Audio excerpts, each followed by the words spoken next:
Hug. Melton. Mr. President. Here. Please stand for the Pledge of Allegiance and remain standing for opening remarks by Councilmember Ron Hug.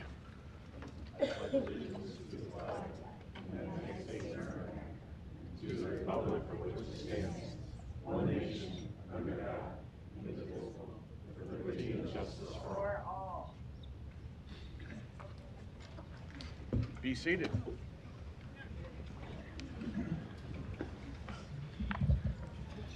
Those of you that don't know me, let me assure you that I can talk for hours about nothing. But what's more important is today we're here to listen to what you have to say. So I'm going to forego any further comments, Mr. President. Thank you. An affidavit of publication is on file, and a current copy of the Open Meeting Act is posted in a white binder on the east wall of legislative chambers. Good afternoon. We welcome you to this meeting of the Omaha City Council today. As a courtesy to those in attendance and to facilitate and conduct our business, we ask that you please silence, turn them off, get those cell phones turned off, please. Thank you. A reminder that you will have 3 minutes to speak on an agenda item. Please stay on topic. If you would like your comments entered into the public record, you can email our city clerk at cityclerk@cityofomaha.org. The council members receive these emails and we read them. Finally, I ask that council members, council members may ask members of the audience back up for clarifying questions, but not for extra time to speak. And I would remind council members and people that are going to come up to the microphone, make sure your microphone's up to your mouth so people out in the audience, but also in public listening at home can hear you. We now have a proclamation by Councilmember Harding for Prostate Cancer Awareness Month. Thank you, Mr. President. Harold, if you would come up to the dais while I read this, please.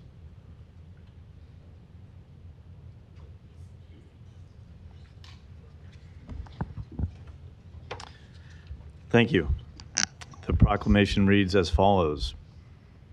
Whereas prostate cancer is the most commonly diagnosed form of cancer and the second leading cause of cancer-related deaths among men, and whereas this year approximately 313,780 men will be diagnosed with prostate cancer in the United States alone, this year roughly 35,770 will die this year from the disease, which is one man every 15 minutes. And whereas 1 in 8 men are diagnosed with prostate cancer, African American men are at the highest risk for the disease with a rate of 1 in 6 men and being 2.1 times more likely to die from cancer. And whereas education regarding prostate cancer and early detection strategies is critical to saving lives and preventing and protecting our families. And whereas the Nebraska Prostate Cancer Alliance goal is to educate the public about prostate cancer and provide early detection through free PSA tests. And whereas the Nebraska Prostate Cancer Alliance recently held its annual Cruisin' for a Cure event in Omaha, where 149 men received free PSA tests. I'll take a quick pause there to say, I think last year it was 148. Yeah, that's right. So we broke it by one. Yeah, by one. I might have been the one. I had mine done. You were the guy. Yeah. And whereas, as all men are at risk for prostate cancer, we encourage the citizens of Omaha and all Nebraskans to increase the awareness of and the importance of prostate screenings. Now, therefore, we, the City Council of the City of Omaha, do hereby proclaim the month of September 2025 as Prostate Cancer Awareness Month in the City of Omaha. In witness whereof, we have set our hands and caused the official seal of the City of Omaha to be affixed on this 23rd day of September 2025. And before I hand it over to Harold, I'll just, for my own testimonial, I guess, you might remember all the members of this council. I announced that I had my prostatectomy exactly, it's been a year and 2 days ago now. And had it not been for a PSA screening, I would not have caught it. And it's truly a treatable form of cancer. I've been clear every test since, so we think we got it all. And it's important to get the test done because it is treatable with early detection. So Sure. I met Harold last weekend at the Cruising for a Cure. I've been wanting to get involved with the organization because they are all about making sure that we know about this treatable form of cancer, and early detection is vitally important. So I wanted to read the proclamation and give you a couple Yeah, words thank to you. say as well, Harold. Yeah. So I had mine in 2010, and thank goodness I'd caught mine early, even though my Gleason score was extremely high and aggressive, but mine is basically cured because of early detection. But if I had waited a year or two later, mine would have left my prostate, and I'd probably be dead now. I don't know if anybody remembers David Jacobson from QTAC Rock. Mm-hmm. Well, he was diagnosed 1 year before me, and his had left his prostate. And he died about 3 or 4 years ago from prostate cancer. And my friend Earl Taylor, from that I know, said, I'm going to get emotional.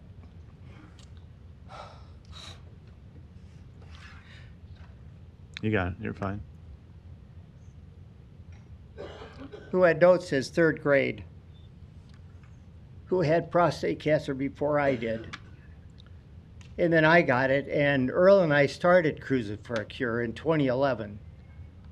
He died in July before our second car show. His had left his prostate, and because of that, he died from prostate cancer. So it's extremely important that you get your PSA tests and get diagnosed early, because it is almost 100% curable if you catch it early. And it's only a blood draw, and a blood test. That's all it is to get it started.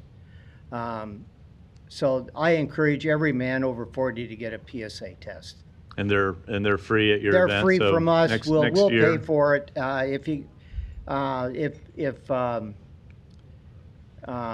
If you don't have a doctor to get one from, you can go to Physicians Laboratory at 49th and F Street during the day and ask for a PSA test and have it charged to Nebraska Prostate Cancer Alliance, and they'll send us the bill. Yep.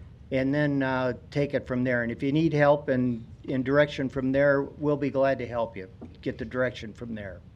Thank you, Harold. Thank you. Thanks for doing this.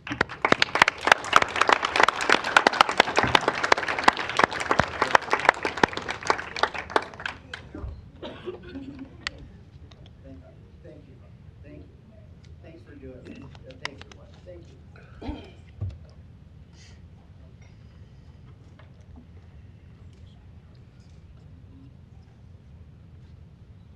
Glad you're doing all right. Good job. Good job. Can I speak on this? Go ahead. Okay. Item 6, a resolution to approve the City of Omaha 2026 property tax request. Council discussion on item number 6. Motion approved. Second. Got a motion and a second. Roll call. Rowe. Festerson. Yes. Goodwin. Harding. Yes. Hug. Melton. Mr. President. Aye. Motion passed 7-0. Item 7, to consider a Class I liquor license for iSpa Lash Nail Lounge located at 14158 West Center Road. I will open the public hearing on item number 7. Before I call for proponents, is the applicant here today?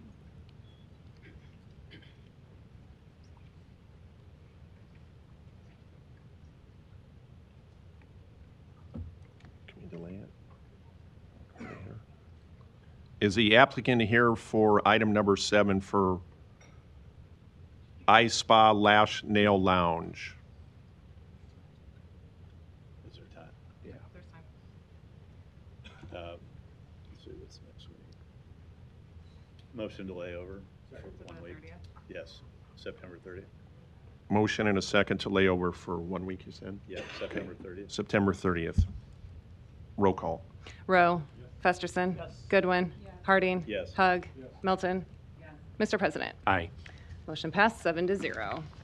Item 8, to consider a Class I liquor license for Caniglia Field located at 6201 Maverick Plaza. Public hearing is now open on item number 8. Before I call for proponents, is the applicant for item number 8 here today?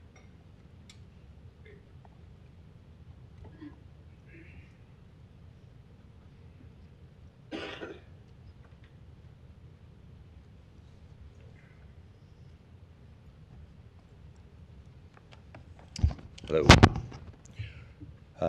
Sorry, I haven't done this before. Ron McGaw. I am the Director of Food and Beverage for SMG Food and Beverage LLC. We are looking at adding a liquor license onto our portfolio for Caniglia Field. We currently have liquor license at Baxter Arena for the University of Nebraska Omaha, as well as Maverick Park, which is their baseball softball complex. Can I also get your address too, please? My home address is 7033 Hillcrest Lane, La Vista, 68128. Thank you. Is there any other proponents here today on item number 8? Seeing none, are there any opponents? Public hearing is closed. Motion approved. Got a motion and a second. Roll call. Rowe. Festerson. Goodwin. Harding. Yes. Hug. Melton. Mr. President. Aye. Motion passed 7-0. Item 9, to consider a Class K catering liquor license for Ancho and Agave located at 17110 Davenport Street, Suite 114. I will now open the public hearing on item number 9. Are there any proponents here? Is the applicant here today? Applicant is on Zoom. Good afternoon. Hi. Name and address, please. Hi, I'm Chris Kinnear. I'm the corporate controller for the company. I'm located at our corporate headquarters in Bloomington, Illinois at 1705 Clearwater Avenue in Bloomington, Illinois. Thank you. Is there any other proponents here today on item number 9? Seeing none, are there any opponents? Public hearing is closed. Motion to approve. Motion and a second. Roll call. Rowe. Festerson. Goodwin. Harding. Yes. Hug. Melton. Mr. President. Aye. Motion passed 7-0.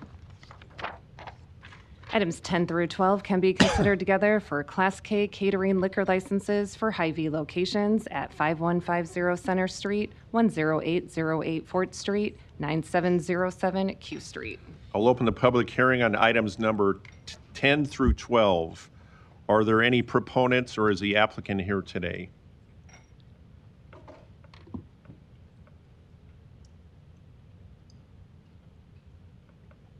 Is the applicant from Hy-Vee here today?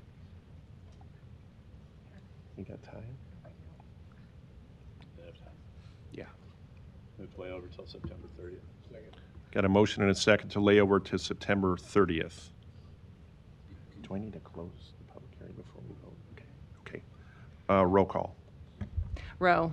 Festerson. Goodwin. Harding. Yes. Hug. Melton. Mr. President. Aye. Motion passed 7-0. Item 13, to consider a Class I liquor license for Mediterranean Bistro located at 1712 North 120th Street. I'll open the public hearing on item number 13. Are there any proponents or the applicant here today? Applicant is on Zoom. Hi, Good afternoon. Name and address, please. Mediterranean Bistro, and I am Holly Heitman, 1712 North 120th Street in Omaha. Thank you. Is there any other proponents here today? Seeing none, are there any opponents? Public hearing is closed. Motion and a second. Roll call. Rowe. Festerson. Goodwin. Harding. Yes. Hug. Melton. Mr. President. Aye. Motion passed 7-0. Item 14, to consider an addition application for the Class C liquor license for Corner Kitchen located at 4218 South 50th Street to add an indoor area. Public hearing is now open on item number 14. Is the applicant here today?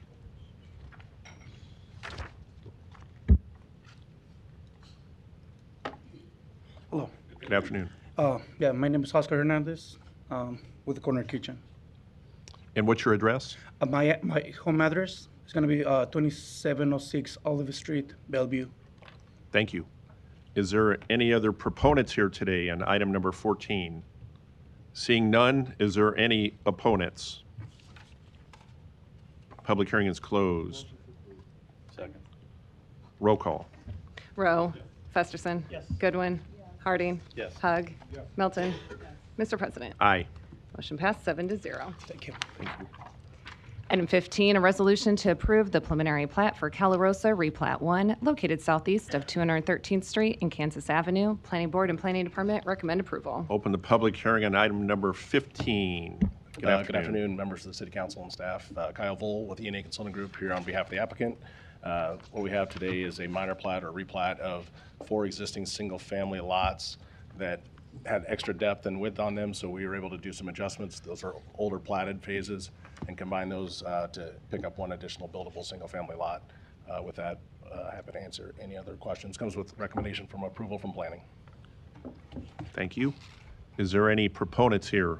Item number 15. Seeing none, are there any opponents? Public hearing is closed. Motion is second. Roll call. Rowe. Festerson. Yes. Goodwin. Harding. Yes. Hug. Melton. Mr. President. Aye. Motion passed 7-0. Items 16 and 17 can be considered together for MUD State Street, located northwest of 195th and State Streets. Planning Board and Planning Department recommend approval. Item 16 is a resolution to approve the preliminary plat. Item 17, a resolution to approve a waiver to the present development zone boundary of the urban development element of the city's master plan. Public hearing is now open on items 16 and 17. Applicant here today. Good afternoon. Good afternoon, Mr. President, council members. Jim Bouger, 10250 Regency Circle, here on behalf of the applicant, Metropolitan Utilities District. This is a water supply and storage facility at 195th and State Street. Here to answer any questions if you have any, and thank you. Thanks, Jim. Any proponents here on items 16 and 17? Seeing none, are there any opponents? Public hearing is closed. Motion is second. Roll call. Rowe. Festerson. Goodwin. Harding. Yes. Hug. Melton. Mr. President. Aye. Motion passed 7-0.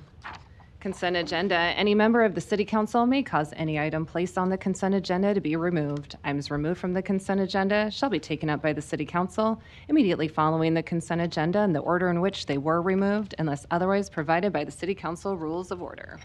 The public hearing on agenda items 18 through 23 were held on September 16th, 2025. Is there any council discussion? Motion to approve items 18 through 23. Motion and a second. No further lights. Roll call. Rowe. Festerson. Yes. Goodwin. Harding. Yes. Hug. Melton. Mr. President. Aye. Motion passed 7-0. The public hearings on agenda items 24 through 44 are today. If you wish to address the City Council regarding these items, please come to the microphone, indicate the agenda item number you wish to address, identify yourself by your name, address, and who you represent, and if you are a proponent or opponent. I'll open the public hearing. Are there any proponents on items 24 through 44? Seeing none. Are you a proponent? Please come down. Please come down.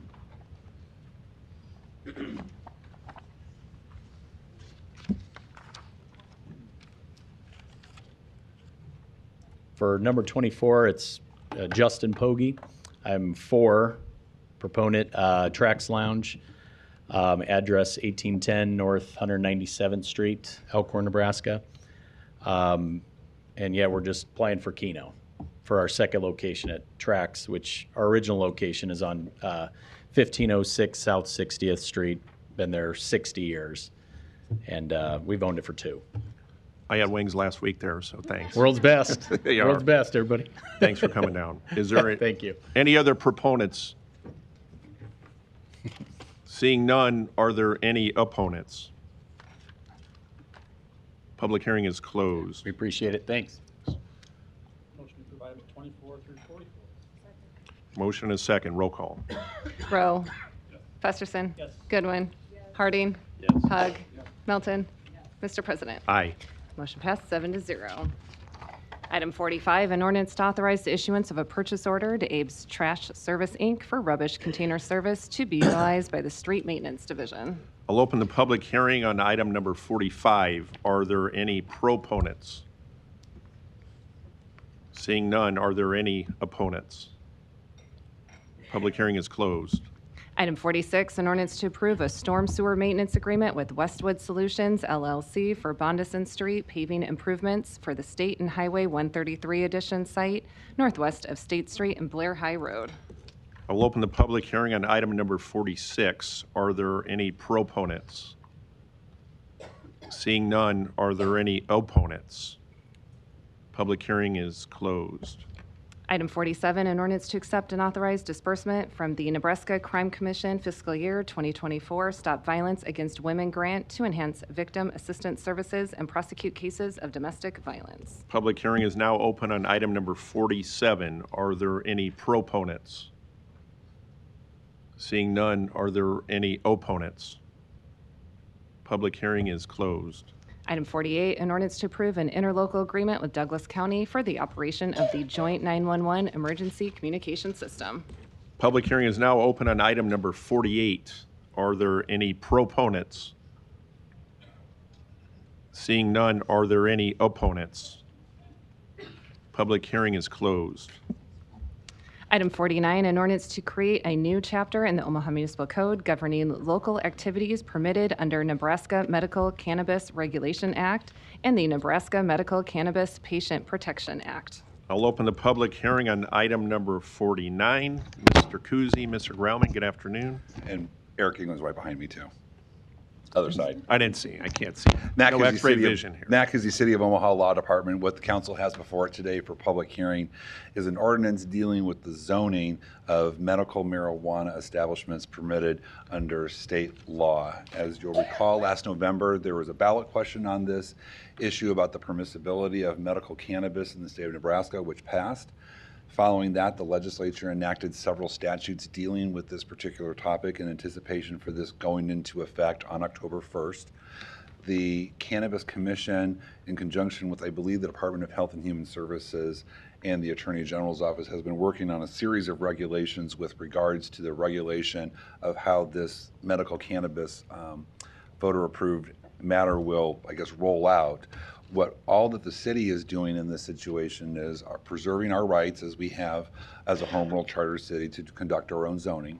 So all this ordinance that is doing today, it is simply setting out in conjunction with the planning department's recommendations where these establishments should be zoned. There will be 4 licenses, and Mr. Grauman can correct me if I get any of them wrong. The dispensary, the manufacturer, the transportation, and the cultivation of medical marijuana. The regulations are still in flux. They have not been finalized by the state, but the regulation of medical cannabis, that is being handled by the state. That is not involving the city of Omaha in any way, shape, or form, at least with the current version of the emergency regulations that are in place right now. All this ordinance is doing is the council is saying, where in the city can these establishments be located? So I just wanted to frame that in the context for the council and members of the public so that they know what this ordinance is doing. It's not about regulating marijuana. It's not about whether medical marijuana is good or not good. It is simply establishing where in the city can these establishments that get licensed and approved by the state will be located in the city of Omaha. And with that, I'll turn it over to the real authors of this ordinance, Mr. Grauman and Mr. England. Good afternoon, David Grauman on behalf of the City Law Department. Mr. Kuzy stated most of the relevant information related to this particular ordinance. The main things to be aware of are the fact that right now the rules and regulations in place on the state side, those are emergency rules and regulations. Those are in place for effectively 90 days and can be extended for another 90 days. So the state will seek to promulgate these rules and regulations and make them permanent, and once they are, that will be the process that handles both the production of the cannabis as well as dispensaries and how they're able to sell the cannabis. As I looked through and reviewed these and spoke with attorneys in the state side of things, we determined that really the primary goal of a city ordinance is to determine that where these establishments, Mr. Kuzy identified the 4 different establishments there are, where those are allowed to be placed within the city of Omaha. Our goal here is to make sure that the safety and welfare of the citizens is kept in place. We don't want cannabis dispensaries or grow operations in a residential neighborhood where children are around. We want to make sure these are done in a safe manner. And so In doing so, we worked with the planning department. Mr. England and I went through and reviewed the city zoning districts as well as the use types that we thought each of these 4 establishments would fit into. And between the 2 departments, we came up with what is currently the list that we're going to operate under. If anything changes on the state side and they end up going through the promulgation process and that results in the rules and regulations that are currently in place changing, we'll reevaluate and see if we need to change things. This does not change the current zoning ordinances in the city of Omaha. It does not change the chapter that governs zoning districts. What it does do is it creates a new chapter entitled cannabis that will govern cannabis, the cannabis regulations that are currently in place, and then we can adjust that as necessary as things change in the future on the state side. So I'm here to answer any other questions you might have on this particular issue, but at that point, I'll turn it over to Mr. England and let him speak. Sure. Yeah. Thank you, Council President and other members of the council, and thank you for the Law Department for that nice summary and introduction. I'm here mostly to answer questions, but I can, for the record, just state the 4 different use types that would be referenced within our existing zoning ordinance. And as Mr. Grauman said, we are not making any changes to the zoning code, which is Chapter 55, but rather working within those use types and those districts that we already have identified. So specifically for dispensary, it would be classified as general retail sales. Cultivator is kind of a 2-part component, either a commercial farm, which is limited to office, commercial, and industrial districts. Typically, you would see these growing operations to occur indoors. However, we also do have the component if there was an outdoor growing operation within an ag district, as long as that is over 20 acres in size. Specifically for product manufacture, it'd be classified as light industry. This is the processing of the raw material into the digestible form. And then the 4th one, transporter, would be warehousing and distribution limited. And so all of those are within office, commercial, or industrial districts. There's a few other parameters that are set in place, such as hours of operation, making sure that we have the ability for our code enforcement to follow up on any illegal operations or anything like that. So here to answer any questions. Thanks. Is there any other proponents?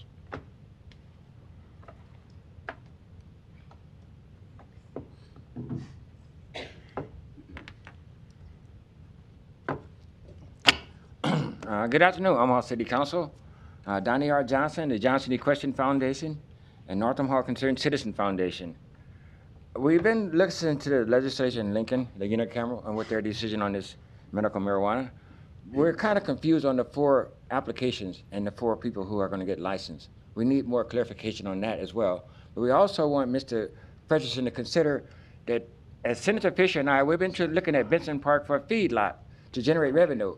But if we can't get a feedlot on the old Benson when the golf course leave, can we actually grow medical marijuana there? Because there's a lot of land there, and we need money in North Omaha, so we'll grow plenty of marijuana or a feedlot, something to generate revenue. And thank you, sir. Donnie, can we please get your address? Yes, sir. 4928 North 52nd, and hopefully, Mr. Hardin, when you go to Washington, D.C., I'll get a new address. Thank you.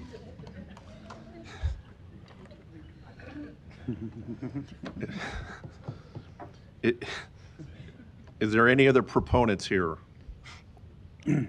Seeing none, are there any opponents? Public hearing is closed. Item 50, an ordinance to add. Oh, I beg your pardon. Councilmember Fesserson, you're recognized. Thanks, Mr. President. And Donnie, congratulations. This is the one day where you talk about medical marijuana, and it's on topic.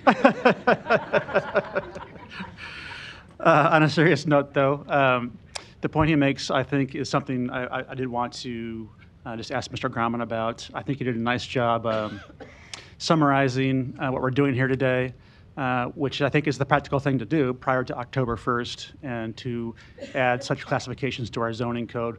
Whether you supported the ballot measure or not, this is something we need to do to be responsible at the city level. And all it does is essentially say these classifications cannot be done in a residential area, commercial areas where that's appropriate, correct? Correct. There are a few other restrictions where we mirror what's currently in state regulation and or state statute, things we found to be important.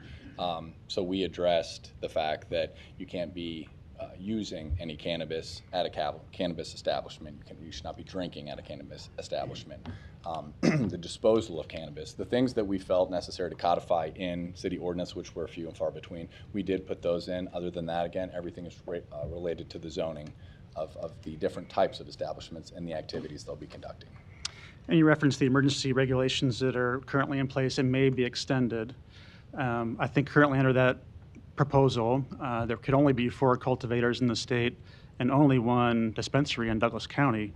I do think there's those that question those regulations and if they are consistent with what was approved by voters at the ballot. But so should that be challenged, and I expect they will be challenged, that does not change what we're doing here today. Whether those numbers change or the regulatory structure changes, this zoning classification is still needed. That's correct, Council Member. We tried to draft it with the understanding that things may change at the state level, and we wanted what we put in place at the city ordinance side of things to be able to be static and withstand most changes that may occur on the state side. They have gone through a number of different proposed emergency rules and regulations, so it's quite possible that they change again moving forward. There have been different proposals put forward as far as how many establishments can be located in different areas around the state. You're right, at this current moment, they determined that the dispensaries are going to be placed 1 per judicial district. There are 12 of those across the state, and pursuant to state statute that defines where those judicial districts are. The latest version of the rules and regulations allows for an adjustment of up to 1 additional dispensary, and that's a change from what was in place in July, the rules and regs that were put in place in July. So is it possible that changes again? Yes. But do we feel on the city side of things that the planning department and the law department have put in place ordinances that are going to be able to adjust, as they're currently written to any changes? We think so. All right. Thank you. Thanks for working on this. You're welcome. Yep. Thank you. Item 50, an ordinance to add sections to Chapter 20 of the Omaha Municipal Code entitled Unauthorized Encampments on Public Property to provide for rules and regulations for addressing unauthorized encampments on public property. A is communication and support. B is communications and opposition. I'll open the public hearing on item number 50. Mr. Kuzy, good afternoon. Max Kuzy, City of Omaha Law Department. I'm here with Mr. Indenbosch. I just wanted to kind of give an overview of how we got to this situation, and I'll turn it over to Mr. Indenbosch to discuss the particulars. Naturally, when it's time for the council has questions, I'll be sitting up there, and Mr. Indenbosch will still be here. With regard to a public encampment ordinance, these are ordinances that exist throughout the country. I think the last count was anywhere between 150 to 160 cities across the United States have an urban encampment ordinance or some version of it. They go by different names depending on the city. They're called different things, but they have a same general point, which prohibits people from sitting in line, camping, loitering, whatever you want to call it, on public spaces. As you might recall, this issue came to a forefront last June when the United States Supreme Court ruled on a case called Grants Pass versus Johnson. It was designed to resolve an issue in the law where different jurisdictions in the United States had inconsistent rulings on the legality of ordinances such as this. And the Supreme Court stepped in, as they normally do, to resolve different opinions out there to set a final word on it. The issue that was coming before the court was essentially, were these types of laws, public encampment laws, sitting in line laws, loitering, whatever they're called, did it violate the 8th Amendment to the Constitution's cruel and unusual prohibition on cruel and unusual punishment? And what the Supreme Court said was, no, they do not. What these ordinances do, because they were deemed to be neutral as to people's status, it would apply evenly to all people, was that it doesn't violate the 8th Amendment because you are punishing conduct, you are not punishing status. Punishing status is not appropriate and not allowed. Punishing conduct is, and criminal law and criminal ordinances and criminal statutes throughout Omaha, Nebraska, the United States, punish conduct, not status. And that's why the Supreme Court ruled that such ordinances were constitutional. And you did see, following the Grants Pass ruling, primarily on the West Coast of the United States, cities passing ordinances such as the one being proposed today that would prohibit this type of conduct, again, not status. That led to the Law Department receiving a request from Councilmember Harding to prepare such an ordinance. The Law Department prepared an ordinance that the Law Department is confident is legally sound, constitutionally sound, and would not be subject to a successful court challenge should the council implement it and the mayor sign it and it become law. I just wanted to give that overview of the, I guess, background of how these types of ordinances and laws came into effect before I turn it over to Mr. Indenbosch, who can discuss the particulars of this ordinance. President, members of the City Council, and obviously within the context of Mr. Kuzi's background. Obviously, this particular ordinance, which was requested, prohibits unauthorized encampments on public property. And that's all it addresses. There's an ability to post private property. For example, parks have closing hours. There have been tools available, criminal tools, including citing people for trespass, that I'm under the impression have been used in those contexts. There isn't citing somebody for trespass on public property is legally questionable, and as a result, that's why you have a lot of cities adopting ordinances like that. This particular ordinance attempts to define encampment, camping paraphernalia, and public property in its body. We can certainly talk about what those mean if there is, the council wants to do so this week or next week, and makes it unlawful to occupy or maintain an encampment on public property. There is a requirement that prior to issue of a citation, they have an opportunity that people who are potentially going to be cited have an opportunity to go to a shelter. That was a requirement that Mr. Harding asked that we include in this particular ordinance. There is no question that if someone is cited for it, or arrested for it, they're subject to a fine up to $300 or 30 days in jail. The amount of that fine or sentence is up to the discretion of the county court judge.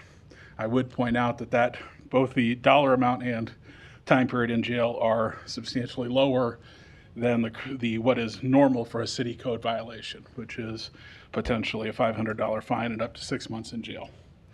There's also a requirement that if they are going to remove the property who is being cited for being involved in the encampment, that you have to post a notice, and that notice has to be for at least 24 hours before you can remove the items. And those items that are removed must be retained for 30 days, if not booked into evidence. And that particular mechanism of preserving the property of those people that are subject to this is pretty common. And it's pretty common whether people make it a criminal citation or treat it in some other form. Obviously, the other thing I want to say is certainly any parts, the length of any of those things can always be amended subject to the discretion of this particular council.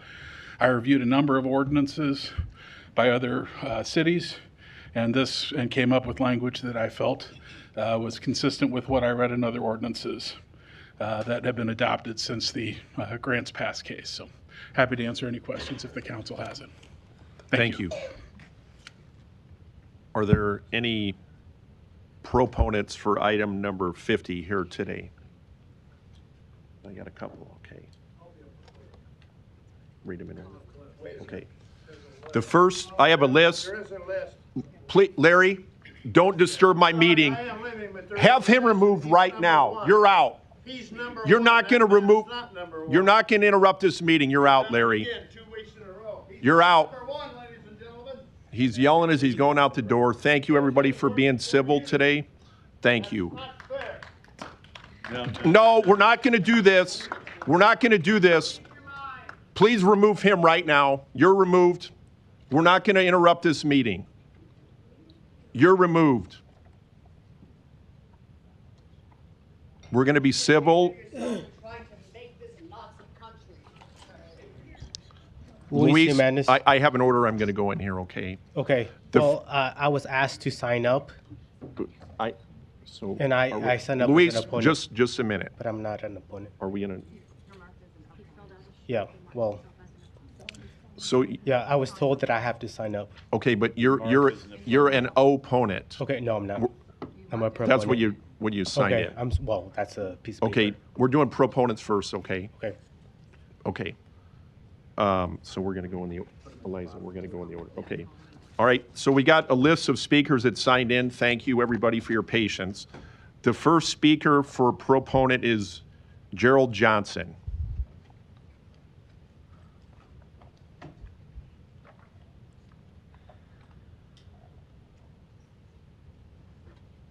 Okay, before I speak, I want the council to vote on my address waiver that was turned down by the clerk. Madam Clerk. Yep. I'll just note that according to our city council rules of order, the city clerk's determination is final, so there is not an appeal process.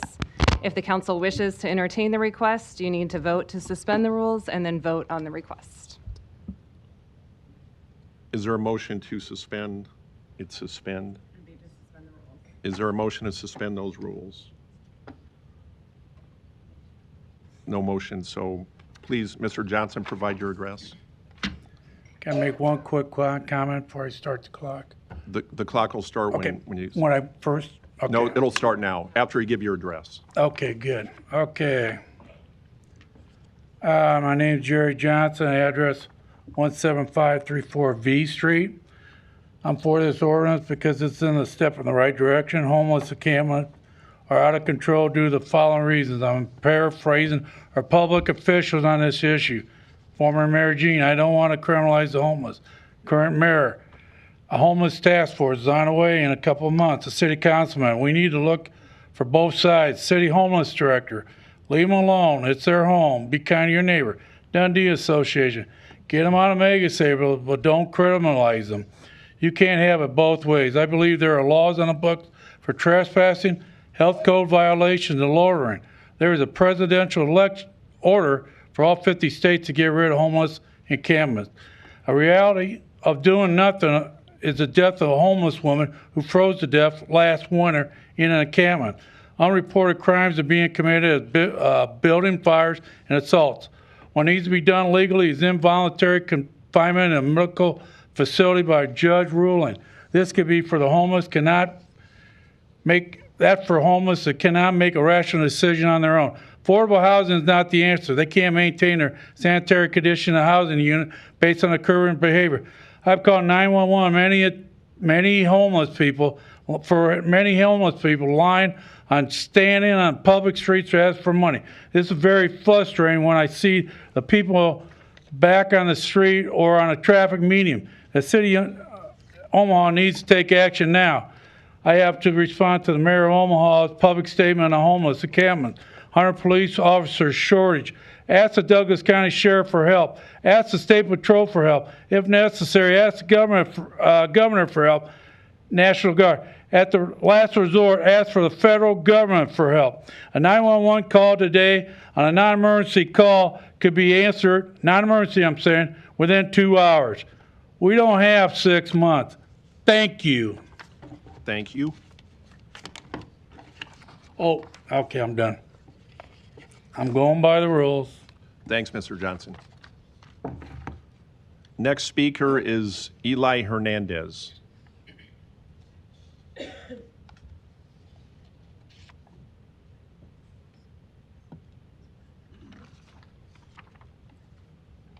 Eli Hernandez, 505 South 15th Street.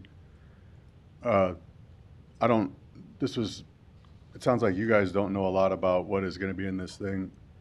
It does look very punitive, and it looks very performative in terms of just like political theater, because there's no real solutions behind it. And it's just like, we're going to crack down on people that they don't have the $300 to give, and they don't have anywhere to go when they get out of the jail. But I guess it looks good for people who are, there's got to be a bad guy for everybody. So what I think is, you guys haven't done a very good job of trying to inflate the real estate bubble the way you're copying Denver and Portland and Seattle and the other cities. So there isn't a huge homeless problem here. It is manageable if you would get on the ball and get your nonprofits and different organizations to actually work together. Sir, I'm sorry, can I interrupt you? I'm sorry, I'll hold your time. Are you Mr. Eli Hernandez? That's right. Okay.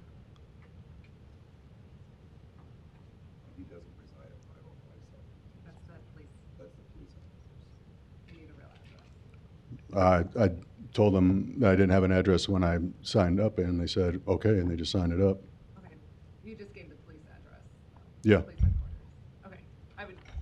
We just want to note for the continue? Okay, your time's going to start now. Thank you. All right, so it's, when the people are up here talking, he's like, well, this can be used if you are laying down, if you are sitting down, if you are camping, anything. There's no real designation other than we want this person gone, so they have to move. So, but you guys haven't, you're copying these other places, but you haven't done the things, the gentrification steps to result in the massive amounts of homelessness that these other places have. So this thing, once it passes, it's going to run out of juice pretty soon because there's not enough homeless people to keep this really like punitive austerity measure thing going. And I'm for this because as soon as it runs out and all of us people who don't have anywhere to go are grounded up in this, then we can go to you guys and everybody who's got absolutely anything that's on a public easement, on a public property, the most pettiest thing we can do, and we can go after you guys. And if you don't have that, we'll go after other citizens. It could be the most pettiest, tiniest little technical infraction, and when they get hit with it, just like we'll get hit with it when they tell us you owe us $300 and 30 days in jail, they'll say, well, it was Goodwin, it was Festerson, Harding, Begley, Rowe, Melton, Hug. They were the ones who did this. If they would have got a real solution, wouldn't have came down to this, and we wouldn't have done that to the homeless people, which enraged the homeless people and the people who support them. So I guess it's you guys' fault. You know, there's no real solution being presented here. It's $300 to people who can't afford it, $30, 30 days in jail, so when you get out, you're just right back in the same situation. You'll have that little group of people that you can continuously drop the hammer on, but when that runs out and the people who are, you know, have had enough of this, we'll get petty. We'll make sure that this thing is used to jam up all kind of people who do have houses and homes, and then they'll look to you guys for, why didn't you give any real solutions? Why did it come to this? Thank you. Thank you. Next proponent is Mr. Pardon me? Next speaker is Mr. Jeremy Welsh. Hello, Jeremy Welsh, Douglas County Sheriff's Office. Here on behalf of Sheriff Aaron Hansen, who can't be here today, apologizes, he is out of town. He wanted me to give you the following statement. Council members, as sheriff, I have the duty to voice my support for the proposed ban on tent encampments on city property, just as state law already does on state, county, and NRD property. My position is rooted in one simple fact: these encampments are dangerous. They are dangerous not only for the people who live and work nearby, but also for the vulnerable individuals who live in them. Our deputies routinely respond to calls to visit these sites, 121 in the last year, and what we find is deeply concerning. Tent encampments become hotbeds for crime, addiction, and untreated mental and behavioral health challenges. We regularly encounter felons, sex offenders, and drug addicts living in these camps. That reality places both the residents inside the camps and the surrounding community at risk. These makeshift settlements are not safe, stable places for anyone to live. They're absolutely not a place where people get better. They expose people to violence, theft, exploitation, and dangerous health conditions. They also create fear and uncertainty for families who live, work, and play in the neighborhoods around them. Here's a direct quote from a complaint that received recently from a citizen in Northeast Omaha about an encampment at a park nearby her house. Quote, "Kids can't even be kids. Cars are being broken into, garages broken into. Please clean up our neighborhood. Our children deserve to be children." End quote. Now, I want to be clear, we do not believe homelessness will be solved by law enforcement. This is not a problem law enforcement alone can fix, but homelessness and illicit tent encampments are two different things, and when the law is broken and public safety is jeopardized, we have a duty to respond. We don't go looking for encampments, but when we are called, we have a legal and moral responsibility to act regardless of where in the county the call came from. We cannot afford to normalize or enable a system where vulnerable people are left in dangerous, unregulated encampments. Shelters and structured programs are the best entry points for providing stability, treatment, and a pathway forward. Allowing people to remain in tents on city property is not compassion, it is abandonment. For these reasons, I urge the City Council to move forward with this ordinance.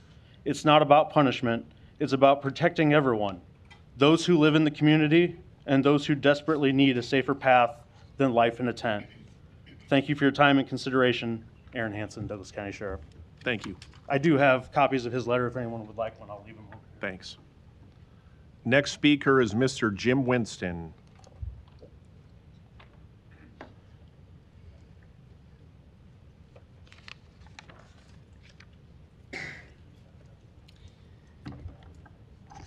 Good afternoon. I'm Jim Winston, 840 North 44th Street. Mr. President, thank you for maintaining order. I have read the proponents and opponents messages that were given through through this organization, and I have found that I've come to agree with comments on both sides of the argument. This is a big issue, one that has lots of moving parts, lots of fiery people behind them. I'm concerned that doing nothing changes nothing. What I would like to see done is I would like information to be made public. And I'm not sure exactly how to do this, but I believe there are benefits already available to the homeless population. I believe that we know some of the reasons why they choose not to take those benefits. I would like that published in a more formal way rather than coming out, this organization says here, that says there. How much do the homeless people get in cash? I believe some of them do get actual checks or cards or whatever. From where do they come? To me, again, this is a huge issue and one that one organization or purpose or person doesn't have all the information. Let's educate the public on both sides of the issue. I've decided to come down on the for side of this ordinance because one, it's a step forward. It punishes conduct, not status, and it can be changed in the future. As I believe it was Eli said earlier, this is a step in the right direction, maybe, I don't know.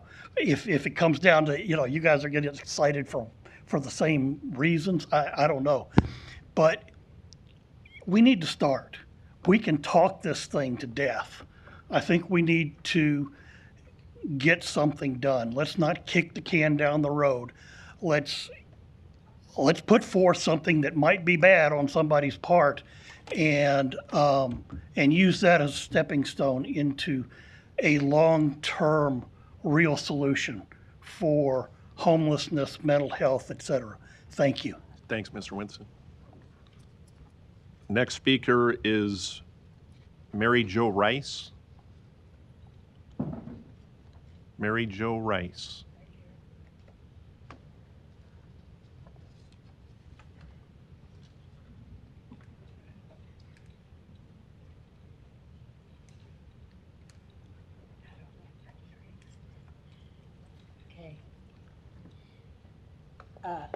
Can you pull those down a little bit so you can try to talk into the mic? There you go. Okay, I agree with that. Ma'am, can we get your name and address, please? Mary Jo Rice, 4123 North 25th Avenue. I agree with some parts of the homelessness, but we are having more crime, but I'm not trying to label them as bad people. We're all, each and every one of us is a person. My thing is there a way to, the ones that will help themselves, habilitate them or something to get them off the street, maybe another way or something? I mean, for the ones that want to help themselves, I'm talking about. Because I'm for the law on it, without a doubt, but the solution, I guess I'm talking about, is throwing them in jail and all that really going to be the long-term answer for some of them that would be willing to help themselves out here, rather than see them get out of jail and go back in the street and all that? I guess, I mean, I'm for it, but then say they go to jail and then they're right back out here with the campsites looking all messy and all that. Is that going to be the full solution? Like some people that are sick and can't help themselves, like, ain't there some kind of like community stuff they can do, like to try to show to help themselves or something like that when they get out, instead of going back to the streets and cluttering up the streets or anything like that?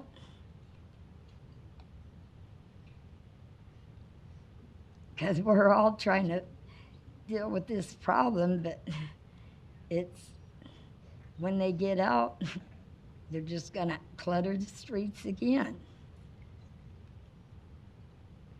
I'm just asking. We're just listening to your comments, ma'am. Yeah, Thank you. so I guess that's all I have to say. You have a little bit of time left. If that's all you have, then thank you for coming down today. Appreciate you being here. You're welcome. Thank you.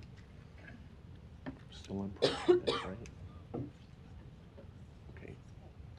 We're still on proponents for this item.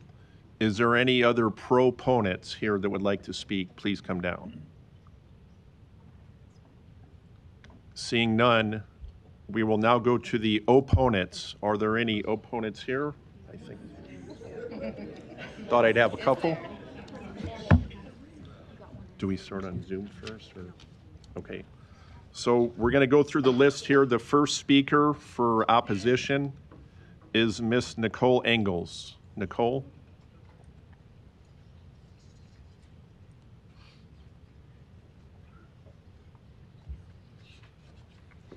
Good afternoon, everybody. I know a lot of the folks here have lived experience and will say many of the things that I plan to say better than I will, and that many of my colleagues who work in homeless services will say a lot more of it better than I will. But what I have that is fairly unique is 8 years in the city planning department working on homeless service grants.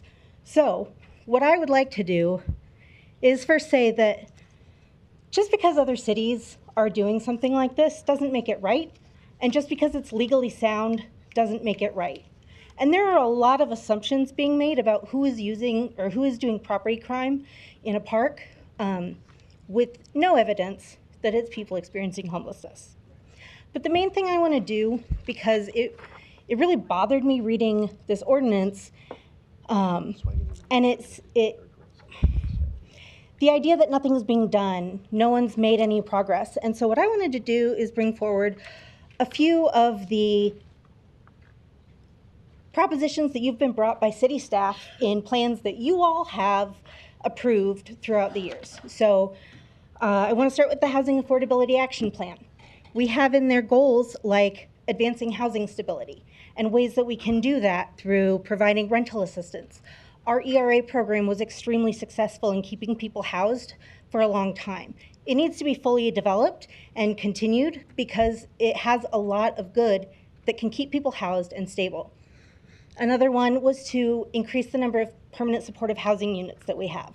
Right now, most of the funding that goes into homeless services from the city is the Emergency Solutions Grant. And that has gone from about $410,000 a year when I started down to about $360,000. But in the meantime, we've only seen need go up. We haven't seen rents go down. The people who provide those services are still not being paid a living wage. And the city isn't putting any additional funding towards permanent supportive housing. So if we want to make this a city issue, the city needs to step up and put in general funds and put our money where our mouth is. The last thing I want to talk about is the home ARP allocation plan, which I worked on for a couple of years. When we did that, the thing that we found that we needed the most for our unsheltered neighbors was non-congregate housing if we're going to put money into emergency shelter. We put our RFP out, and we did get some non-congregate proposals. But HUD required us to show that those could operate without home ARP funds for 15 years. That's really hard when you don't have the city backing that operation. When they did it in Mesa and in other communities in Arizona. Nicole, your time is up. Can you also provide your address for the record, Oh, please? I am so sorry. That's okay. I even thought about it. 7252 North 33rd Avenue. Thank you. Next, no, please. We're not. Let's keep it quiet. We'll just keep it moving along. I appreciate that. Thanks, everybody. Did you need some? The next speaker is Isaiah Holliday. Isaiah.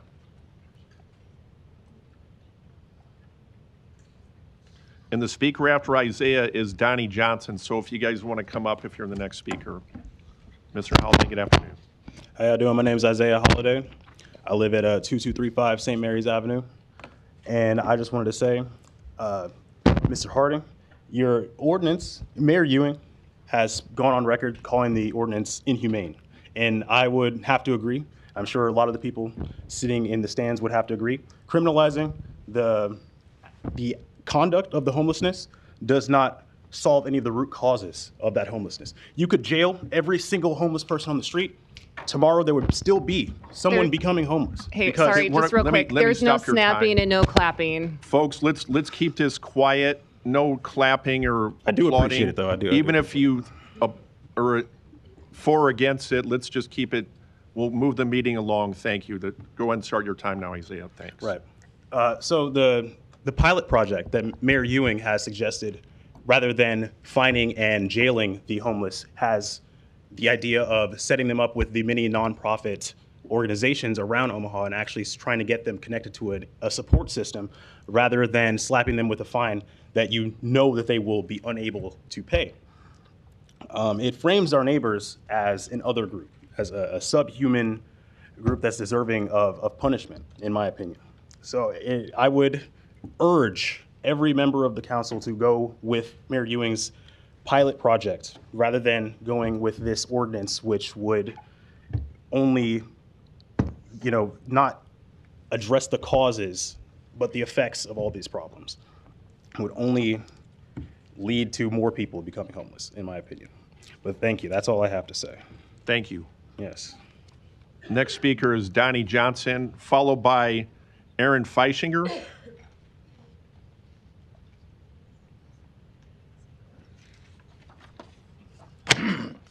Good afternoon, Omaha City Council. Donnie R. Johnson, the Johnson Equestrian Foundation, North Omaha Concerned Citizen Foundation, 4928 North 52nd Street.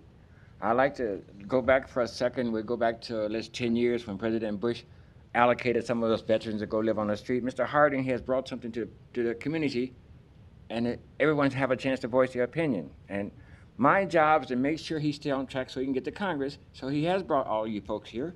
And I look at some of the things. If you go to jail, there are guys out on the street would prefer to go to jail because they haven't had a meal in 2 or 3 days, 2 or 3 weeks.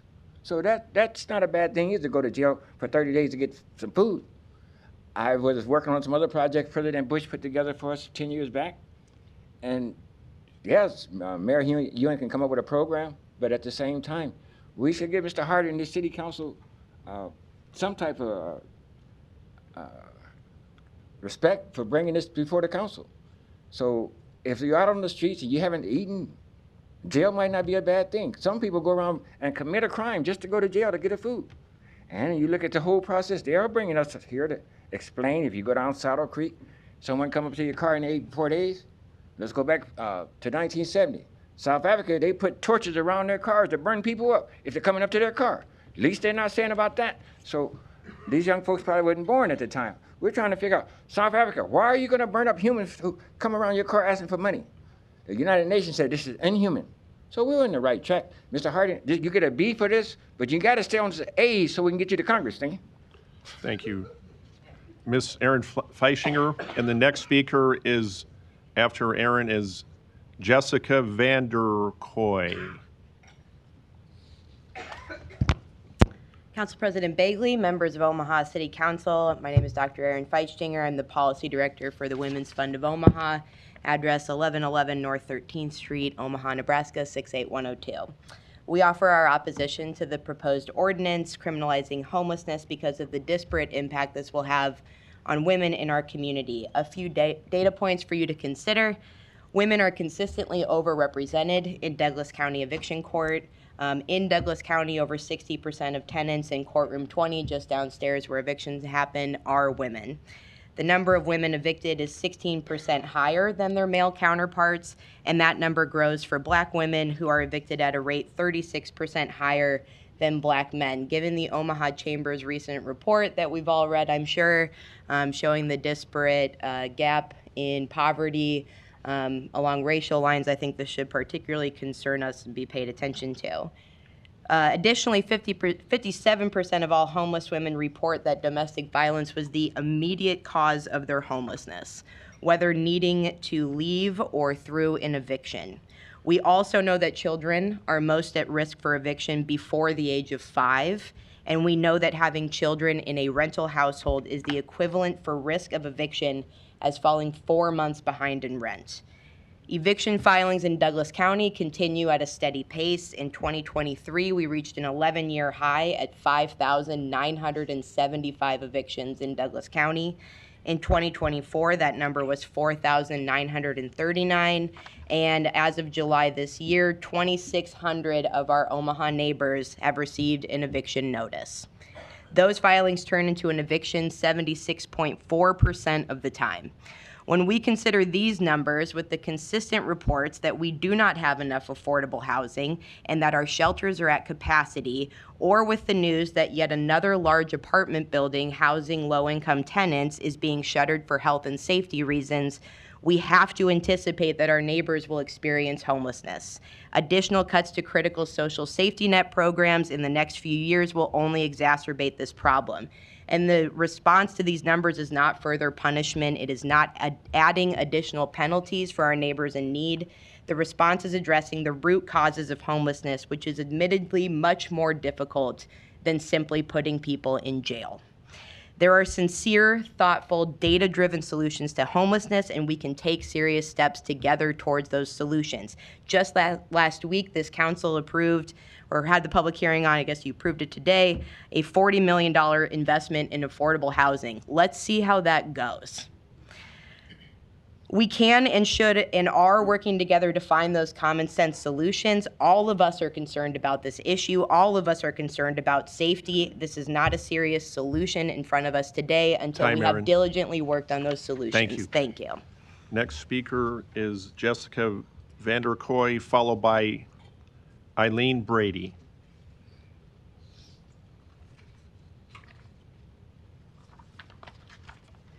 Good afternoon. My name is Jessica Vanderkoy, 5605 Northern Hills Drive, and I'm here representing the National Association of Social Workers. Social workers across the country are a voting block of 700,000. Social workers are interested in sound policy and properly funding services to help resolve social issues on the micro, meso, and macro level. As a profession, we are not in support of misusing law enforcement to solve social issues.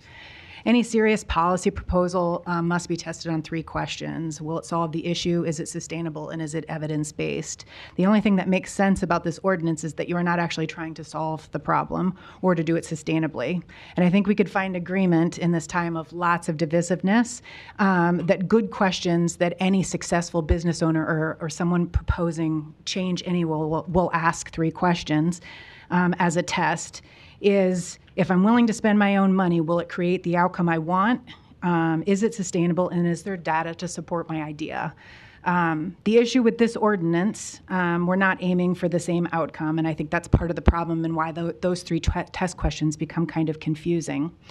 Proponents frame this ordinance around 2 ideas, visibility and public safety, but the anticipated outcome of this ordinance isn't fewer people unhoused or greater safety. It's fewer people in sight while reinforcing the false narrative that appearance and situation define safety, worth, and ability. This is a familiar strategy in our country, declaring people unqualified, unsafe, or unworthy based on appearance or situation. And you are providing exactly why protective policies for people who potentially you don't like or don't understand or have implicit bias towards, that we need policies to protect humans from policies like this. And quite honestly, people like you who want to push dangerous narratives that how you look determines if you are safe, qualified, or worthy. The council has leaned on safety as a slogan and not asking these test questions to propose policies in the past. Armored vehicles for Omaha Police Department, which we know doesn't lead to safer communities. Trust and community policing do. Fighting mask mandates doesn't lead us to fewer amounts of people with illness. The evidence is clear. So let's put the test to this ordinance. Does sanctioning people living in public spaces, getting a ticket, a warrant, jail time, back to the streets, another ticket, another warrant, another jail stay solve the problem? It doesn't. It doesn't actually reduce the number of people who are unhoused. In fact, it's expensive. Is it sustainable? Only if you plan to hand out tickets for years, pile up warrants, and eventually use that cycle to justify building a bigger jail.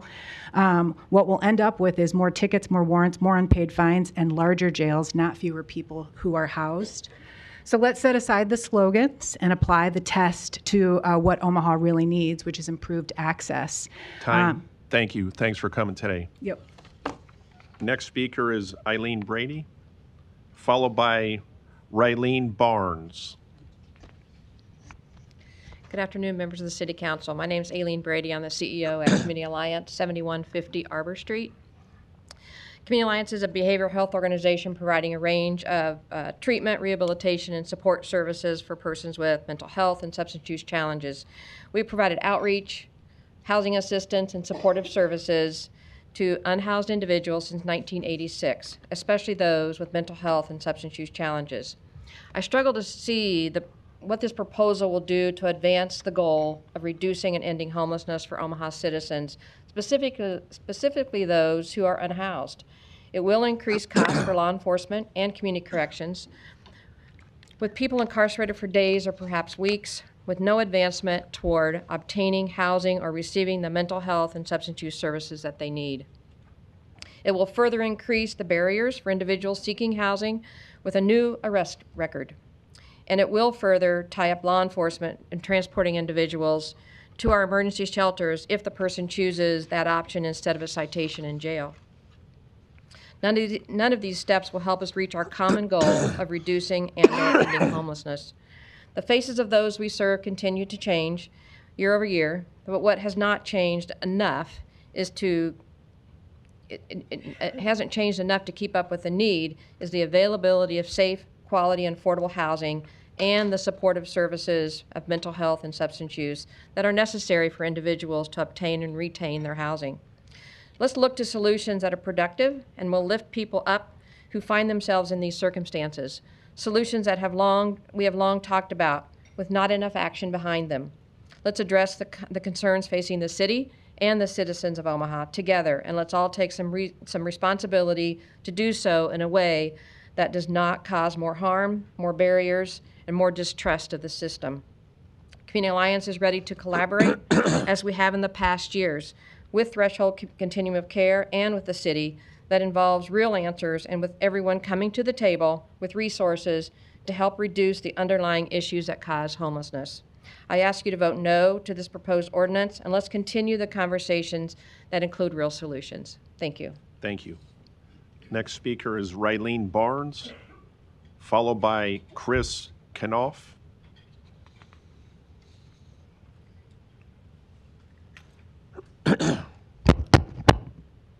My name is Ryland Barnes,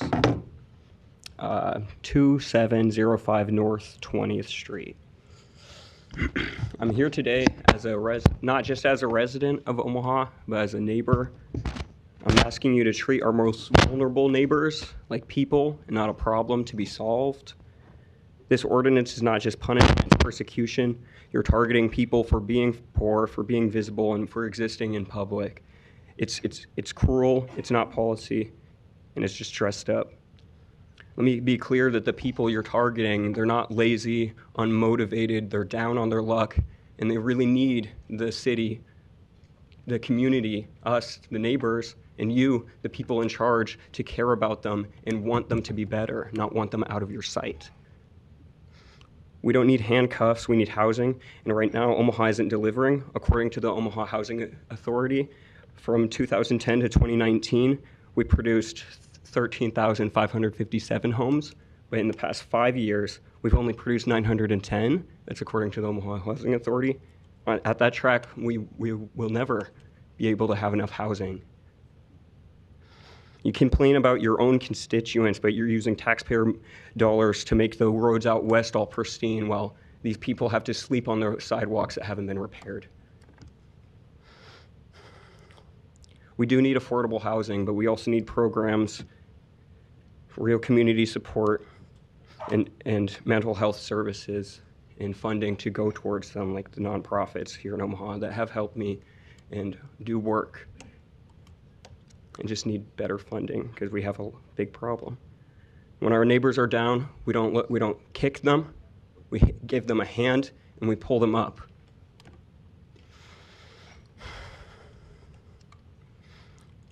It's cruel, it's short-sighted, it's unjust, and I'm asking you not just as a resident, but as your neighbor to vote no. Thank you. Next speaker is Chris Knopf, followed by Cassie Barrett.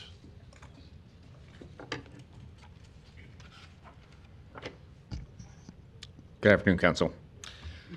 Chris Knopf, CEO of the Stevens Center. Business address 2723 Q Street in Omaha. Personal address 2514 North 187th Avenue in Elkhorn. I give you my business and my personal address because personally and professionally I'm absolutely disgusted at this ordinance. As someone who serves this community and as someone who is a neighbor, who is a husband, who is a father, who's a Catholic, this is reprehensible. This morning I read that Councilman Harding complained about the lack of communication with the mayor regarding the issue of homelessness in our community. I find it ironic that Councilman Harding levies such criticism when he himself has never reached out to the people on the front lines. Had Councilman Harding talked to me, here's what I would have said. First, most shelters in Omaha, including Stevens Center, are already at or near capacity every single day. This year alone, Stevens Center has turned away women, men, and families with children more than 3,100 times because we simply had no available beds. These are individuals who are sober, drug-free, and actively seeking safety, food, and a plan forward.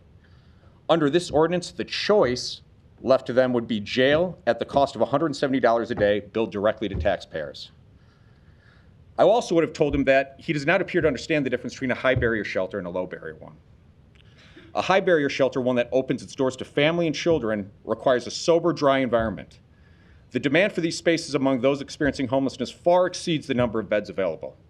Yet instead of working to expand these critically needed resources, this ordinance would leave families and individuals with no option other than jail and foster homes. I would have told him that in cities our size or larger, shelters receive city and state operational support that makes a meaningful difference in our budgets. In Omaha, philanthropy is left to foot the bill, while Councilman Harding seems comfortable paying for jail beds instead of shelter beds. I would have shared with him the impact of outreach teams. At Stevens Center and across our partner agencies that serve the city, these teams have helped more than 400 families and individuals take steps towards housing. Just 2 months ago, one man who had been unhoused for 10 years finally trusted our outreach team enough to say yes. And today, he lives in an apartment, continuing to work with the individuals who showed him the respect and dignity that has allowed him to believe in a better life ahead. Had this ordinance been in place, he would not have had the time or the support to get there. He would have been in jail, saddled with fines, cut off from work, and pushed further away from housing. That is the pattern this ordinance will create. More people returning to the streets, a heavier strain on emergency rooms, higher costs to taxpayers, and bigger barriers to jobs and housing. It will deliver exactly the opposite of what Councilman Harding claims to want. Finally, had he talked to me, I would have told him this: criminalizing homelessness is neither humane nor effective. Councilman Harding already... Your time's up. I'm sorry, your 3 minutes is up. Thanks for coming today. Next speaker is Cassie Barrett, followed by Nicole Sakis. I'm sorry, I'll do the best I can with the names. That's okay. Thank you. My name is Cassie Barrett. My address is 2627 North 71st Street in Omaha. 68104 is my zip code. I work as a case manager at Together in our permanent supportive housing program. And in that program, I work with some of our most vulnerable neighbors who are on the streets. So the folks I work with have been experiencing homelessness for the longest periods of time, and they also tend to have multiple disabilities. Sometimes that includes substance use disorders or mental illnesses. I would argue that as often as the mental illnesses are the cause of their homelessness, they are also the effect of the homelessness. Living on the streets for years and years can really change your mind and your body and have a really profound impact on you. And I just think that it's a lot more multifaceted than people realize. I also would like to point out, I've heard a lot of people say today that they want to see us do something. They want, progress to be made, work to be done.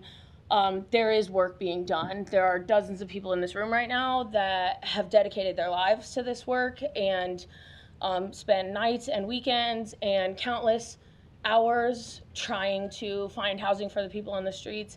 And I think Chris, who was just up here, pointed out there is just not enough of these resources. There's not enough people doing it. There's not enough funds to pay the people to do it.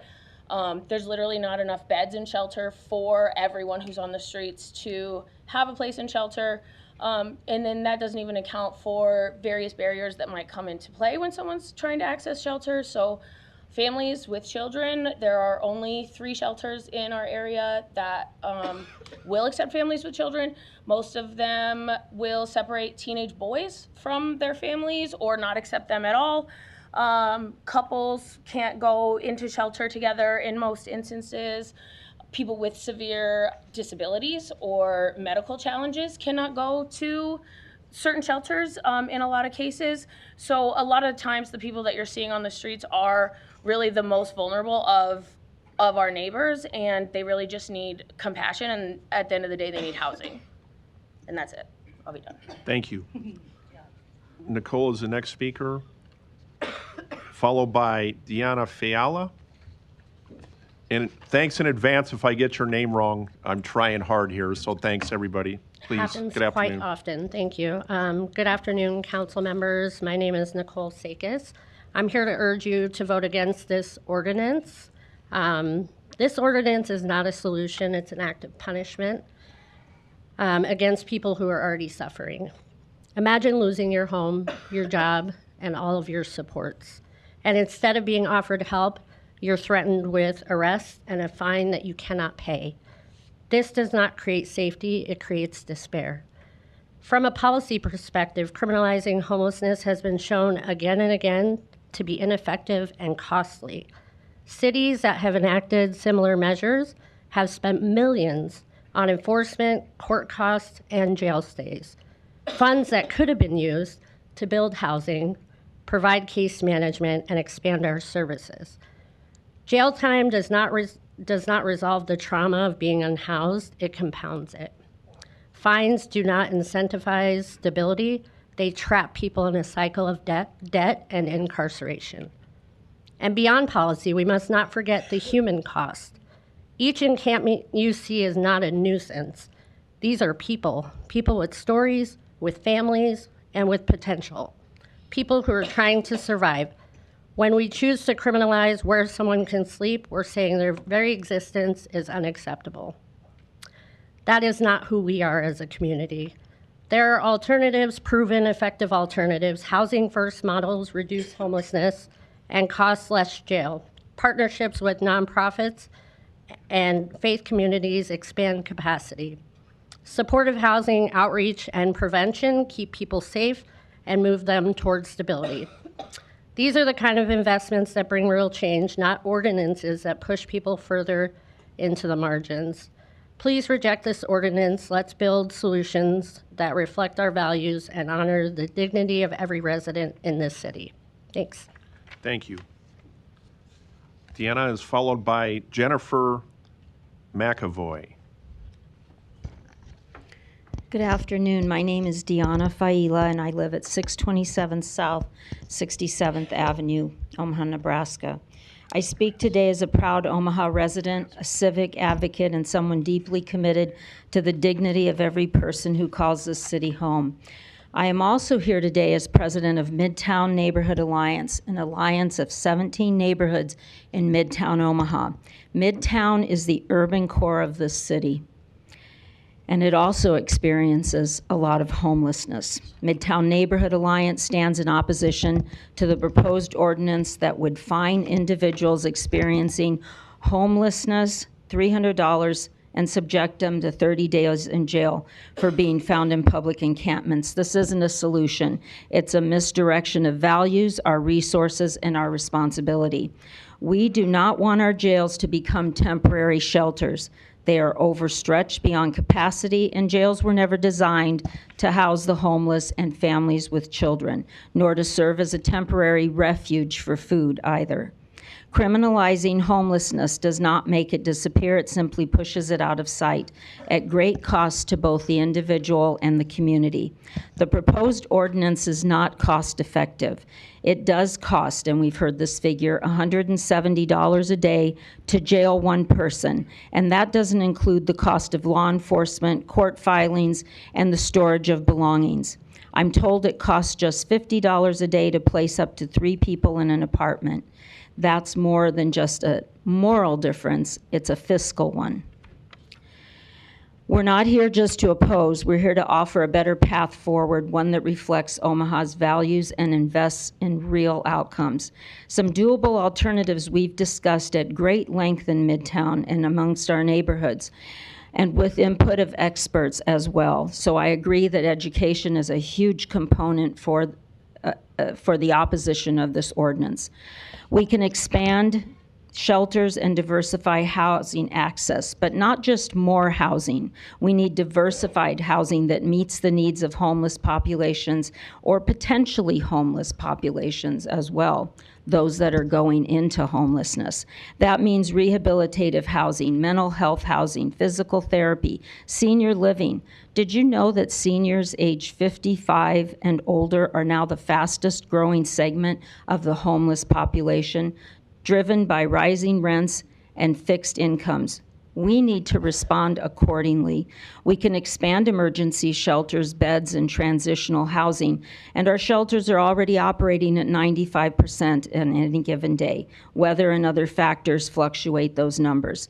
Sanctioning encampments may sound like an alternative, and that has been discussed as well. But they are Deanna. legally... Time. Thank you. Jennifer McAvoy is the next speaker, followed by Jason Feldhaus.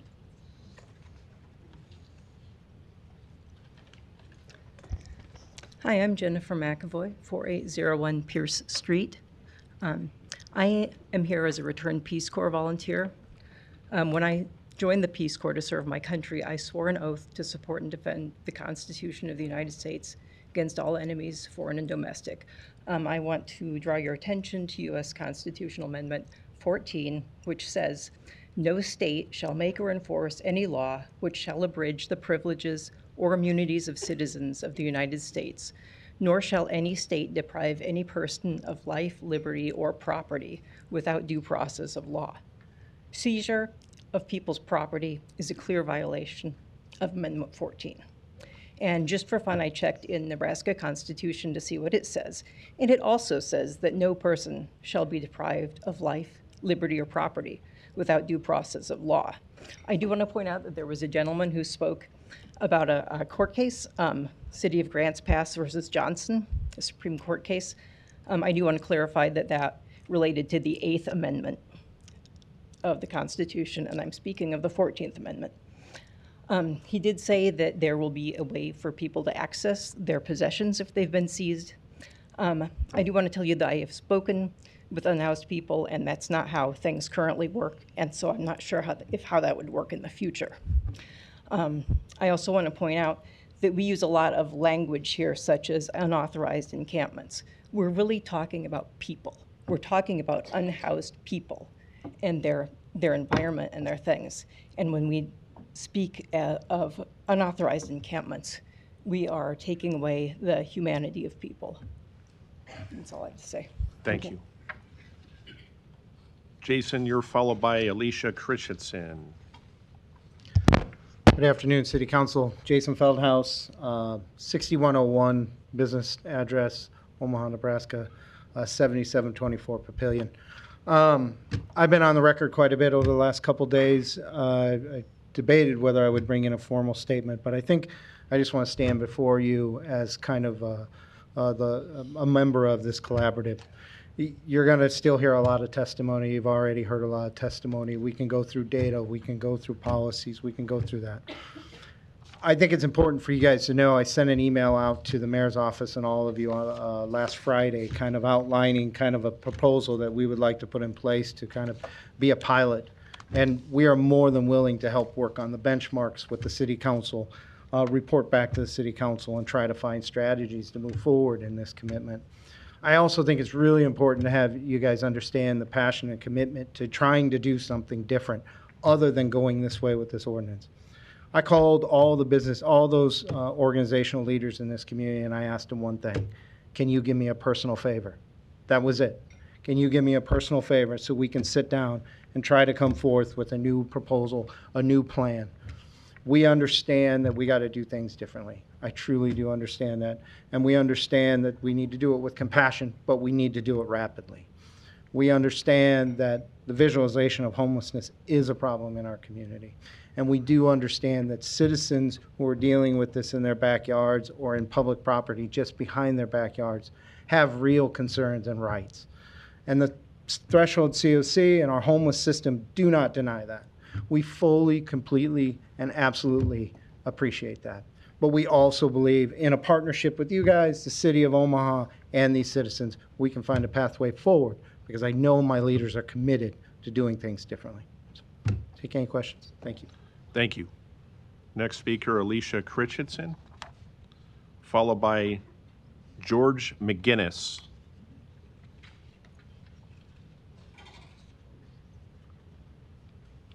Good afternoon. My name is Alicia Christensen. I'm here on behalf of Together at 812 South 24th Street. So as you probably know, Together's mission is to assist our neighbors with exiting homelessness and to help them achieve housing stability. And I think we can all agree that Omaha should pursue constructive policies to prevent and end homelessness in our community. And it is possible to adopt such solutions that acknowledge the need for the city to protect the public's health and safety and acknowledge the dignity and the humanity of people experiencing homelessness. Unfortunately, I think the proposed ordinance here fails to do either. I think it purports to address some activities that create dangerous public and health and safety concerns, but it's not necessary to achieve those goals. Existing law already allows city officials or law enforcement to remove visible homelessness and to protect the public health and safety, public property, trees, shrubs, waterways. These are all covered in our existing ordinances, and it doesn't require issuing a citation for trespass on public property. There's other mechanisms, and the sheriff's representative here that testified as a proponent mentioned that when they see these violations that are putting people in danger, that constitute a public safety violation or are, fostering illegal activity, they have a duty to go in and address that, and they do. And we rely on them for that. But there's no need to add an additional duplicative layer of law on top of what exists already. Our work as a COC has led to a 14% reduction in unsheltered homelessness in the last year. Over 80% of the people who exit homelessness to permanent supportive housing remain stably housed a year later. And these productive solutions, as people have mentioned, are not only more effective, they're also more cost effective. So we urge the council to invest in constructive solutions, and we ask the council to support organizations like Together in the work that we do each day by voting against this proposed ordinance. Thank you so much. Thank you. Next speaker is George McGinnis, followed by Rosa Krankenberg. Getting close. My name is George McGinnis. My address is 2220 South 123rd Street. I'm here tonight, this evening, to speak against this bill. I'm a former unhoused person and recovering addict. For a long time, the only place I had to sleep was under a bridge or in a tent somewhere. This bill proposes to fine and jail a homeless person for public camping. Let me be clear, this is disgusting and dehumanizing idea. You cannot solve homelessness by punishing people for being homeless. This bill doesn't address the root causes. It criminalizes the symptoms. It's like trying to cure a fever by breaking the thermometer. Every person who is unhoused has a story. They are not a problem to be legislated away. They are human beings who are often fighting a battle many of you cannot even imagine. They are our neighbors, our veterans, our family members. They are individuals who have fallen on hard times and need a hand up, not a fine or jail cell. A fine? It's just a debt a person can't pay. A jail sentence? It's a cycle of despair that is almost impossible to break. This bill will not make our community safer or cleaner. It will only push people further into the shadows, making it harder for them to get the help they desperately need.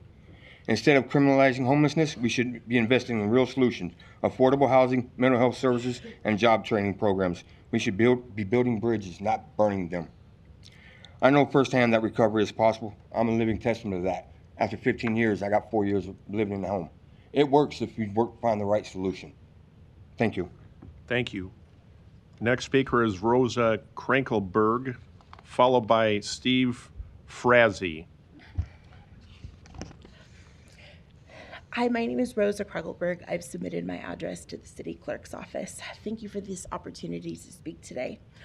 When I was just 3 years old, I was thrown out of a second-story window. It was an act of mercy considering what I was born into, but the foster care system and what followed proved to be no different.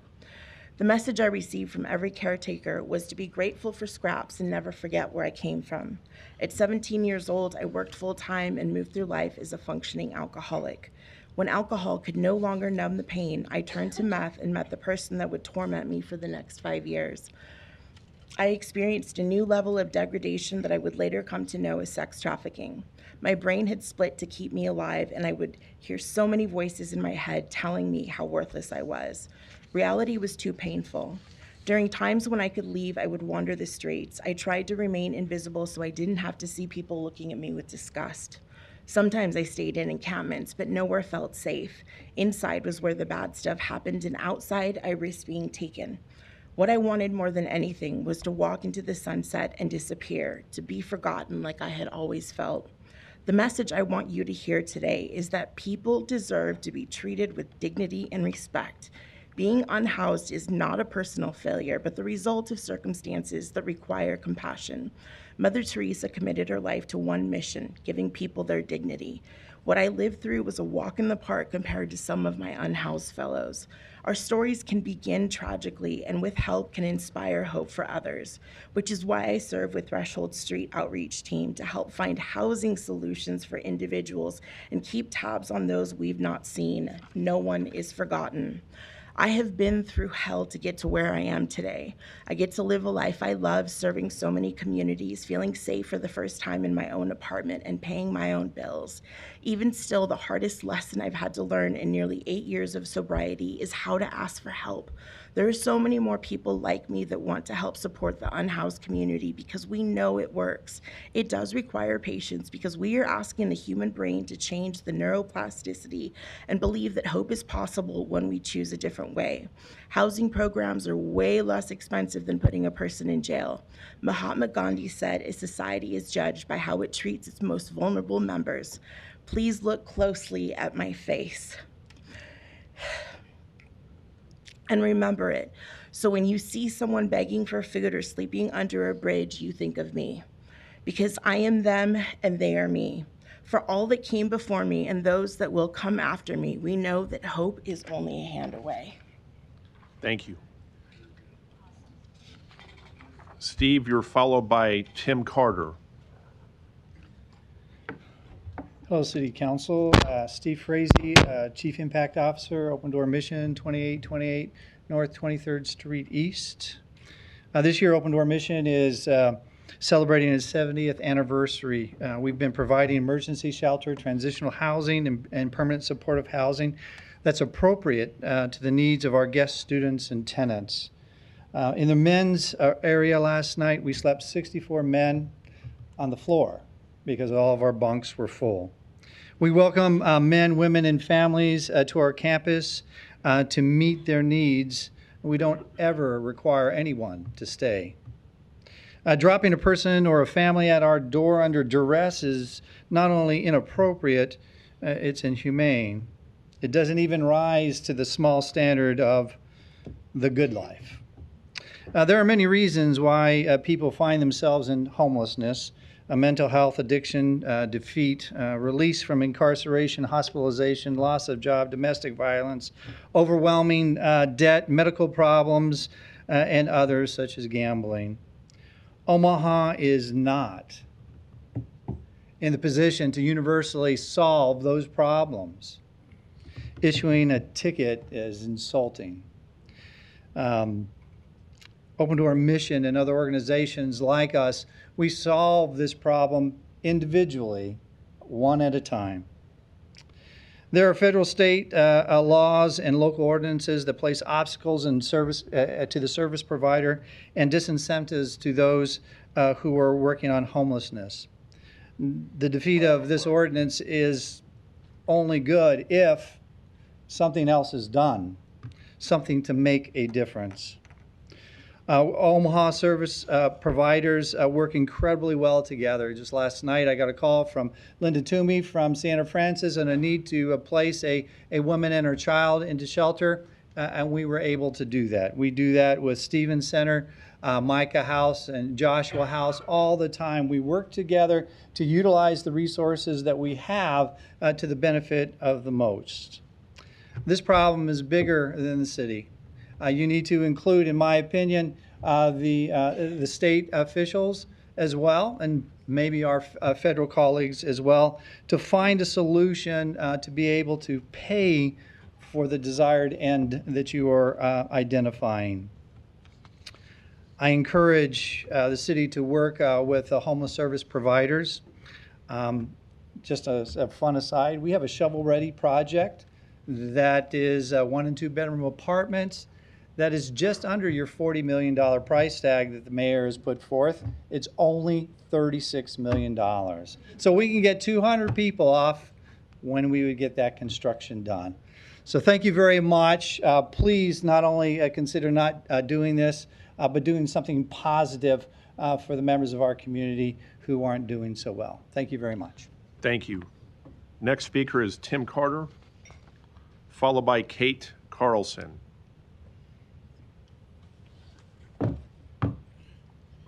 My name is Tim Carter, and my address is 17082 Dora Heyman Parkway. Good afternoon, Council President and members of the Council. My name is Tim Carter. Running for City Council this past spring gave me the unique opportunity to talk directly to thousands of people across District 7. I can tell you this: Omaha voters do not support foolish ordinances that criminalize our most vulnerable. They want solutions that work, not political theater dressed up as public policy. And let's be blunt, Councilmember Harding is using this chamber as a platform for his congressional ambitions. Just last month, he tried to erase DEI inclusion from the city budget. That effort failed, but it did reveal the playbook. Culture war politics instead of solving real problems. And now, with this ordinance, the councilman's doubling down, criminalizing the mere act of surviving while unhomed, and it's disgusting. This ordinance would fine people up to $300 and even send them to jail for 30 days. And for what? For not having a roof? For being unlucky or going through a tough time? We already have laws on the book and policy that focuses on outreach, which we know is the right approach.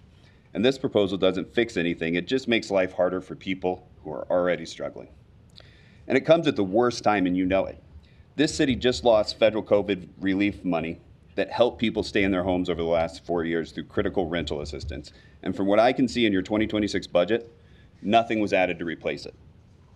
So that means more people are going to be at risk of ending up on the street. Instead of putting resources into housing and outreach, this ordinance puts its energy into fines and court dates. That doesn't solve the problem, it just kicks it down the road. And other cities have tried this. Denver has showed us that camping bans lead to more arrests and instability, while cities like Newark, New Jersey have showed us what actually works, and that's supportive housing, helping people get into permanent homes with services. They saw a 57% reduction in unsheltered homelessness from 2022 to 2023 and sustained 30 to 40% drops over recent years. I'm going to close with this. When I campaigned, I stood alongside many of you on this council at forums and events, and we told voters that addressing homelessness mattered and that our city could do better and that compassion must guide policy. I believed you with those commitments then, but Omaha voters still expect you to uphold them now. Reject this absurd, cruel ordinance, choose solutions, not scapegoats, choose funding, not fines, and choose to lead Omaha forward with humanity. Thank you, and I have record for the clerk if they'd like. Thank you. The next speaker is Kate Carlson, and we better invite Vern Carlson with Kate, so if you both want to come down at the same time. And it is followed by Pete Miller after the Carlsons. Welcome.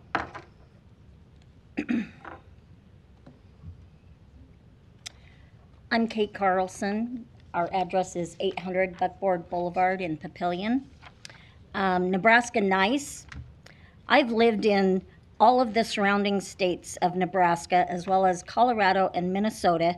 I've also lived in Germany for almost 7 years, and I've traveled all over Europe, a lot of different countries there. Retiring last year after working most of my life with special ed, developmentally disabled, vulnerable populations, as well as in property management field. The last property management company I worked for, my district manager was more interested in me evicting residents rather than working with them and helping them make payment arrangements, which was well within the SOP and my ability, as confirmed by the president of the company.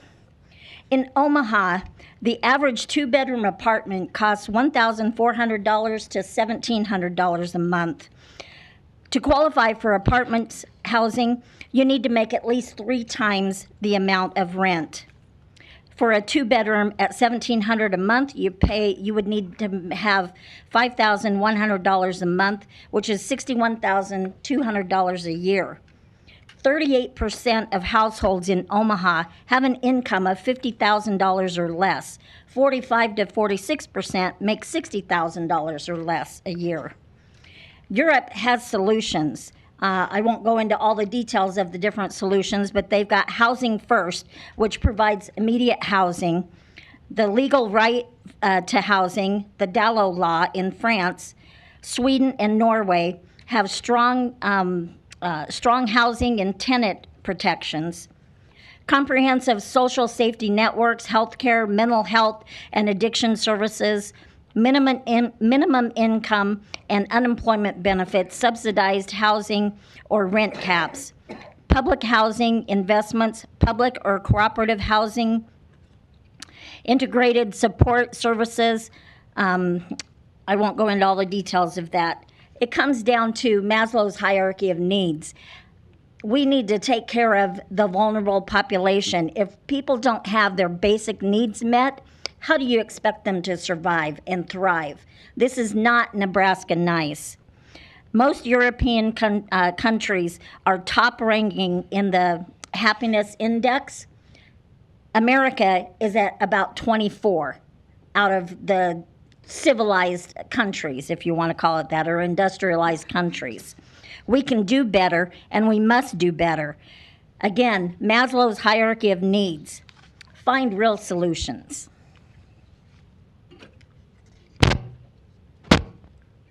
So, Vern Carlson, 800 Buckboard Boulevard. I do see both sides of this issue. Everybody wants clean cities and safe citizens, but this is a politicized event, so I'm going to go into some politics here. Republican cuts to social programs, low-income schools, SNAP, Medicaid, the war on drugs, lack of corporate regulation, corporate greed, lack of affordable housing, income and wealth inequality, and tax cuts for the rich and corporations will exacerbate the root cause problems of homelessness and our national debt. Republican policies will swamp the homeless shelters Mr. Harding wants to build. Nonprofits aren't going to cut it when there are deep systemic issues at play. Apartment complexes that hastily evict tenants, like my wife just alluded to, for late rent payment are a major problem. The companies with high eviction rates should be investigated, and if they are found to be bad actors, they should be fined or have their charters removed. Rent assistance could help as a stopgap measure. Companies that actively damage the communities they reside in need to be dealt with. A renter that has an eviction on their record has a problem. No one will want to rent to a person who has been homeless or evicted or who has an arrest record because of fear their property will be trashed or they will not be paid rent. So some solutions are to the lack of affordable housing, expand affordable housing stock via zoning reforms and incentives, target 30,000 storage units, scale rapid rehousing and emergency rent assistance to prevent evictions, build family-specific shelters and encampment outreach for mental health issues, integrate supportive housing with on-site mental health services, expand Sienna Francis House programs, increase access to low-barrier treatment via street outreach teams. For substance abuse, fund harm reduction and treatment programs, sobriety optional shelters, pair with job training for recovery support. Low-income unemployment, provide employment services and wage subsidies tied to housing vouchers, advocate for minimum wage increases and workforce development. Domestic violence, bolster specialized DV shelters and legal aid for protective orders, offer trauma-informed family reunification. And again, because this is political theater, on September 10, 2025, broadcast of Fox and Friends, Fox News host Brian Kilmeade suggested that homeless people with mental illness who refuse aid should be given involuntary lethal injection.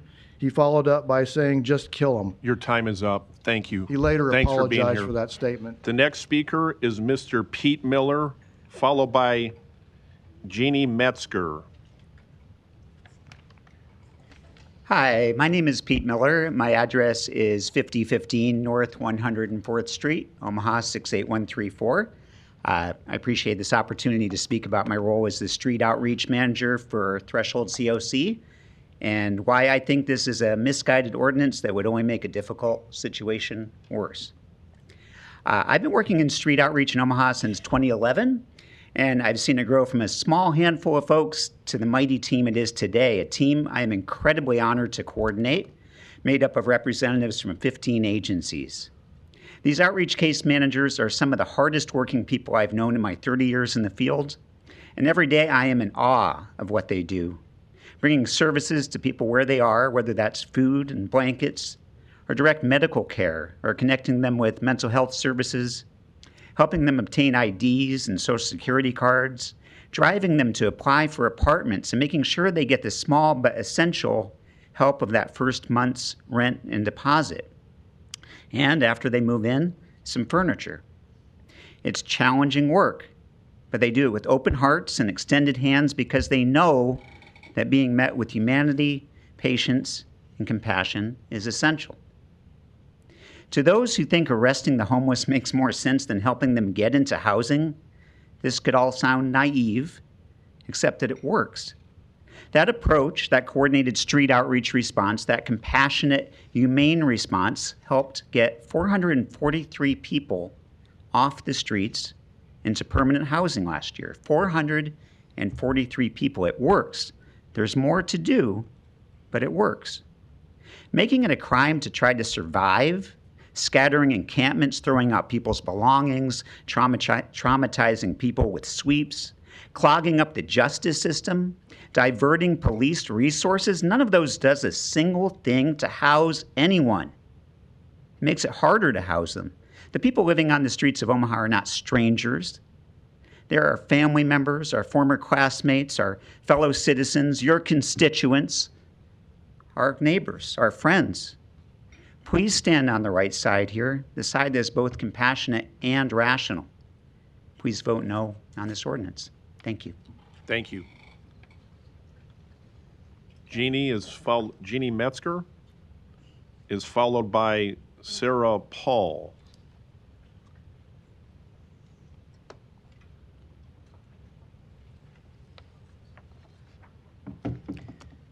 I'm Jeannie Metzger, 15474 Corby Street, 68116. I just have a couple of observations.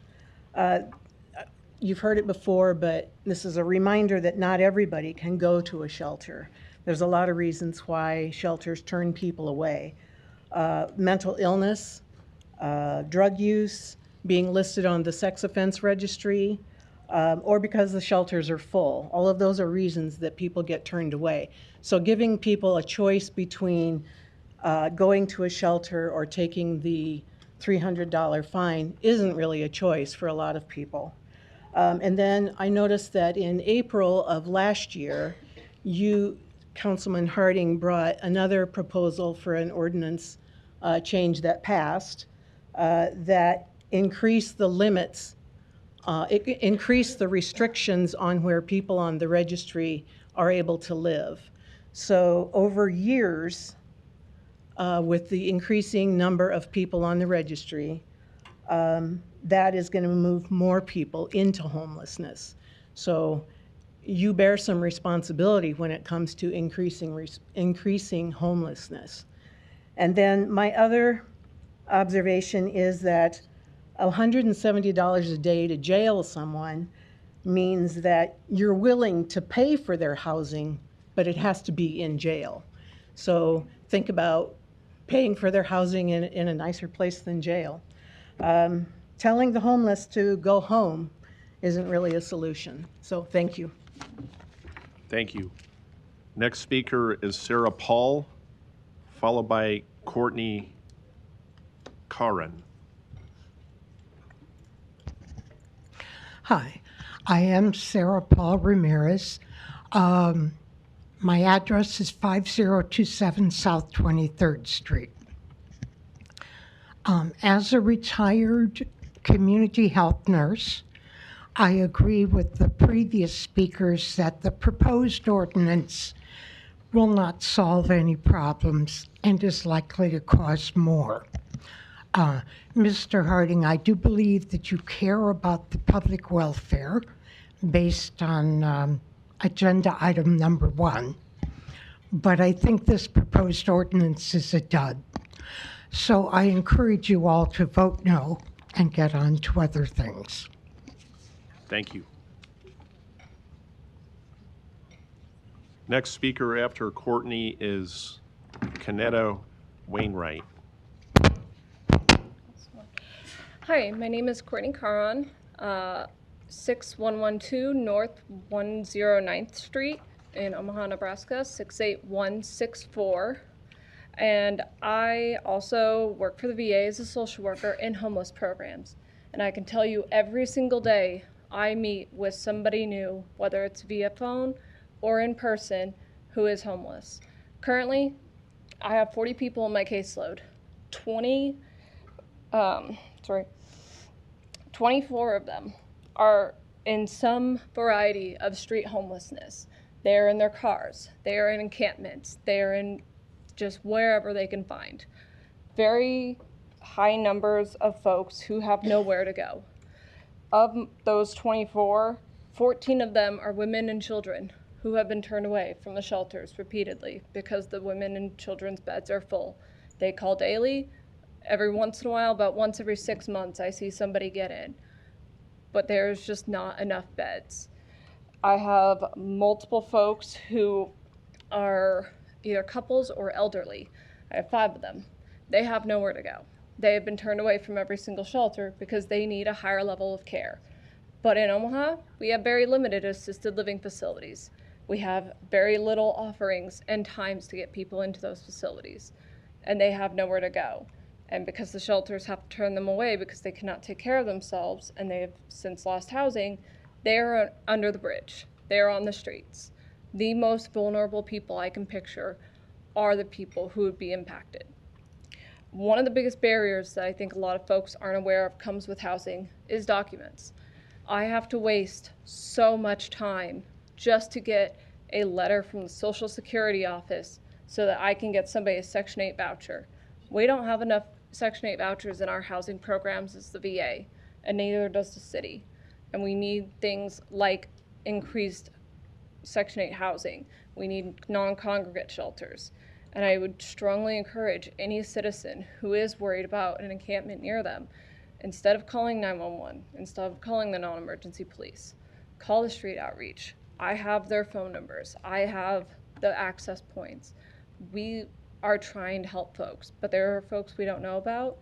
And if you call 911, that solution is not going to come. But if you call street outreach, something might change. Thank you. Thank you. The next speaker is Kanetta Wainwright, followed by Joy Katharima. Hello, my name's Annetta Berdardi, and I'm 62 years old. My best friend, Chrissy, died on the streets because they would not let her in because she had support animal. They would not let her in. She had seizures, and that's the reason why this dog was with her, but they wouldn't let her in the shelter.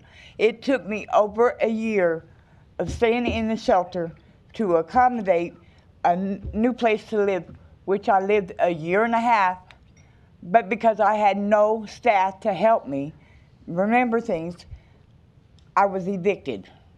So I've lived homelessly without a place to stay for numerous months now.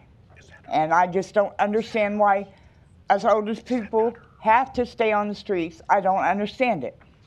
We paid for what we should have, but we don't get it. And I just don't understand it. And that's all I got to say. Thanks. Okay.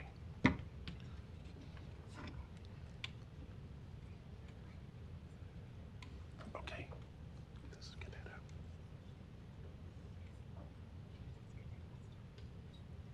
Not Wainwright.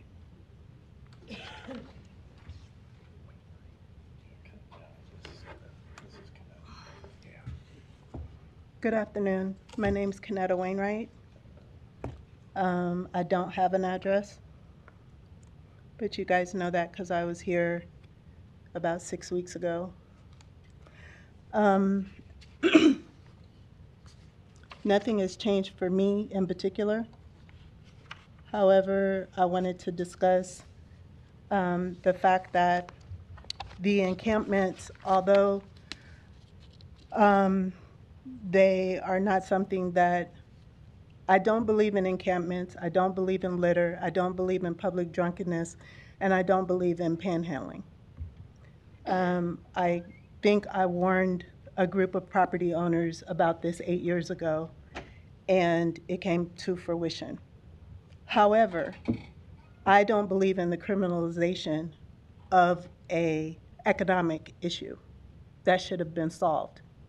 And it should have been solved under the McKinney-Vento Act. It should have been solved when it was revised under the Hearth Act.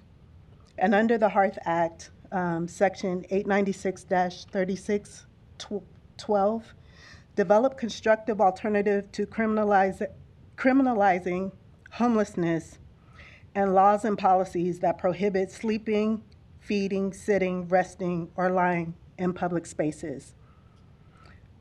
That is part of the Hearth Act.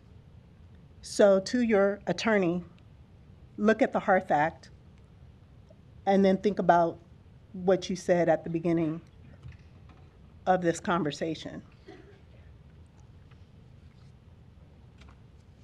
I also believe that there is enough money for homelessness programs. There has been, even though it was during the pandemic, there was $47 million in 2022, 2023, and then another $67 million the following year, just to the continuum of care. So how come we haven't ended homelessness? We have interagency councils on homelessness. There's 19 agencies in that council. You mean to tell me that out of all of the federal agencies that work together, you guys haven't ended homelessness yet? So I do have an issue with you having a housing or homelessness coordinator. first off, home is where the heart is. So it's not a homeless coordinator you should have. You Ma'am, should have. your time is up. Your 3 minutes is up. Fine. Thank you. You're welcome. Next speaker is Joy I do Caterima. I do want to say something because. Ma'am, your time is up. I got to cut you off at the 3 minutes. Thank well, you. I want to clarify Joy, that you're the the next person speaker. before, Ma'am, the person respect, before can you me cut the was mic? not me. Ma'am, that it's okay. spoke. Thank you. Thank you. Joy Caterima is the next speaker, followed by Terry Crawford. Katharina, you had it right originally the first Oh, time. sorry. Good afternoon, council members. My name is Joy Katharina. I'm here on behalf of the ACLU of Nebraska. Address is 134 South 13th Street, Suite 1010 in Lincoln, Nebraska. My personal address is 5660 South 96th Court, Omaha, Nebraska. I work as policy counsel for the ACLU of Nebraska, and for nearly 60 years in Nebraska, the ACLU has worked in courts, legislatures, and communities to protect the constitutional rights and individual rights of all people. Beyond one person, party, or side, we the people dare to create a more perfect union. According to the United States Census Bureau, the percentage of people in Douglas County living in poverty is 12%. Citations and fines should not be imposed on people for policy choices that keep people in poverty. Citations that are impossible for someone experiencing homelessness to pay only leads to escalating debt, damaged credit, and jail time, each of which creates further obstacles to attain housing. A survey of respondents in Seattle, which has a similar ordinance, found that legal fines and resulting debts extended homelessness by nearly 2 years. This body has heard a number of creative solutions offered today in opponent testimony. I would urge this body to consider those versus trying to arrest our neighbors who are experiencing the trauma of poverty. We cannot arrest our way out of homelessness. Removing unhoused people from public spaces without doing anything to help them is inhumane and degrading. Laws that make it a crime to be homeless waste money, make communities less safe, and make it harder to solve homelessness. Instead of passing counterproductive laws, you should be focusing your energy on ensuring that everybody has a safe place to call home. By ensuring that everybody has housing and support that meets their needs, we are able to build a safer and healthier and more just community. We urge you to consider the opposition testimony that you've heard today and vote against punishing our neighbors. Thank you. Next speaker is Terry Crawford, followed by Dominique Miller. Good evening. My name is Terry Crawford. I am second vice president for the NAACP Omaha branch. I am also a resident. I am a lifetime community member. I am a person who seeks justice, human dignity, and equitable public policy.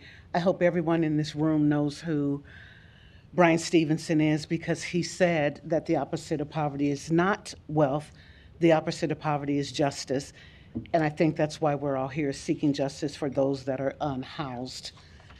I stand before you, the council, in opposition of the proposed ordinance that seeks to prohibit encampments, incarcerate unhoused individuals, and impose a $300 fine, which effectively criminalizes poverty.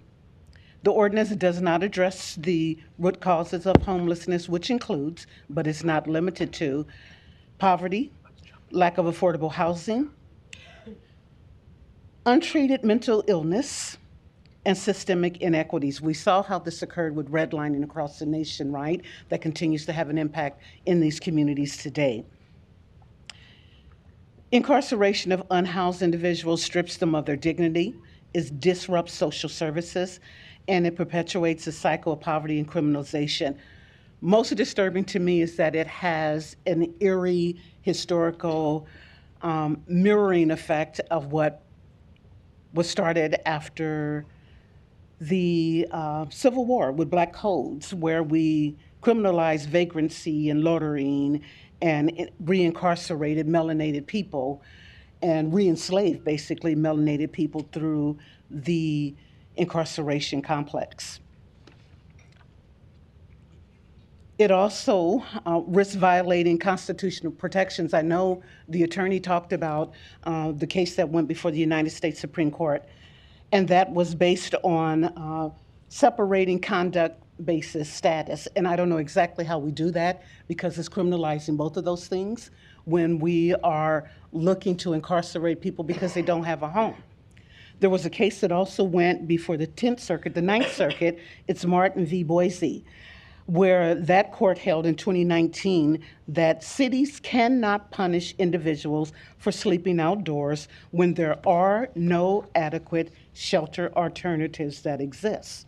So we have to ask ourselves in Omaha, Nebraska, are there adequate alternatives that exist for these people? I think we have to say that there's a resounding no to that question. So what do we do about it? Well, I think there should be a call to action. I see him on the yellow light. Urge the council today to reject this ordinance in its current form, and if there's a way to Ms. revise Crawford, it. your time is up. Thank you for being here today. You're welcome. Next speaker is Dominique Miller, followed by Sophie Gravy. Hello, my name is Dominique Miller, 3129 South 41st Street, Omaha, Nebraska, 68105. Before I get started, I believe, Mr. Coos, you called some of these unhoused neighbors of ours, homes and tents, camping paraphernalia. As a peer support specialist with a local nonprofit here who works with primarily unhoused neighbors, I would just like to give you a list of things that we compiled this morning for me to bring to you, of things that have been taken due to them having camping paraphernalia. Direct express cards, which is their primary source of income when their SSI is deposited. If it comes up missing, along with their IDs, social security cards, birth certificates, all three of these things are needed in order to replace this direct express card, which is their only form of any type of income. Their SNAP cards, their medical insurance cards, which at that point will hinder any type of mental health care or emergency visits or any type of care that they're needing they fall in the lids trying to get back to their encampment, and they have blisters and things, and now they are no longer able to be seen because they don't have their insurance card because their camping paraphernalia was taken. They have lost ashes of their mothers. They have lost baby pictures of the only pictures that they have of themselves, their family, their children. They have lost obituaries of their loved ones, their clothing, my home, and everything I own. So with that being said, again, I am a peer support specialist at a local nonprofit. I work primarily with street homeless peers, and I am also the daughter of a man that has experienced street homelessness on and off for the last 25 years of my life and his life due to his own mental health. The most impactful thing I've learned in my years is the look of exhaustion on people's faces when they're told again and again they need to keep moving. You can't be here. We've called the police. There's nowhere for you to rest. It's endless motion, corner to corner, sidewalk to sidewalk, constant reminders that they don't belong. They go to a shelter, but today Omaha does not have enough shelter beds. The number is the story. People who live unsheltered in Omaha have grown 8-fold in the last decade. Over 1,500 people are unhoused in our metro city. It costs $36,000 a year to cycle a person through police, jail, ER, and shelters, but supportive housing with wraparound care services costs about $13,000 a year, saving $23,000 per person, no more than $11 million annually if we just helped 500 people. I would like to know the data you are using to support spending $11 million a year of taxpayer money for something that is ineffective at solving the problem. How does this excessive spending improve the situation for anyone at all? There is an enormous amount of data showing that wraparound supportive housing is both cost efficient and effective at minimizing housing instability. This last weekend in Minneapolis, someone shot at least 5 people in an encampment on private land. The city bulldozed the private landowner's rights by bulldozing the encampment the day after it happened. In an interview, the landowner pointed out that Ma'am, your 3 minutes is up. Thank you. Thank you. Next speaker is Sophie Gravy, followed by Angel Sharp. Dear Omaha City Council, my name is Sophie Gravy. I live at 5013 California Street. I stand today in opposition to this ordinance. As someone who works with unhoused individuals daily, I can tell this ordinance is coming from people who do not care about them. This is an ordinance that criminalizes homelessness, plain and simple. The people that support this ordinance just don't want to have to see unhoused people. And I think that that's really sad. It's a shame that some want to turn their back on our city's most vulnerable. If you don't work with unhoused, you may not know that shelters are often not the safest place for them to be. And like many people have said earlier, a lot of our unhoused individuals can't go to these shelters. And we also don't have enough room in our shelters. As people from the Stevens Center, and I'm sure many of others said, they're sleeping on the floors. They're so full every day. I have people come into my office, I work with Dominique, we can't get them into a shelter. We literally bring them because if we call, they're gonna say that they're full, and we just have to show up there. That's something that happens every single day at my office. This ordinance is not a solution. We need more affordable, low barrier housing in Omaha. We need more adequate mental health and substance use care in our city, because that's really the root cause of homelessness in the whole United States. How lucky and privileged are you, Harding, to have never had homelessness touch you personally? You are so removed from this world that you are willing to be so cruel to our most vulnerable neighbors. As many have already said, there are dozens here today that have dedicated their lives to this work, including me. We don't need more red lines. We need more resources and people that care. If you pass this ordinance, that shows me you haven't listened to us or our unhoused neighbors, and you don't care to. City council members, I implore you to do the right thing and vote no on this ordinance. Thank you. Thank you.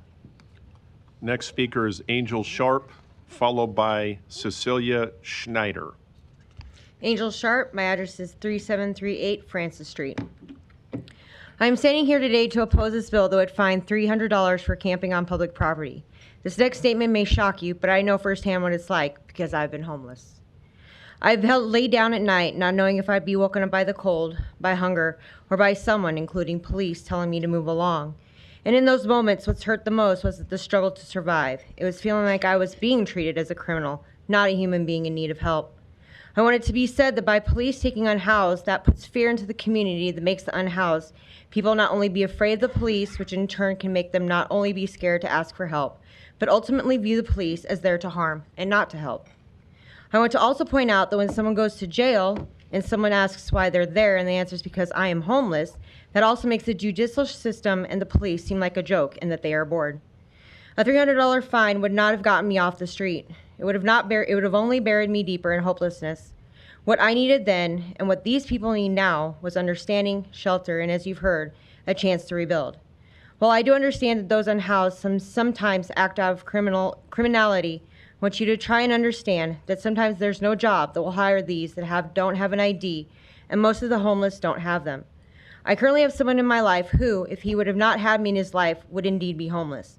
He is not a drug user, a criminal, or someone who wants to be harming others. He's just someone who happens to be in need of help along the journey of life.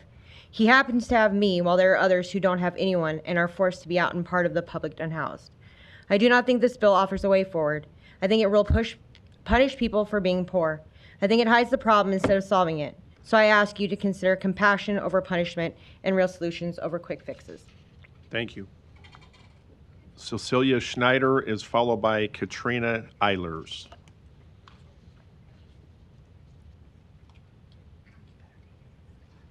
Hello, my name is Cecilia Schneider from 1141 South 30th Avenue, 68105.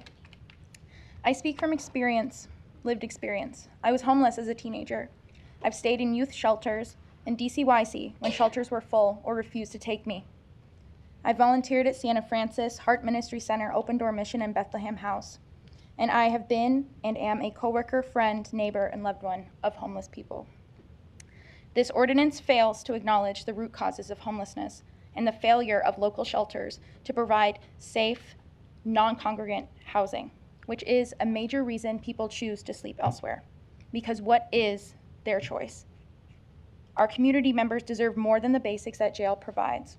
They deserve dignity, compassion, and respect, the same afforded all of us who have not been accused of a crime or have not fallen on hard times in the public. Forgo this ordinance that claims homeless people are different from us. They're not entitled to public spaces like the rest of us. They should be out of sight and out of mind. Without proper interest in the causes of homelessness, the local jail will fill with homeless people and overflow back into public spaces eventually, as our community members are becoming homeless at a terrible percentage. Do not fool yourselves or us into thinking that our population of homeless people will not grow if you threaten them with incarceration or unsafe or unaccommodated beds in overcrowded shelters. That should be our cause for concern. Why are people left to sleep through deadly weather in vulnerable public spaces? Why are our community members unable to afford housing, transportation, or health care? Why are disabled veterans having to sleep outside with their service dogs? Locking homeless people into cells with accused aggressors further traumatize our most vulnerable members of our community. that goes for jail and shelters. Not every homeless person is aggressive or dangerous, but this ordinance makes the claim that they are. Forgo this ordinance and instead view homeless people as people, our neighbors, and reject the bias that they are less deserving of privacy, dignity, and safety, which is found not living in jail. Do not fool yourself. Until we create a better alternative to sleeping outside, we should not blame homeless people for doing so and allow all people, the right to keep themselves safe the ways they know how. When I was homeless, I was a teenager, and I made a list of what I wanted. I wanted privacy, safety, to be healthy, comfortable, and have long-term stability, and have trusted and loved ones by my side. You break families up by forcing them into shelters. That's it. Thank you. Thank you. Katrina Eilers is followed by Elise Emanuel. All right.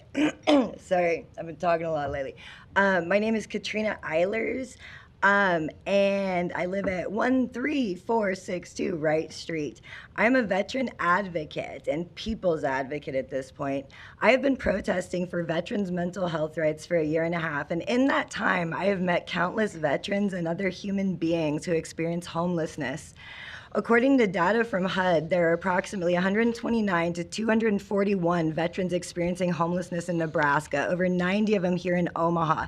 Based on $170 a day on the low end, you're talking over 20 grand in prison instead of putting them in the VA or somewhere else they could go, but we don't have the resources for that. And I understand that we do have more programs than civilians, and that's what makes this even worse, that there's a single homeless veteran in my state. I also believe that these numbers are on the low side due to often relying on self-reporting or a single yearly head count. I myself am an alcoholic, and by the grace of my retirement and my benefits, I was able to receive treatment for my disease.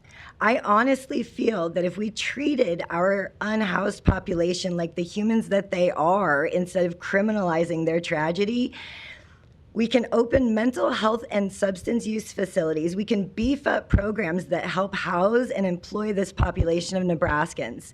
I spoke with a former prison guard who said they were often left no choice but to cuff a person experiencing mental illness to their bed for both their safety and the patient's. I honestly feel like both sides of this issue are all mad at the same people, and those are the ones holding the purse strings. Our prisons are already overcrowded per the Investigator General report published September 2024. So how will room be made, and why can't that room be made in a different way? We all have one thing in common, and that is that we are human beings. I'm just one guy, and I don't know the solution, but it seems like you have a wealth of knowledge of professionals in this very room. And if maybe we started having a conversation instead of yelling at each other, we could actually fix the problem and make a real difference in the world. So please, don't let them arrest my unhoused friends that I've met on my corner protesting that have kept me safe. Thank you, and have a good day. Thank you. You as well. Next speaker is Elise Emanuel, followed by Melissa Schumann. Hi, Elise Emanuel, 4809 Davenport Street, Omaha 68132. I just want to say that I agree with what everyone here who spoke in opposition of this ordinance has already said.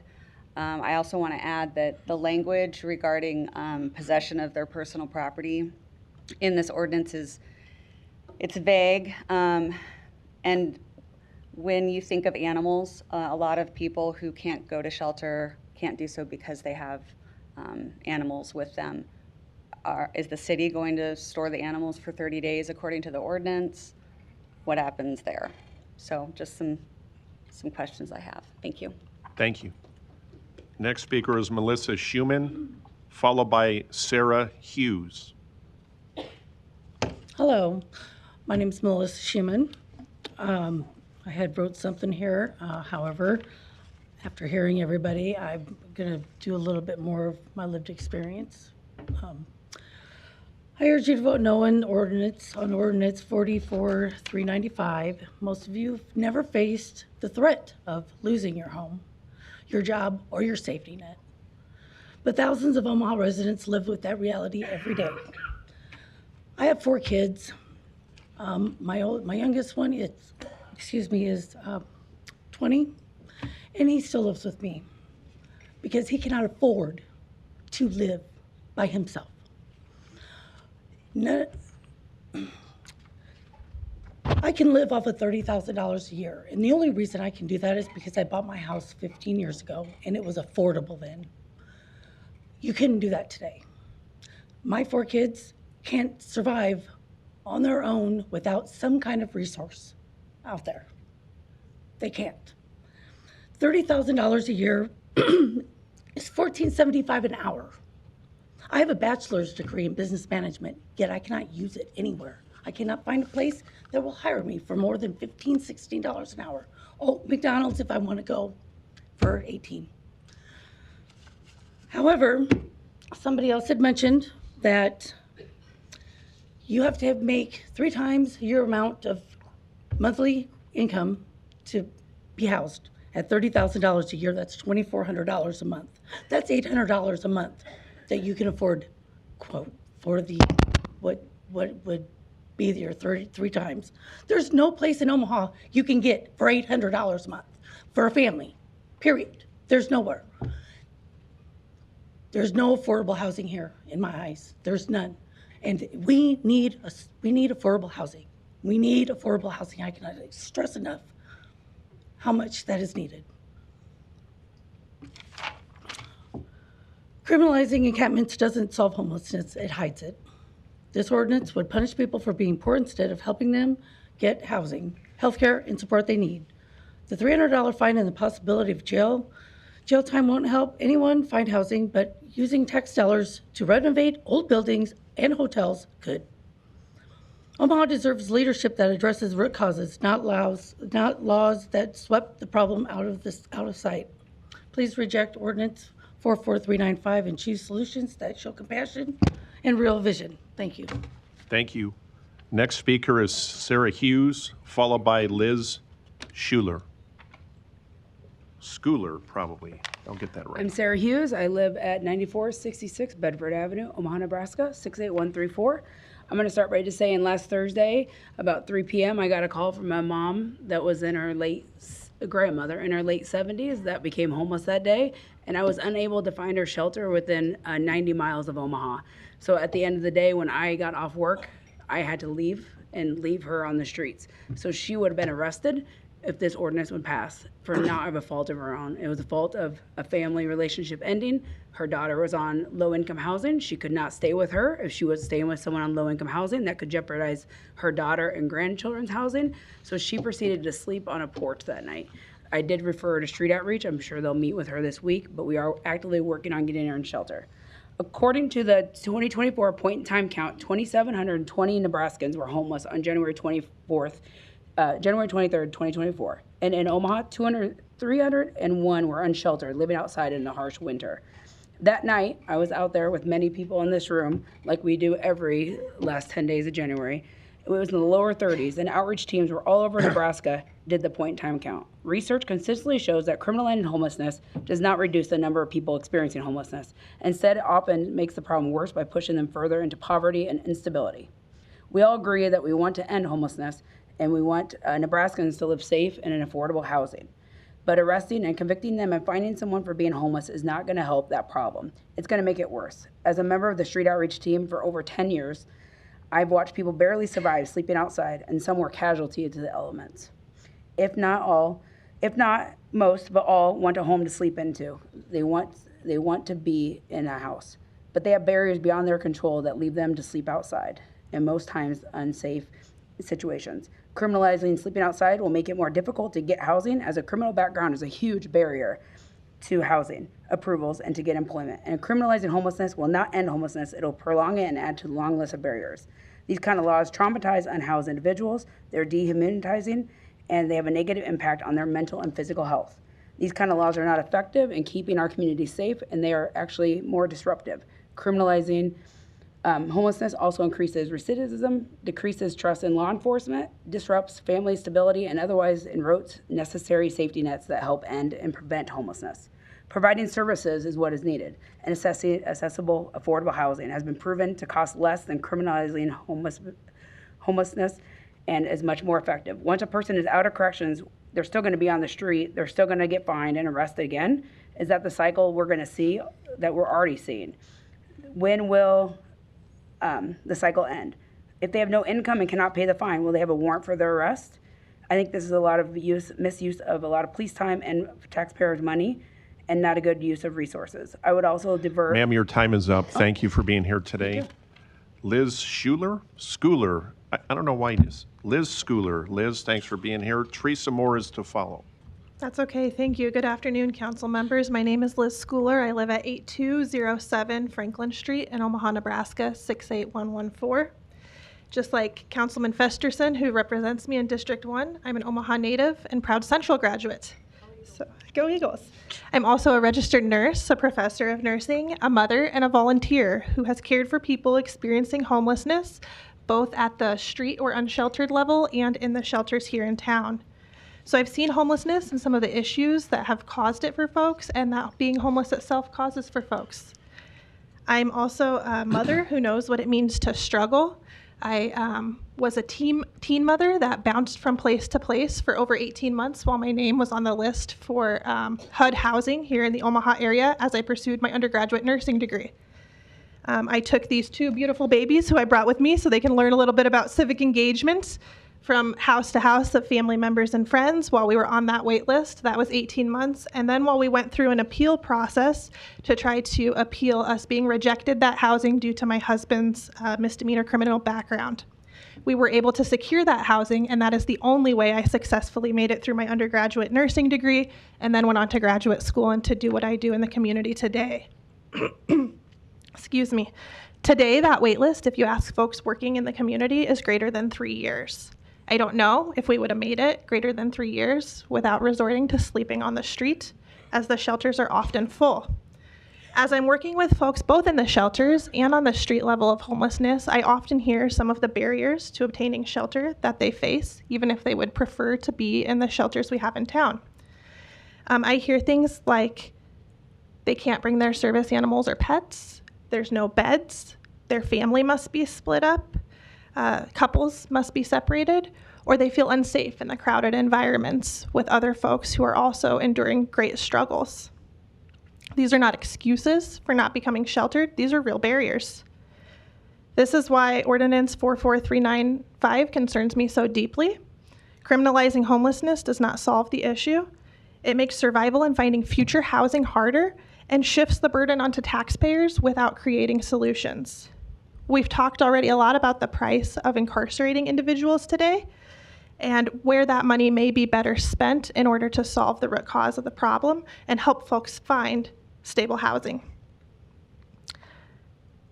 Meanwhile, Omaha faces a severe affordable housing crisis, as folks have talked about. The federal definition of affordable housing is spending about 30% of your income on housing and utilities. At minimum wage in Nebraska, now up to $13.50 an hour, folks make about $2,300 a month full-time gross. That would mean they would need to be able to secure housing with utilities for $690, $700 a month at that wage. There is nothing available. I checked Zillow this morning. Thanks. Your time is up. Thanks Thank for you. being here today. Teresa Moore is next, followed by A.T. Miller. City Council, thank you for listening to us and hearing us. And all I ask is that you really do see us and that you really do hear us today. Today, I not only get to work in homeless services, I too was homeless at one point in time. I remember going into a shelter and I had my two boys, one on each hand, and getting turned away from the shelter because there was no beds, there was no family rooms available. To walk out of that shelter and have my boys crying and asking why they can't stay there, you know, that just breaks your heart.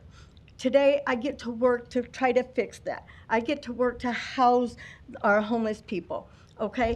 We still face barriers, okay? People that going into jail, you put them in jail, they end up losing, they take all of their belongings. They come out of jail, the problem is still going to exist. They've lost their ID, they've lost their birth certificates, their social security cards. Okay, we have to try to get all of that back. And then we get to go and apply for housing. We get turned away from housing because you have to make 3 times as much of the rent to pay for your housing. I don't even make that, you know. I know a lot of us, nobody wakes up and, let's be homeless today. Nobody chooses that. We don't choose that. It happens, you know. Domestic violence, which was my situation. You know, there's a lot of that around here in Omaha. Our homeless people are people too. Being housed is a basic human right. Food is a basic human right. They are people too. Let's look at them. Let's see them. Have conversations with them. And let's look for a hand up and not kick them when they're down. Thank you. Thank you. The next speaker is A.T. Miller. And if I can ask, when you come up to speak, make sure you stay in front of those microphones. And I appreciate everybody listening attentively and doing a great job. We got a few more speakers left, but thank you, everybody. The floor is yours. Thank you, council members. My name is A.T. Miller. I live at 1117 South 10th Street here in Omaha. I want to speak from the perspective of a family member. My mother's sister ended up homeless multiple times, and mainly due to her mental illness, severe schizophrenia. Her mental illness started because of severe postpartum depression after the birth of her 4th child, and our family spent many years looking for her. And as did her children, because she would periodically go off her medication and wander away from care. She had, we paid for highly beneficial private care, but her mental illness led to her non-cooperation.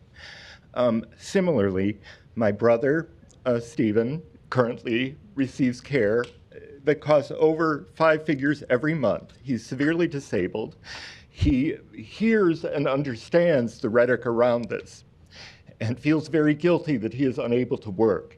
He was employed by Challenge Industries, which is like Goodwill Industries, supported a work environment. He was unable to do that. He has severe scoliosis. He's deaf as well as schizophrenic. And he is daily in fear of becoming homeless, despite the care that he receives. He receives both Medicare and Medicaid, which is typical of many disabled people. And when he hears about cuts to Medicaid, he becomes extremely anxious. His anxiety, stress exacerbates his illness. And it is very difficult as a family member. I visit him regularly. I'm one of the only family members visiting. He is over 60 years old, and people at that age who struggle with disabilities often have lost their parents, have lost family members.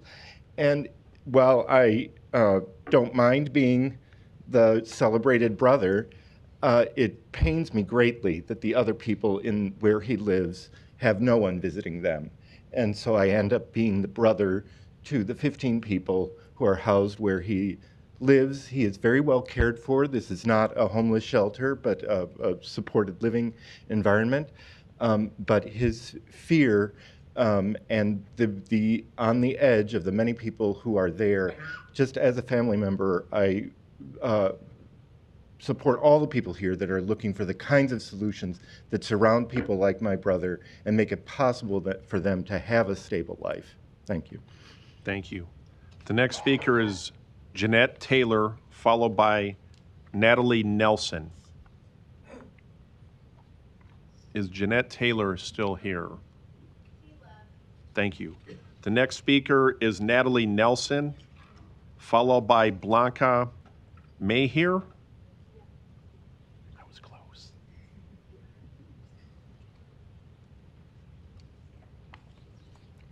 Hello, my name is Natalie Nelson, pronouns she, her. I live in the Karen Western neighborhood at 4508 South 62nd Avenue, Omaha, Nebraska 68117. The city council member who represents my district is Ron Hug. I have a graduate, sorry. You're doing great. I just first want to say thank you to all the speakers who have shared their personal experience. It's very touching and honored to hear them. I have a graduate degree in social work from UNO, and I'm currently a bilingual licensed independent mental health practitioner providing services in South Omaha. Throughout my social work career, I have helped individuals and families apply for SNAP and other benefit programs, assisted community members experiencing domestic violence, and have volunteered or collaborated with agencies serving our homeless or food insecure neighbors. Completing research throughout my undergrad and my career experiences have led me to share that I strongly oppose this proposed ordinance. We don't need to criminalize unauthorized encampments in Omaha. We need to find alternative solutions that allow access to affordable housing or alternative housing, much like what many of the constituents have shared today.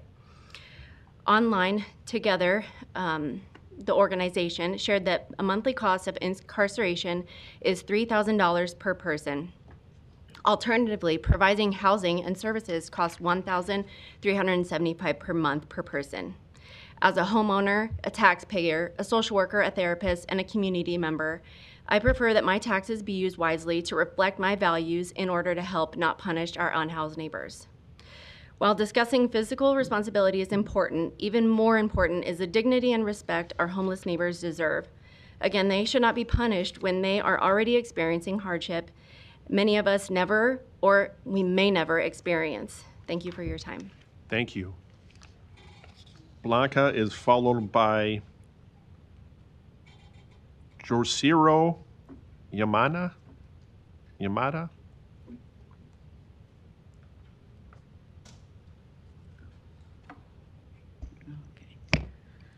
Blanca Mejia,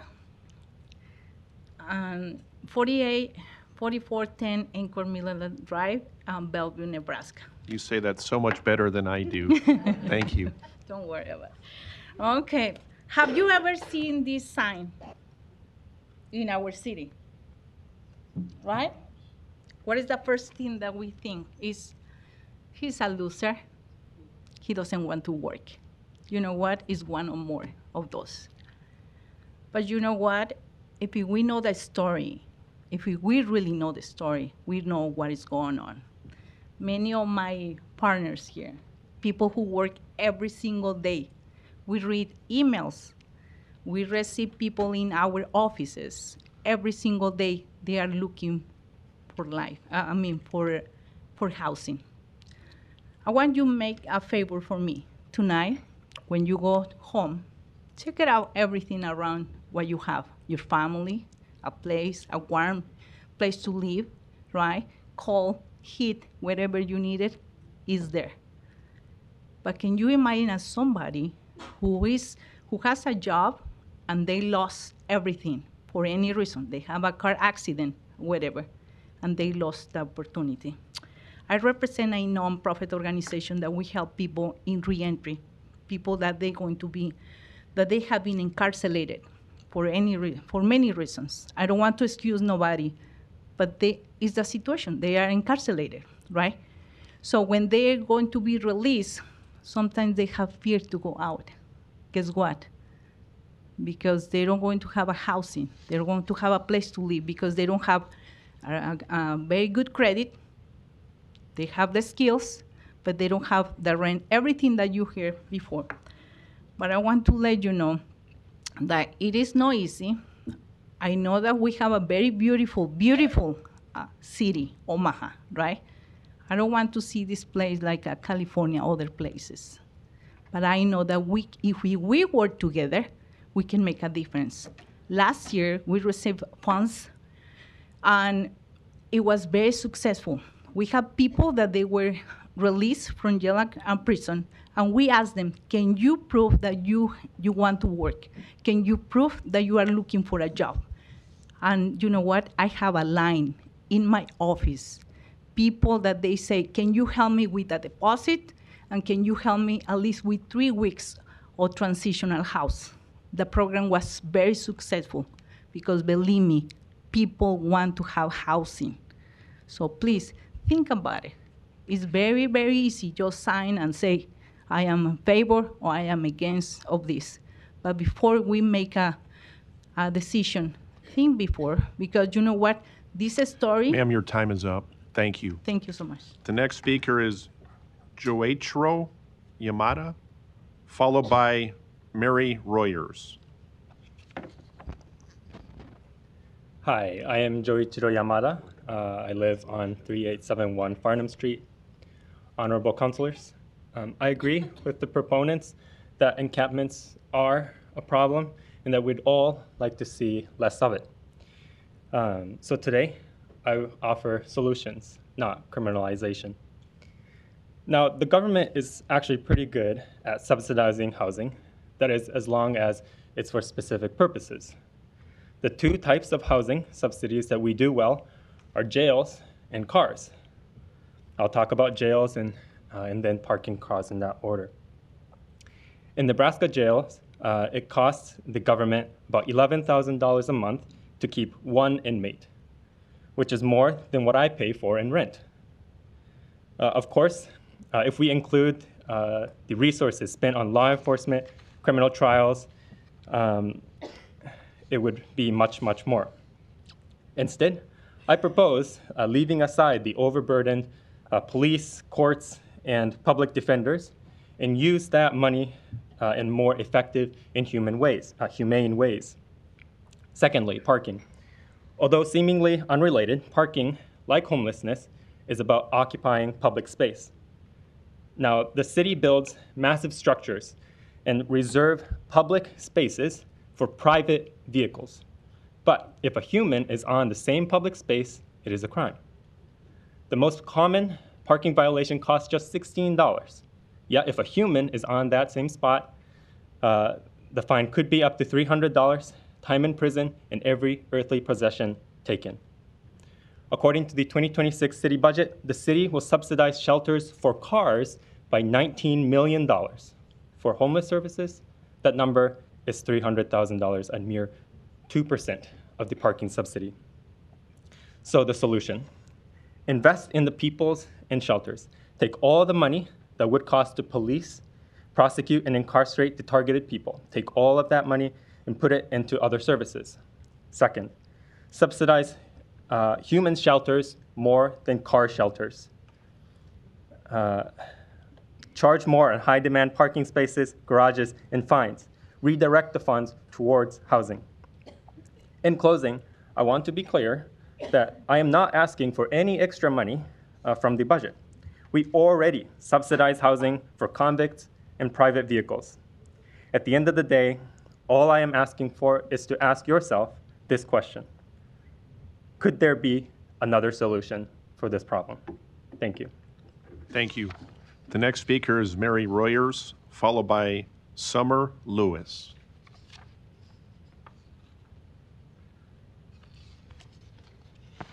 Hello, my name is Mary Royers. I've had my address requirement waived. I live in District 2.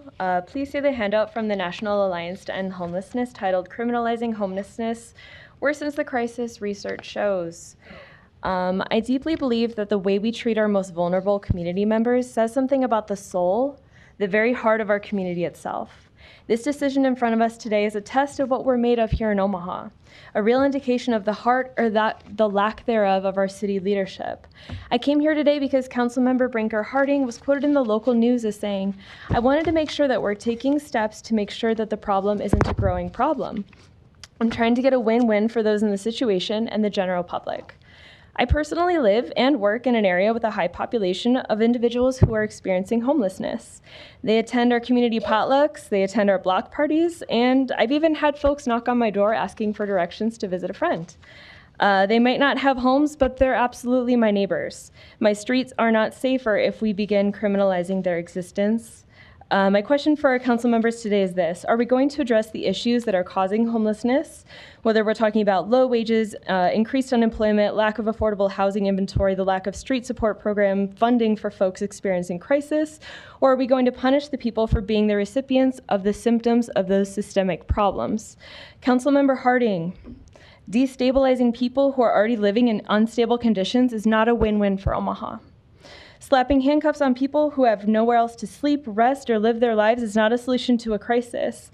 According to Jeffrey Selbine, a Berkeley law professor and faculty director of the Policy Advocacy Clinic, the criminalization of homelessness is shown time and time again by research to be both counterproductive and inhumane. Councilmember Harding, counterproductive and inhumane measures are not a win-win for Omaha.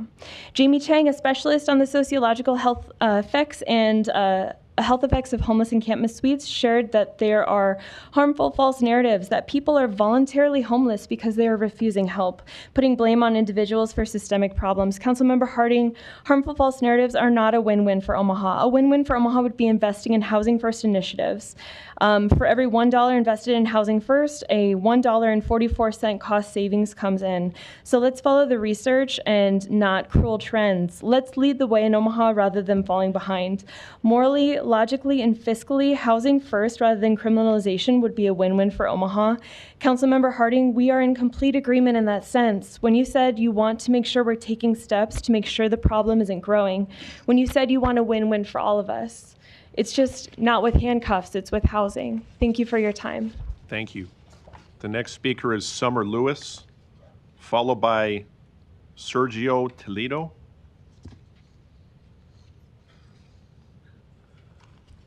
Good afternoon. My name is Summer Lewis, and my address is 1411 North 104th Plaza. I am speaking today to voice my strong opposition to Omaha City Ordinance 44395. This measure which seeks to ticket, fine, and arrest people experiencing homelessness for occupying public property with bedding or tents is unnecessary, counterproductive, and fundamentally cruel. People do not choose to be homeless.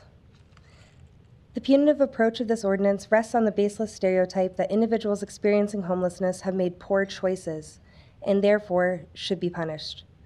This ignores the reality that housing instability is often the result of limited choices and external catastrophic crises.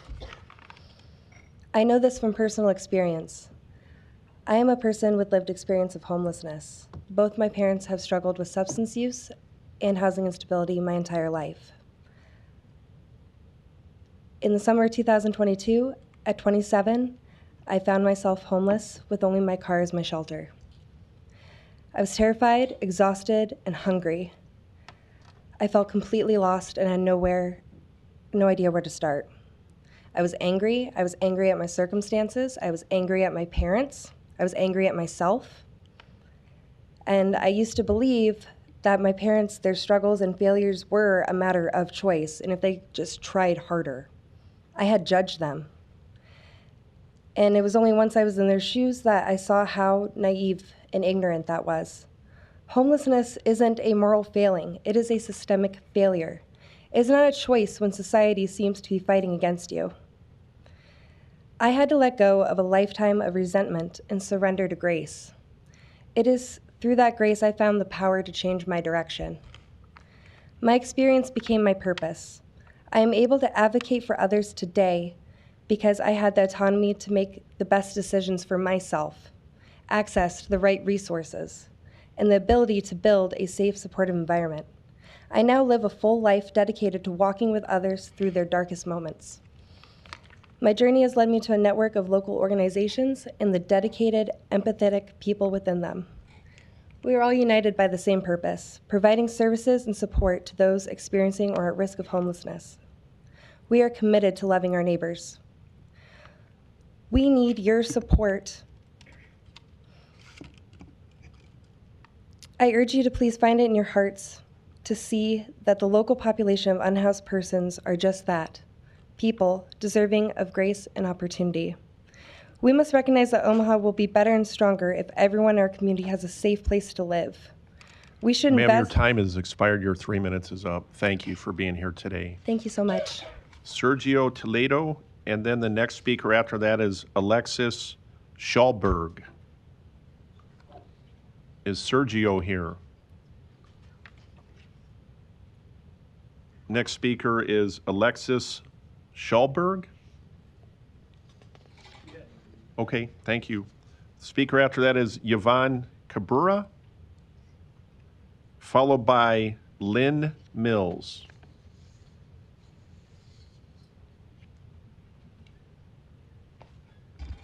Good afternoon, Council. My name is Yvonne Kabiru. I am here in the capacity of representing the Women's Center for Advancement. I am the Community Engagement Coordinator there. Our address is 3801 Harney Street, 68131. Housing is a barrier to many of our clients leaving abusive relationships.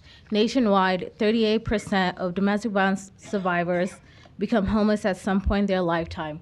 More than 90% of homeless women have experienced severe physical and sexual abuse at some point in their lives. Over 80% of survivors entering shelters identified finding housing as the greatest need. In Omaha, it costs the Douglas County Corrections Facility $170 a day to incarcerate someone. Monthly, that is $5,100 a month, $61,200 a year. When we think about homelessness, we think about the assumptions that come with it, which some people today who have testified have mentioned. It includes people who are lazy, who have experienced drug use, mental health issues, but it also includes domestic violence survivors, it includes veterans, and it also includes marginalized people. Criminalizing homelessness is not an answer. Many people with domestic violence, human trafficking, mental health issues will be swept up if this ordinance is passed. And I ask you today to do not support this. It's not what our community needs. It's not what society needs. And we should be looking at ways to fund the already existing resources in our community. Thank you. Thank you. Next speaker is Lynn Mills, followed by Rosalind Rao. Good afternoon. My name is Lynn Mills. I live at 3509 California Street. I'm here today to speak on my experience as a volunteer as an outreach group. We are a volunteer collective. We started in 2020. There was an encampment that someone we knew in our group lived next to, and we got together. We spoke about what our desires were to help and to try and provide basic human services, warm meals, a shelter, blanket, basic human needs. That was in 2020. It was a fairly large encampment at the time.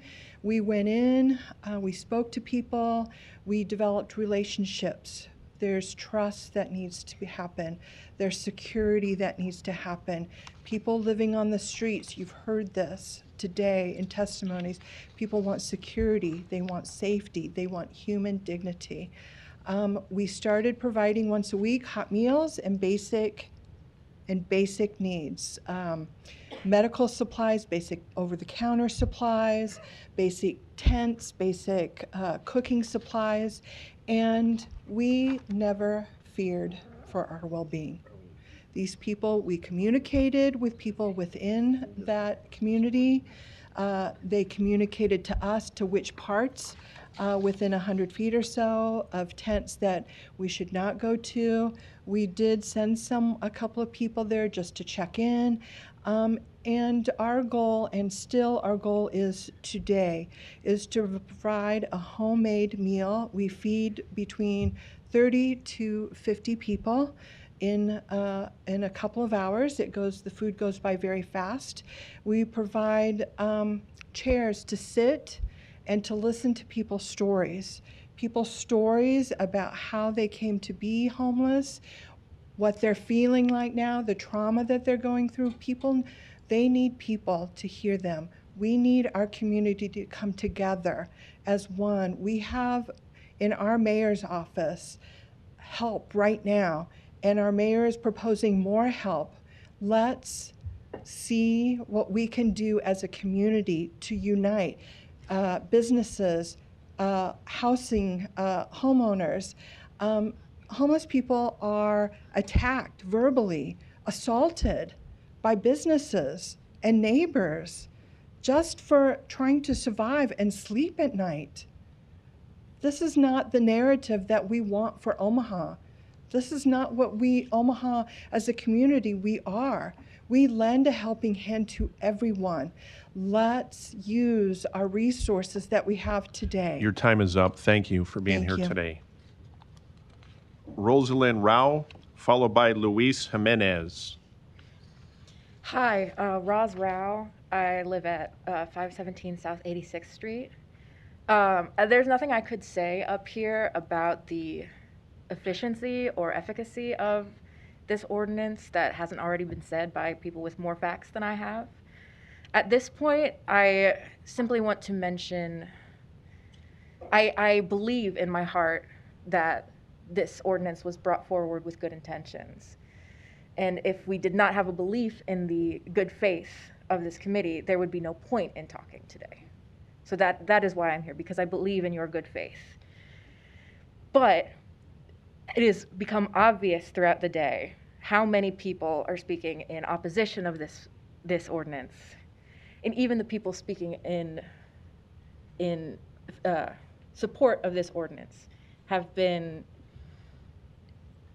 they just haven't been very, they have had their doubts. They have not been very committed in their support. So I wonder, if this does go through, if you do vote for this, how can you truly say you support and represent your constituents with this giant turnout today? If you do go ahead and vote for this ordinance, it has been obviously unsupported by your constituents. That's all I have to say. Thank you. Thank you. Luis Jimenez, followed by Elahe Pearson. Luis Jimenez, 279 Dewey Avenue. So I spoke with Andrew Bosch, and he said that this ordinance defines public spaces. And he's also said that the city already has definition for public spaces, public space.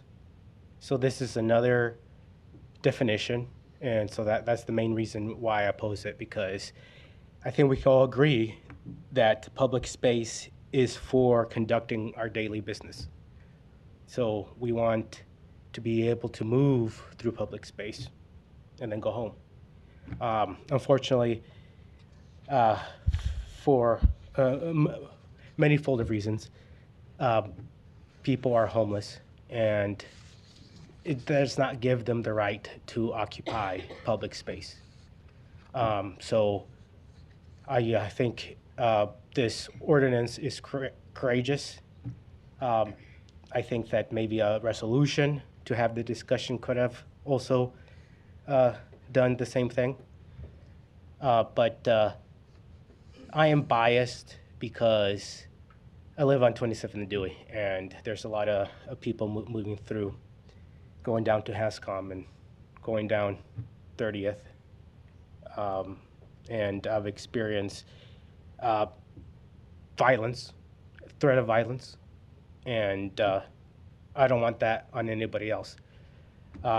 So while we want to have a solution for homelessness, we have to respect public space, okay? And but I don't think you need another definition for public space, and so that's the main reason why I oppose it. I've got 3 minutes, and yeah, that's. I mean, I'll just relate. One story is that I was hearing this noise at night, this heaving, and one time I heard it and I woke up. It's like this. I remember this noise, and I called the police, and it was a man going around this woman, and they were probably homeless. So there's a lot of crime that isn't being reported, and while we want to be civil, there is criminality that isn't being reported, and we have to address that. Thank you. Thank you. Elahe Pearson, followed by Don Hooper.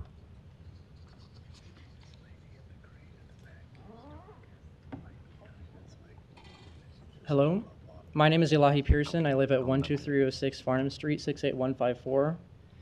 I'm a master's student at UNO, and I live pretty far out west out in Mr. Harding's district. I don't personally know any unhoused people, but I've certainly seen them in my time in parks and on trails. And the fact of the matter is, a lot of people will be punished by this ordinance. It should be pretty clear if you've been paying attention the last 3 hours that criminalizing encampments is not supported by research, it doesn't solve anything, and quite frankly, I believe it's un-American. People have been camping in public in Nebraska for 15,000 years. It's a free country and it's public land. I believe that you think it makes you look strong to punish people who refuse what you think is good help. But punishing people who are stuck doesn't lead to anything but making the problem worse. Giving someone a fine doesn't make them better at paying rent. Giving someone a criminal record doesn't make them more likely to get a job. I visited a church last week. I don't think it was a particularly liberal church by a long shot, but they were discussing the kind of people Jesus would hang out with. I know some of you care about Jesus somewhat, and although I believe church and state should be separate, I would urge you to consider what someone of your faith should do. Should you spend thousands of tax dollars to keep someone in jail, or should you feed them and give them transportation so that they can maintain a job? When I'm out there riding my bike or walking through a park and I see an encampment, I won't blame laziness. It's not like people necessarily want to be out there. I'll blame you instead for taking their money and giving them criminal records when they were just trying to survive. I want to point out the fact that not everyone who should be here is here today. This is a life or death topic, and you should consider whose lives are at risk. A gentleman from earlier, one of the proponents, mentioned a woman who died over the winter. Her name was Chrissy Gallagher McMillan. I found out about her last week. And apparently last year she spoke out against exactly this kind of rule. Mr. Harding, I hope that you were deeply uncomfortable by our conversations that we've had here today, and I hope you change your mind. Thank you. Thank you. Next speaker is Don Hooper, followed by Michael Fletcher. Hello, my name is Don Hooper. I live at 18308 Pasadena Avenue. I'm a retired educator.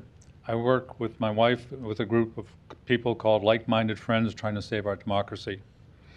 I'm also married to that pissed off grandma right back there. I would first give special thanks to all those who have shared their stories and to the individuals and the organizations that work with the homeless and are helping them. I'm in opposition to the ordinance that would criminalize homelessness, arrest and jail homeless. Omaha, we are better than this. A study and work needs to be done to find better alternatives than what we are presently planning to do. We are talking about men, women, children, and even families that need help. 25% of the homeless suffer mentally, and 25% are men and women who have served our country. Our veterans deserve much better. These individuals don't want to be homeless and living on the streets the way they are. They need understanding, a helping hand, support, and love.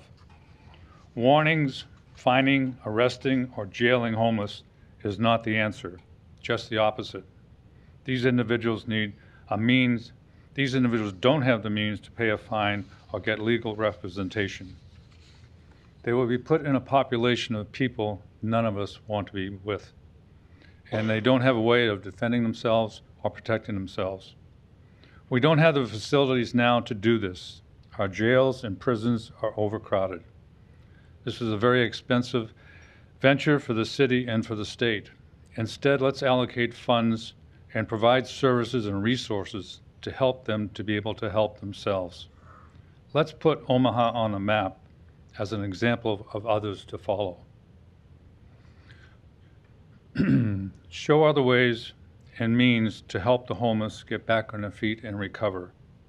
We need to get ahead of this because you and I know if we don't act now and act quickly, these numbers are only going to grow with what the present administration is doing to America. Many in America are just a paycheck away from being homeless. Please do the right thing and help the homeless and don't arrest them. Thank you for your time. Thank you. The next speaker is Michael Fletcher, followed by Anthony Carifa Rogers Wright. Mike Fletcher, he's on the 3 outreach team. So. Thank you.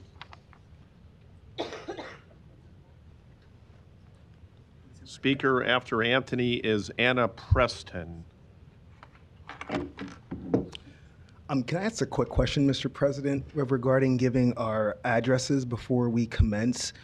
Given the political climate of our country right now, some of us have been receiving threats from white supremacist terrorists. So I'm wondering, given that my address is on the sheet, if I do not give it online. Madam Clerk. To do an address waiver, it had to be approved prior to the meeting. Okay, I'm just trying to prevent, because if any of them come to my house, like, the cops are gonna have to come clean them up. But anyway, Anthony Carifa Rogers, right? 3010 Lincoln Boulevard, Omaha, Nebraska, 68131. So friends, we've heard enough data from my fellow comrades that point to why this ordinance is written as simply bad policy and written by someone who is clearly using this estimable body, which exists as a body to serve the people, as a campaign advertisement to serve its own political self-interest. But let's talk more about why this ordinance is written is so languorous and sophomoric. First, it gives the option for houseless folk to be transported to a shelter when we know and have known that shelters throughout Douglas County are maxed out and bereft of the requisite capacity to assist the city's growing houseless population. Councilmember Harding either knew this and is exercising willful ignorance regardless, or he is completely uninformed, which is disqualifying as a sitting council member and certainly for anyone with aspirations for higher federal office. Saying that someone has the option to be transported to shelters that don't have the capacity to help them is as feckless as designating a political ideology like anti-fascism as a domestic terrorist organization. It is equally disingenuous to believe that you can rely on nonprofits to clean up your shortcomings as public servants when Mr. Harding's political party in DC right now is in the process of McCarthy-era witch hunts against numerous nonprofit organizations with the goal of stripping them of their C3 status. Week after week, we watch this body handing out tax increment financing to capitalist developers like candy with no strings attached, no conditions for serving the greater good of the public interest in exchange for a flat tax rate for 10 to 15 years, which costs the people in our city revenue that could be used for social services that could actually assist houseless folk. This was even pointed out by State Auditor Foley, who admonished the previous city council about its profligate misuse of tax increment financing. You can make these developers build and dedicate portions of their developments to low and moderate income households in exchange for dodging taxes for a decade or more. It's flummoxing that this ordinance was introduced at a time when there is an empty, brand new juvenile detention facility that sits empty and costs us $20,000 a month. The message that Councilmember Harding has sent to the people of Omaha is that he would rather criminalize poverty than find ways to use that empty building as a short-term option to assist houseless folk. Finally, given that the mayor has all but said that he would veto this bill if it passes, and I doubt you would get the requisite 5 votes to override his veto, this is not a vote as much as it is a pronouncement of your morality. Jewish people of conscience like myself refer to this time on our calendar as the days of awe when we seek atonement. I hope that any of you who plan to vote for this adulteration of people-centered human rights have asked for atonement prior to your vote, because you're going to need it big time. Thank you. Next speaker is Anna Preston, followed by Paul Weisapple.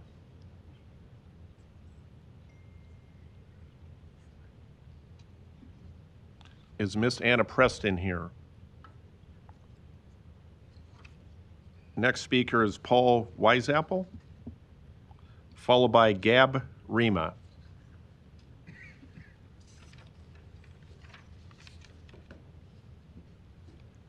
Hi, City Council. It's good to see you guys, as usual. My name is Paul Weisapple, address 6612 Lake Street, 68104. I've dedicated my entire life to preventing overdose, and at the College of Public Health, I've been tasked with trying to figure out what's going to cause overdoses and what's going to stop overdoses. And I'm just going to share some stark facts with you real quick. Those that are unhoused are 9 times more likely to die of overdoses just by being unhoused. But once you incarcerate them, they're 129 times more likely to die of an overdose once they leave jail. Anyone who's ever been incarcerated is 40 times more likely to die of an overdose than the regular general population. And forced treatment actually causes a 2 times the overdose rate as the normal general population. Nebraska spent $660 million on incarceration last year and only $228 million on housing individuals. I've buried 96 friends, all of them who have experienced incarceration, and I've experienced incarceration. I can tell you that it's one of the hardest parts to even escape in the first place. Once you go in and you leave with your tiny little bag of stuff, trying to get out on your feet, trying to find a nonprofit that'll take you in, trying to figure out which one of your families got your cell phone. It's one of the hardest things to escape. I'm not saying that this isn't something that we all think about. I grew up on Leavenworth Street and have seen the same guy with a shopping cart every day for 10 years and wish him to find his way out of it. But without the stabilization of the nonprofits and the funding that we need to prevent this stuff, this is really going nowhere and making the issue worse. I really appreciate you guys for your time and have a nice night. Thanks, Paul. Next speaker is Gab Rima, followed by Samantha Erlis. Good afternoon, Council. My name is Gab Rima. I've had my address requirement waived, but I reside in District 4. Everyone here agrees on one thing, which is that homelessness is a problem in Omaha. What some of us disagree on is how we address that problem. A survey put out by the nonpartisan organization Poll a Vote shows that 75% of all survey participants oppose this measure. And even when you break that data down by party lines and by council district, there is no group that overwhelmingly supports this measure. This proposed ordinance completely misses the mark when it comes to compassionate and sensible solutions. According to a 2025 report from the National Alliance to End Homelessness, which I've emailed to all of you along with some other resources, they state that there is a false narrative that people choose voluntary homelessness. Nationwide, there is a shortage of 200,000 year-round shelter beds for adults, and nearly 80% of communities have a bed shortage. The cost of living in Omaha is going up, and with the recent passing of certain national legislation that would further restrict access to services like SNAP and Medicaid, we are looking at a potential increase in economic inequality in our city. My neighbors experiencing homelessness are also your constituents. They are people who have been failed by people and by systems. They are people who deserve compassion, not criminalization. This proposed ordinance does nothing to address the root causes of homelessness. It does nothing to address cost of living, a lack of affordable housing, mental health care needs, unemployment, substance abuse. It contributes to the cycle of poverty. I have worked in the customer service industry in the downtown area for the last 6 years. Homeless residents of Omaha are my regular customers. I speak with them every day. Many of them have jobs, which they won't be able to keep if they're asked to spend 30 days in jail. Many of them tell me that they don't feel safe in shelters, and they actually feel safer sleeping on the sidewalk. Many of them tell me about how they try to go to shelters and get turned away. This tells me that we have bigger problems to address. How can we make our shelters safer? How can we make our spaces more welcoming? How can we utilize compassionate tactics such as Housing First to address this issue?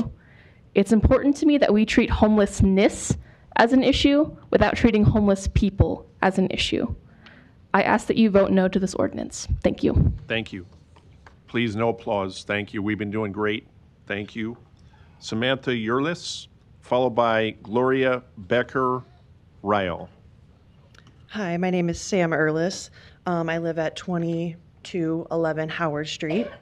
I am newly a resident of the Park East neighborhood since February of this year and a healthcare provider in Omaha and Bellevue since July of 2022. I strongly oppose the proposal to penalize unauthorized encampments in Omaha. 3 years of residency in Bellevue and Omaha is a short period of time compared to many born and raised here, but I can assure this council that the intimate experience of frequently serving our unhoused populations in the hospital and sharing neighborhoods with them qualifies my ability to testify the ordinance being discussed today. As someone who enjoys frequently walking these downtown streets and passing my neighbors, applying an ordinance to a population that is in need of the city's help is a huge step in the wrong direction. Like many people have proposed, with cases of homelessness rising, our city should be focusing on addressing the causes of homelessness through affordable housing initiatives and support services. It is because of organizations like North Omaha Community Partnership and Metro Housing Collaborative that the residents of City View Apartments got the assistance they needed when they were ordered to vacate June of this year due to unsafe conditions of the building. If you have not already, please put trust, respect, and real support into these organizations that have the pleasure of working closely with our neighbors who see their needs much clearer than the rest of us do. Rehousing is one of the most stressful circumstances any person can experience, even for privileged folks like myself who have never had to truly fear living without appropriate shelter. Let's imagine ourselves in between homes, finding community only amongst others living that same struggle, and being sent to jail under circumstances that already feel impossible to escape. Every single one of us feels the change in climate, especially over the past few years, the scorching heat, the frigid cold, the countless thunderstorms. That means we all know the relief, or hopefully we all know the relief, of stepping into air conditioning on those 100-degree days, the comfort of a warm home during our bitter winters, and stepping into a building to escape the unrelenting rain. Criminalizing homelessness would be a failure of this council and community, a failure of the privileged and the housed, a failure of we the people that have the abilities and influence to help others. As stated in this ordinance, the intention to promote public, environmental, and economic health, safety, and general welfare is not accomplished through punishment and intimidation. The threat of arrest and fining is not in the best interest of this city, its first responders, or anybody that calls themselves neighbor. Jail is not appropriate housing. Finding a person $300 that they would need towards affordable housing, if even available, is not supportive to anybody. Please do not pass this ordinance that will undoubtedly exacerbate the pain, struggle, and fear that our unhoused neighbors already experience every single day. And if the folks that are still here that shared their stories that have lived through homelessness, thank you so much for sharing your stories. Your time is up. Thank you for being here today. Gloria Becker-Ryle, followed by Darian Talkington. She's gone. Okay, thank you. Darian Talkington. Rachel Parker. Jill Lynch Sosa, followed by Erica Musgrove.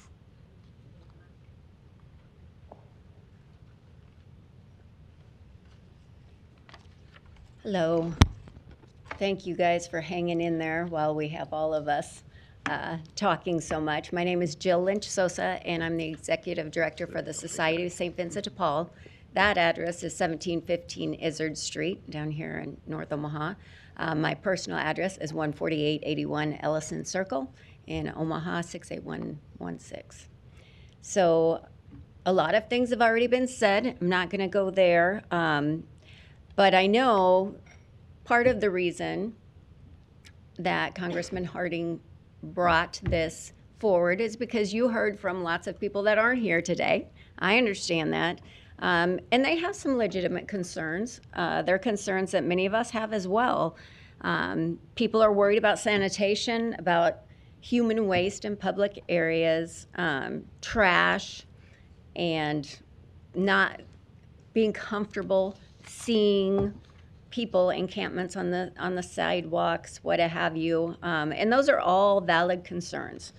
Totally agree. No community wants to see suffering in their streets. We want to have that illusion of a beautiful, everybody's happy place. I get that. But the truth is that these are symptoms. They're not causes. They're not the result of people choosing to be dirty or disruptive. They're the results of people not having access to basic human needs. Bathrooms, we see it all the time. They have no access to bathrooms. Trash bins, they don't want that trash all around them either, but there's nowhere to put it. And, you know, as a person, you know, in my neighborhood, I don't want people filling up my trash bin with their trash. So what do they do with it? Showers, they don't have access to showers unless they're in a shelter, and you've already heard of the reasons why people are not in shelters. And they just want a safe place to sleep. So when we respond by criminalizing the act of homelessness or the person, however you want to call it, by ticketing, by arresting, by sweeping people from one place to another, we don't solve the problem. We're just pushing it around. In Los Angeles, there's research from UCLA, Luskin's Institute on Inequity and Democracy from 2019 that found encampment sweeps often destroyed tents, documents, and medications. We already talked about that, but it did nothing to reduce homelessness. Instead, it just scattered people into new neighborhoods, spreading the issues of sanitation or all these other things more widely spread out. In Denver, the University of Denver study in 2019 showed that the city's campaign ban did not reduce unsheltered homelessness. Instead, it displaced people into riverbeds, wooded areas where the sanitation and the outreach was much more difficult. Ma'am, your time is up. Thank you. Thank you. Thank you. Next speaker is Erica Musgrove, followed by Carmel Sudo. Hi, my name is Eric Musgrove. I stay at the Stevens Center at 2723 Q Street. I am 29 years old. I am a human sex traffic survivor, and due to the cause of being homeless and the shelters being at full capacity, I have for most of my pregnancy been homeless. I am 8.5 months pregnant, and due to them Omaha, Nebraska, not having the resources that they really need, how they're so quick to pass a judge for a liquor license, but throw a homeless man in jail and even in prison just to survive is highly disgusting and inhumane. And Omaha, Nebraska should be very ashamed of themselves. I have had to go through very inhumane circumstances living in shelters and have unforgivable acts done towards me due to homelessness and Nebraska not stepping up and providing more safe, cleaner, nicer shelters, but they want to build a multi-million-dollar building. They want to talk all this bad stuff on encampments, but they're not necessarily trying to help those people out either. They're judgmental, very disrespectful, and that's all I gotta say. Thank you. Carmel Sudoth is the next speaker, followed by Ariel Nichols.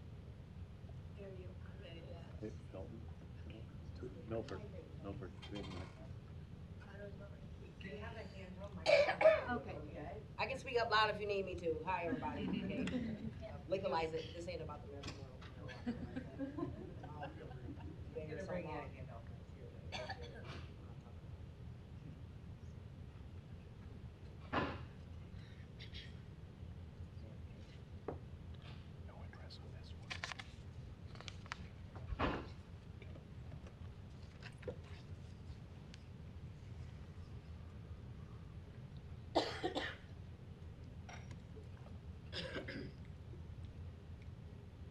Hello, can you hear me? Is it on?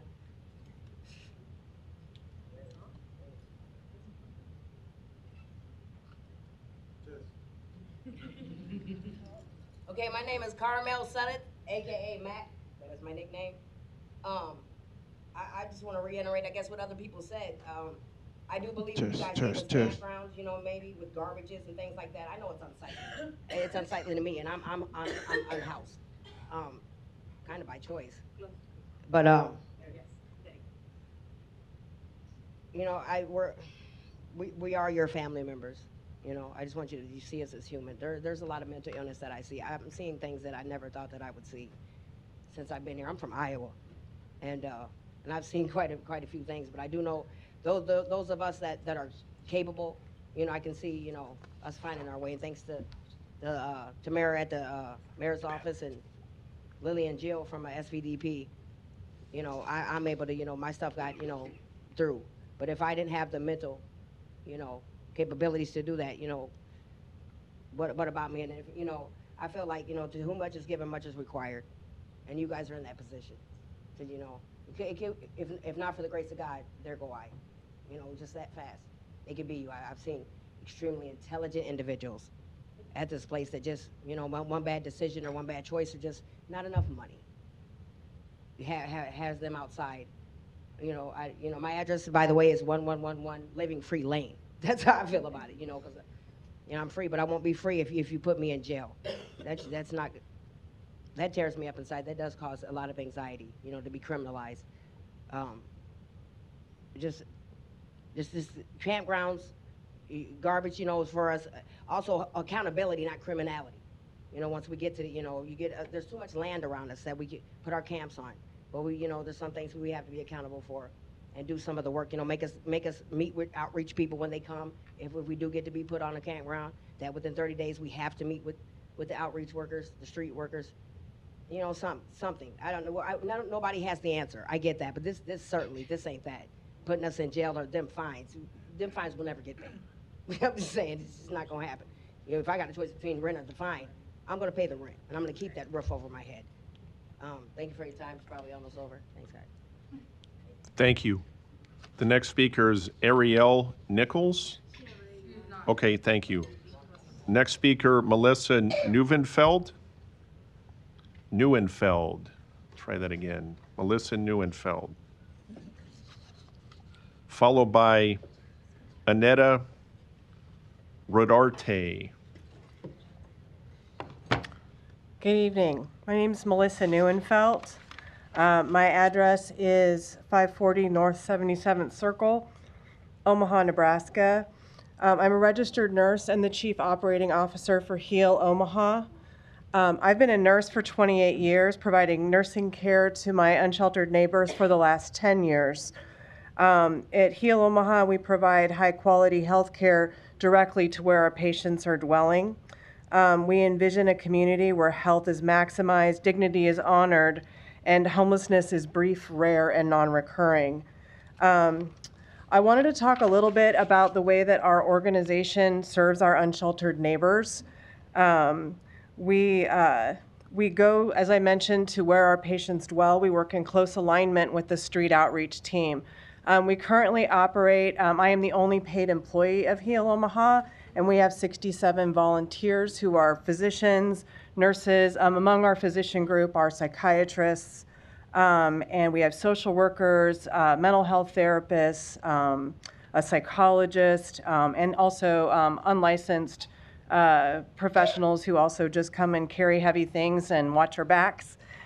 We also work very closely with University of Nebraska Medical Center students and also Creighton University medical students as part of our team as well. So we're 67 volunteers and me. What we know, what I know as a nurse is that being unsheltered is extremely unhealthy. It is very hard on people's health. Being homeless in general increases your risk of mortality 6 times or 3 times, but being unsheltered increases your mortality risk 3 times. So if we can eliminate a barrier to shelter care and those barriers that have been mentioned by other people who testified today, we can cut a person's risk of mortality in half. So we can provide medications, we can advocate with shelter staff and help people to make human connections by going out and sitting with people. Again, our organization is not currently at adequate capacity to meet the needs of people who are unsheltered in our community, so that is an opportunity. I think that the alternative solution that's been proposed by Threshold is very exciting to me. I am looking forward to working with other leaders in the homeless service system to come up with innovative solutions, and I'm looking forward to bringing my ability to recruit and train volunteers to serve this population as a potential resource. There's a lot of people in our community who want to help, and I think that we can capitalize on that resource. Obviously, Ma'am, your time is up. Thank Thanks. you so much. Thank you for being here today. Next speaker is Annetta Rodarte. Is Annetta here? Speaker Andrew Allman. Ted Potter. Is Ted Potter here? Ted, come on down. Following Ted is Miss Ella Willis. Okay. Ted Potter, 2963.5 Pacific Street. Yeah, everybody's pretty much said everything. I will add, from the perspective of a person that's just working a job, maybe struggling a little bit, rent's really high, and it sounds like you guys are saying if you lose your job, you go to jail. Cool. Thank you. Next speaker is Ryan Nichols. Ryan Nickel. Tamara Dwyer, followed by J.C. Chatley.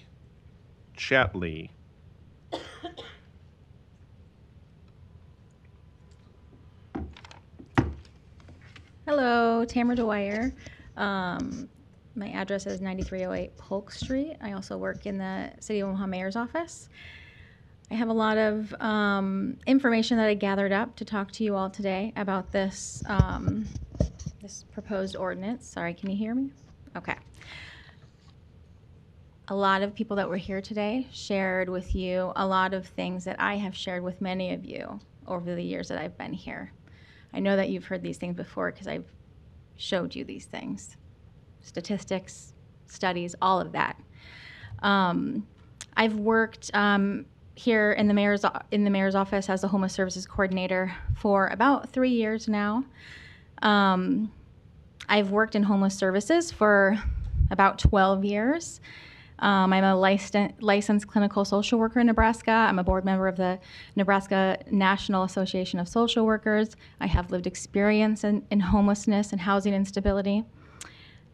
We know that homelessness is a deeply complex issue. You know, everyone wants solutions. We want solutions. You know, the people that are doing the work, we want solutions too. We want solutions to not have to see our neighbors and friends on the street every single day. But the ordinance doesn't solve that problem. It, you know, moves it out of sight, focuses on enforcement and removal. It risks criminalizing our neighbors for the circumstances of poverty rather than addressing causes that are more deep than just that.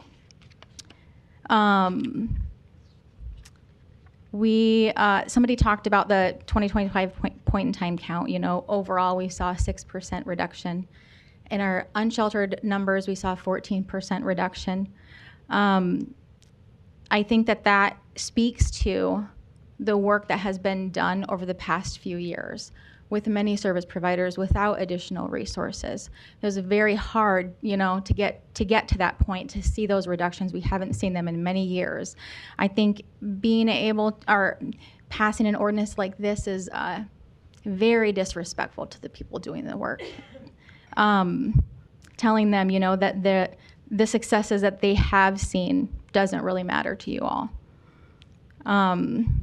We know that the data shows that the system is working. Somebody from Outreach already shared, you know, that Street Outreach was able to house 443 people directly from the streets into housing in 2024 alone. We know that housing with services works for people. We do it every single day. And we have the data to prove it. We need to also acknowledge the human cost. Your time is up. Thanks, Tamara. Thank you. J.C. Chatley, is J.C. here?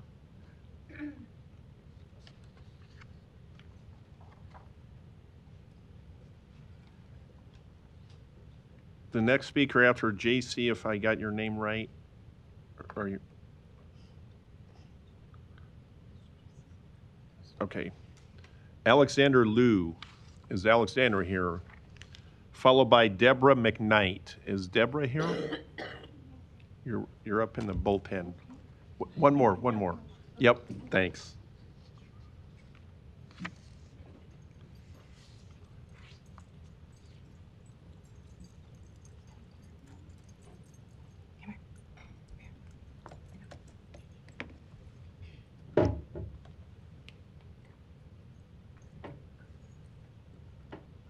Sorry, it's been long enough. She fell asleep.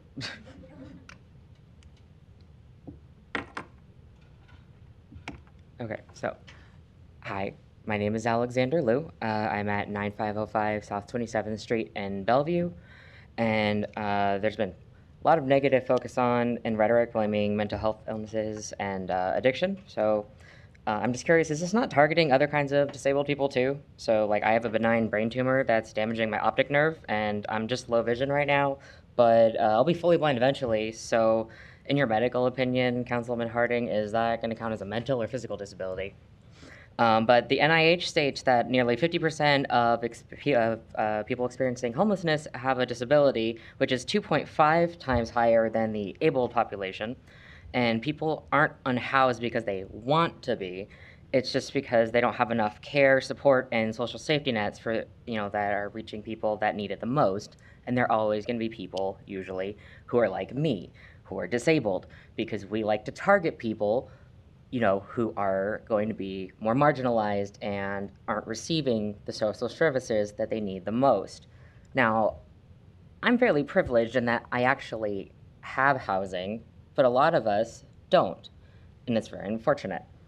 But this enforcement will actually cost taxpayers annually $37,000 per enforcement per homeless person, which would be which instead, if we were providing supportive housing, would only cost $12,000 per person annually. Now, as a reminder, anybody can become disabled, which is meaning like if you just get like one illness or like one bad car accident or miss a couple paychecks, anybody can fall into that category. And that means that this, Councilman Harding's congressional publicity stunt would then be enforced on you or on me or on the people that you love, which again would suck. So I also wanted to mention, and I think she left, but the person that had mentioned that the shelter turned away somebody with a service dog, that is blatantly illegal and that violates federal law and ADA, and that killed a person because that dog would have been considered medical equipment, and again, very illegal, and it should not be happening. Because you cannot legally kick somebody out of a shelter because they have a wheelchair or a cane, so you should not be able to kick somebody out because they have a service dog that they need medically. But yeah, thank you very much. And I have a bunch of sources, so if you guys would like that, I'd be interested in getting anybody who wants it. Thank you. Next speaker is Deborah McKnight, followed by Kyra Britt.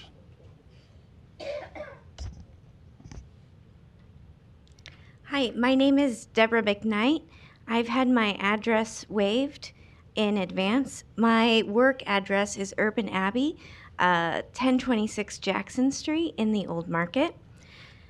I'm the founding pastor at Urban Abbey, a United Methodist coffee shop bookstore church in the heart of the Old Market. And I would urge you to vote against this ordinance. I believe it doesn't reflect the best of the voices of experts or the deep needs of our community. I have seen firsthand the growing struggle with our neighbors experiencing homelessness. Urban Abbey will be 14 years old this November, and every year there are more and more folks, growing numbers of folks sleeping alongside nooks in buildings and spaces where they can find just a little bit of shelter. And this is not camping, I don't think. And if there is anyone at fault, if it is criminal at all, it is not the folks stuck in this situation. It is us. It is you and I and all of us responsible and allowing folks to be exposed so brutally to the elements not cared for by our community. The crime is that we allow this to persist, that we have a staggering number of resources and opportunities at our disposal that we could deploy if we choose. And I believe in us being able to do that. The people that I know who are experiencing homelessness in the Old Market come from all kinds of walks of life. Many of them work 1, 2, and even 3 jobs. And all of them are people like you and I who have fallen on hard times. And all of us are much closer to becoming someone experiencing homelessness than we are to becoming Warren Buffett. We must act in a way that of compassion and care that brings affordable housing and service for the community around us, for the betterment of our future. I've also been the chair of the PTO at Liberty Elementary School, which is right across the street from the Omaha Children's Museum. And it experiences firsthand the number of children who are sent out of their housing, have unstable housing, are sent away, who lived in the City View apartments and struggle. And so this impacts people that we work with at the Abbey in so many different ways, in so many different places. And I just hope we can do something that is built out of compassion and love and justice. Thank you. Kyra Britt is the next speaker, followed by Daniel Cook, followed by Grace Sullivan.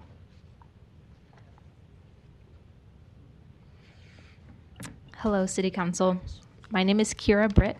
I had my address waived. I'm a lifelong resident of Omaha, and I strongly urge you to vote no on Ordinance 44395.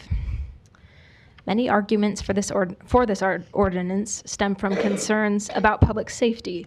Firstly, I ask you all to think critically about how many of these concerns are genuine safety issues and how many are more reflective of wealthier people's discomfort with having to see and interact with unhoused folks. I will recognize that some people may have valid safety concerns, but this ordinance will not do anything to improve public safety. If someone is camping outdoors, it probably means they don't feel safe or welcome at one of Omaha's shelters. It also means they probably won't be able to afford paying a fine, which you already know, Councilman Harding, sorry. Which leaves incarceration as the only other option. But without providing unhoused folks real supportive services and a path toward a more permanent solution, there's no reasonable expectation for them to stop sleeping outdoors once they're released from jail. And then we're back at the beginning, only this time our unhoused neighbor is more traumatized than before. A much stronger solution to this issue is to address the root causes of homelessness in Omaha. We need to be providing permanent supportive housing, affordable and easy to access mental and physical health care, and other supportive services that prevent people from having to lose their homes and jobs in the first place.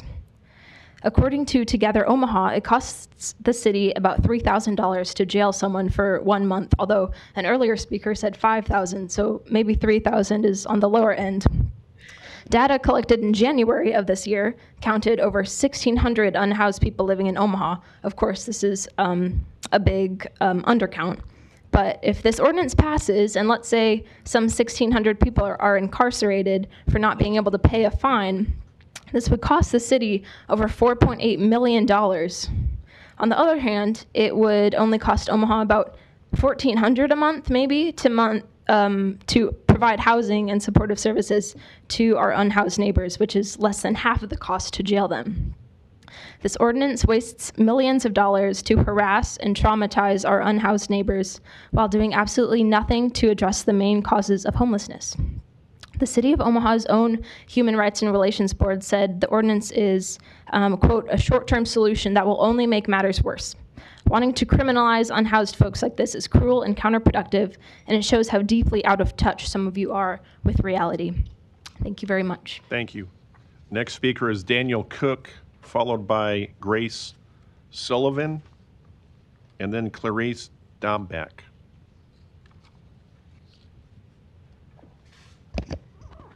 Good afternoon, City Council. My name is Daniel Cook, and I've had my address waived. Today, like almost everyone else here, I just want to talk about this disgusting bill proposed by Councilman Harding. When I heard about this bill, I was put in utter shock, because why would anyone ever think of criminalizing homelessness after what we saw in D.C.? This bill is vile, disgusting, and quite frankly, kind of evil, and it doesn't address the issue of homelessness in Omaha. In a quote from the Flatwater Free Press in an article posted earlier this year, since 2013, the unsheltered homeless population grew faster in the Omaha Council Bluffs area than any other major metro in the country. Meanwhile, it added some of the fewest housing options for people facing homelessness. City officials said a shortage in places for people to go is one of the factors driving the increase of homelessness. So why aren't we making new shelters? Many of the homeless communities don't even want to go to our current ones either because it would separate them from their families, or some can't go because of their sexuality. We do need to have more inclusive shelters that can hold people like that, and even some of their pets too. On the City of Omaha's website, they have 6 shelters listed. Kansas City, which is a bigger city, but they have 27 different shelters that include family shelters and LGBTQ shelters. Des Moines also offers eviction support, family support, and rental assistance as well. In the bill, it says that they will get offered a chance to go to a shelter before they get arrested, but what if they don't want to go to one? That is their right to not go to one. In the definition of camp paraphernalia, you guys have bedding materials. Does this include blankets and sleeping bags as well? Because it is getting colder at night. And arresting people just because they're a little cold does not seem like a great idea. In an article posted by WOWT, Mr. Harding said, bottom line, to make sure that people who are involved in those situations are getting the help they deserve. How are they getting help? By getting arrested and racking up fines. Council members, I urge you to think about what all these people have said today and think about how we can do better, because this bill is not doing better. Thank you. Thank you. Next speaker is Grace Sullivan, followed by Clarice Dombeck. Okay. Good evening, council members. My name is Grace Sullivan. My address is 3705 Davenport Street, apartment 305, Omaha, Nebraska, 68131. I'm a medical student at UNMC, so I spend my days studying, and during the weekends I spend my days volunteering with Heal Omaha, providing medical care to people living on the street. And I have a focus on underserved health care. So as a student doctor, I'm taught to be evidence-driven, and the evidence on this is quite clear that the criminalization of homelessness leads to worse health outcomes, it leads to wasted resources, and it destabilizes communities. The Johns Hopkins Judicial Health Note on the Grants Pass v. Johnson found strong evidence that displacement disrupts access to healthcare, medications, and outreach resources, which leads to worsening chronic illnesses and mental health. People experiencing homelessness already face a 3-fold higher risk of mortality compared to the general population. So citations and sweeps of encampments is only going to push people into more dangerous areas, and this is only going to cause an increase in disease. So as someone in healthcare, this is deeply concerning, and it's impossible to ignore that this ordinance will directly worsen the healthcare of these individuals. It's all, like, ethics aside, it's just going to be a waste of resources. The National Alliance to End Homelessness reports that enforcement is enormously expensive. If we want to look at historical cases, San Francisco spent $20.6 million on criminalization, only to find that it had no effect and it was too expensive to continue. On the other hand, Denver's supportive housing initiative cost $12,000 per person per year, but that cost was offset by $7,000 due to reduction in jail, court, and hospital expenses. So if the council wishes to be fiscally responsible, criminalization is not the correct path. It also does nothing to address the root issue. It only perpetuates the cycle of homelessness. Working with the homeless population, before I had no idea the extent of the barriers that are put in place for homeless people to even get the things that they need to get housed or get a job. Imagine someone with a disability who can barely walk. It's the dead of winter. They can barely make it to the bus stop to get to the office, to get to their appointment, to get their social security card, to get housed. So this ordinance is just going to place another huge barrier on these people who are already struggling to get their footing. It provides no foundation for success. It only pulls the rug out from underneath these individuals. One study shows that legal debt actually prolongs homelessness by 2 years. Council members, if there was a physician that was performing treatments or operations that were harmful and proven to be ineffective time and time again, that physician would lose their medical license. So I urge you all to reject this ordinance in the name of our community. Thank you. Thank you. Next speaker is Clarice Dombeck, followed by Anna Hernandez.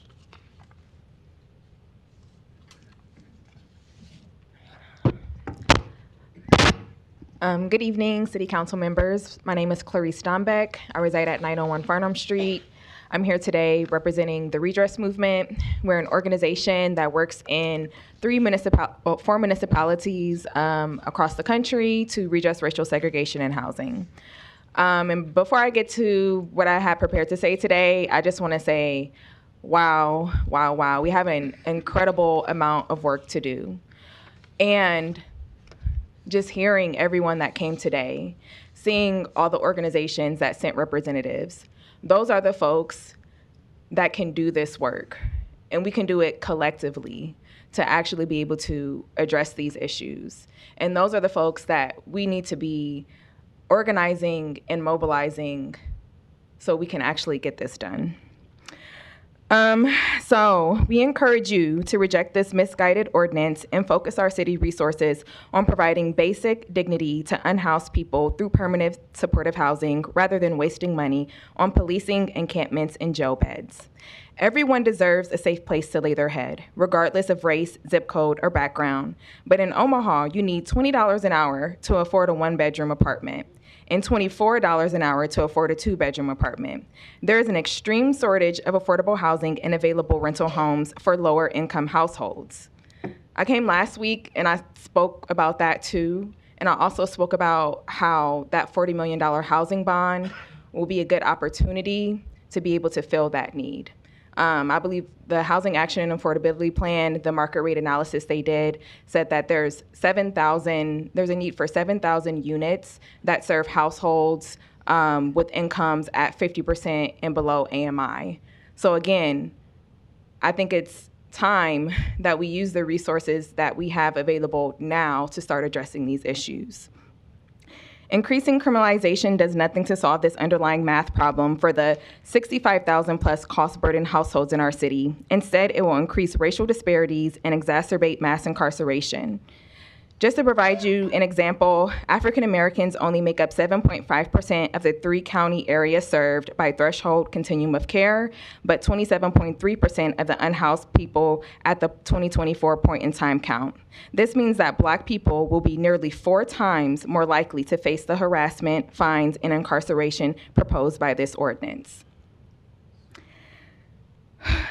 And I know that I'm running short on time, so I'm going to skip the rest of what I had to say because I know all the council members received this same information in an email. So rather than wasting time and wasting money blaming and punishing individuals for structural economic problems, the City of Omaha should focus its resources on the most dignified and efficient solution to prevent homelessness, and that's permanent supportive housing. Thank you. Thank you. Anna Hernandez is the next speaker, followed by Gwen Euster. And then Connie Jones, and the last speaker after Connie Jones is Porter Moore. Connie left. Good evening, honorable city council people. My name is Ana Hernandez. My address is 12664 Augusta Avenue. My office is down in South Omaha, the old city hall. I come here tonight in the capacity as Vice President of SONA, South Omaha Neighborhood Alliance. We have more than 40 neighborhood associations and alliances that we work in tandem with to promote everyone in South Omaha. That includes our housed and unhoused.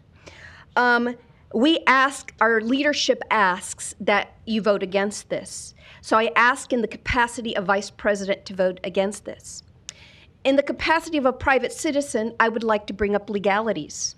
Having worked in South Omaha, there's always been the question of when it comes to events, especially events on 24th Street, the delineation between private property and public property on 24th Street.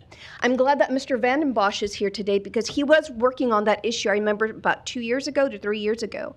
So the question at hand is, what is considered legal property and what is considered public property? Because I've gone down 24th Street many a time and I see homeless people, unhoused people that are in certain crevices of businesses or what have you. So that is a question I have at hand. Has that question been resolved, what is considered public and what is considered private? Because I know it was a special situation on South 24th Street, the delineation between public and private property. Thank you, and I hope that you vote against this. Thank you. Next speaker, Gwen Euster. Is Gwen here? Okay, we'll skip to Porter Moore and then hopefully she comes back. Is Porter here? My name is Porter Moore. My addresses are 4809 Davenport Street and 1807 South 76th Avenue.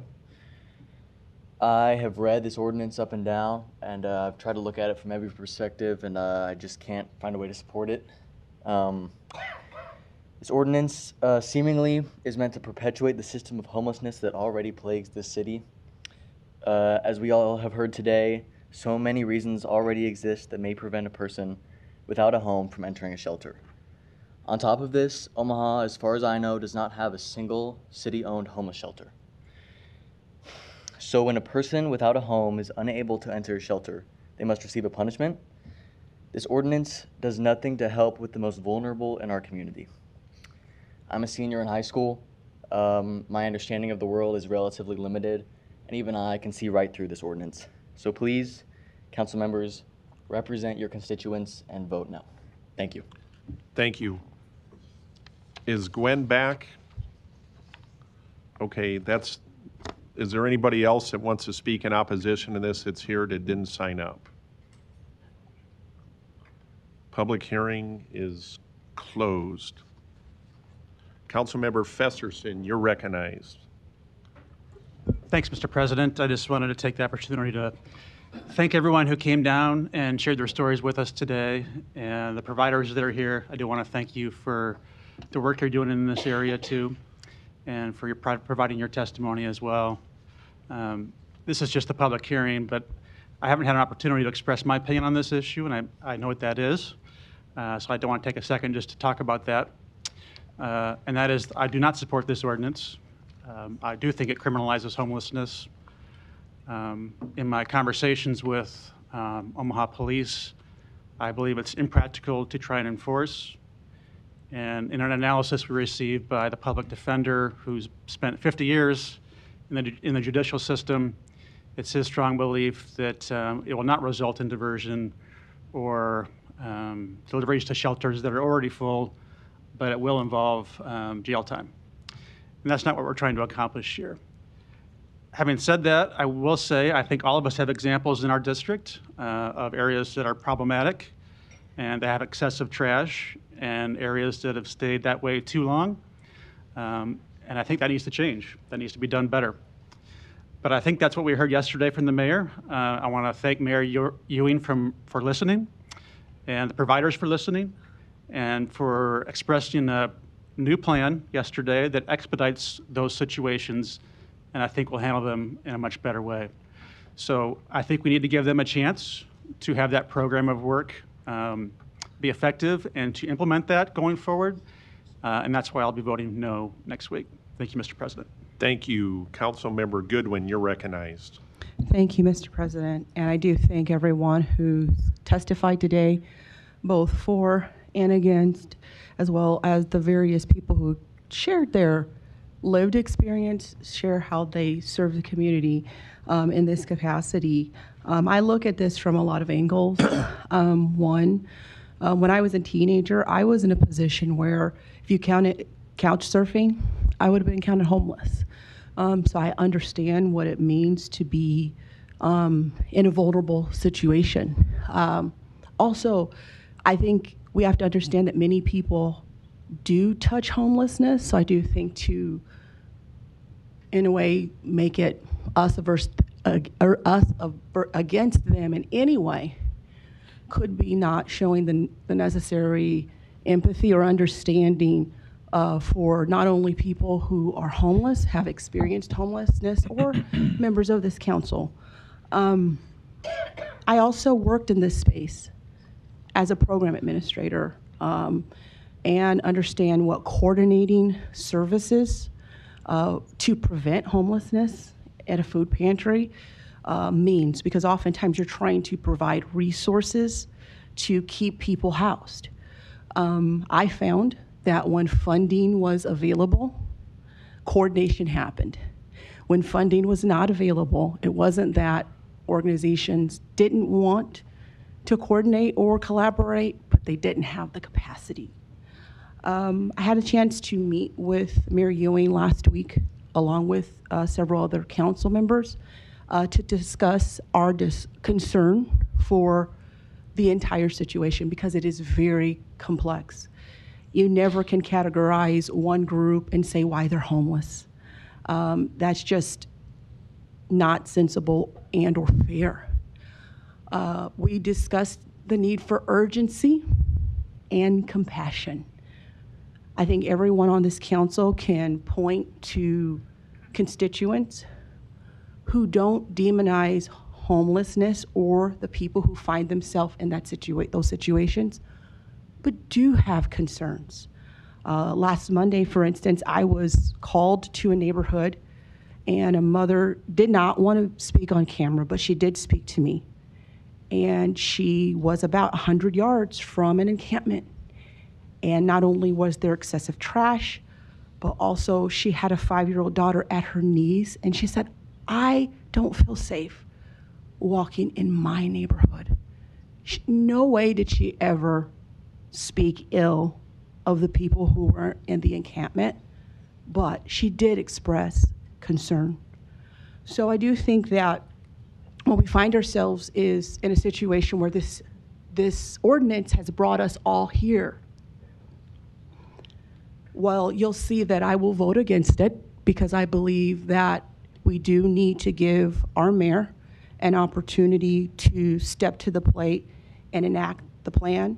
I hope that not only this council, but also the organizations that are designated to support these efforts, and those who came out to support those agencies and those plans will keep the urgency. I worked in this space 6 years ago, and the problem was very urgent back then. So we have to learn to not just put out the fires, because let's just be honest, the people living in these circumstances are in a crisis mode every day, but stay on top of it for the urgency. So I just wanted to give you a little bit of context and maybe well-roundedness that, again, many of us on this council, maybe we had a situation of being almost homeless, or even family members today who might be out on the streets. And so we look at that and we consider a well-rounded perspective when we're considering how to problem solve in this space. But I do not support this ordinance. I know today's not a vote, but I want the community to know where I stand. But I also support how we move forward toward urgency and compassion in this situation. Thank you. Thank you. Councilmember Rowe, you're recognized. Thank you, Councilmember Goodwin. I appreciate those words. Today, Councilman Harding took a lot of shots, and I just wanted to thank him publicly for bringing this ordinance. Not that I'm necessarily going to vote for it, but what it did was spark a communication throughout our whole community that we have not had and that we needed to have. In my faith, I was reading a scripture this morning, and somebody asked Jesus what were the most important things. And he said to love your God with all your heart, with all your soul, and all your mind. And I get that.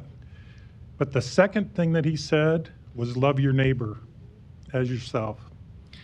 And I think we've heard from those neighbors today, and I think we need to figure out a way to express love to them. Sometimes love is tough. It's not loving to allow a homeless person to die on the street because she froze to death. That's not expressing love. So my question is, and I was wondering if Jason, could you come up? I mean, I think we can do that, right? We can call somebody up. Jason, come up. I've read your proposal, and I've met with you and talked with you about your proposal. And I guess my simple question is, can you pull this off? Can you make it happen? Because so many times in the world, we create these silos, and people have, I've got this idea, you got this idea, she's got another idea.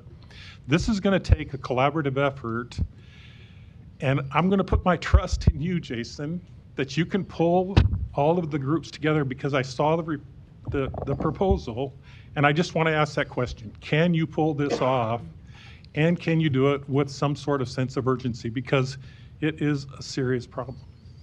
Let me start. Do I need to check back in address and all Please, that? as long as you're here, Jason thanks. Feldhaus, 6101 Dodge Street is my corporate office.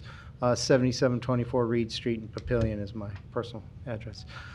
Don, I'm gonna start with your second question first off. Urgency, absolutely. I have commitment from all of those providers that I listed in the original proposal and additional providers that we've had talk with afterwards. We are committed to the 7 to 10 day notice. We are committed to getting in there, expanding our hours, doing on-call status. We're committed as an organization to assume that cost to help take the burden off of the providers in this original pilot and work with the city council long-term on what that means. I had an opportunity to meet with a couple city council members.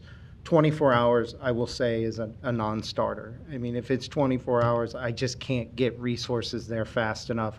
It will be an arrest.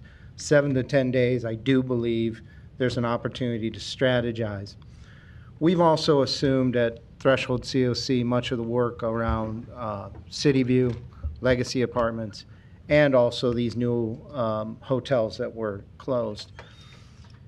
The truth is, at the moment of moving, get people out and into other housing options, it is that moment of closure that helps us get that next step into that housing.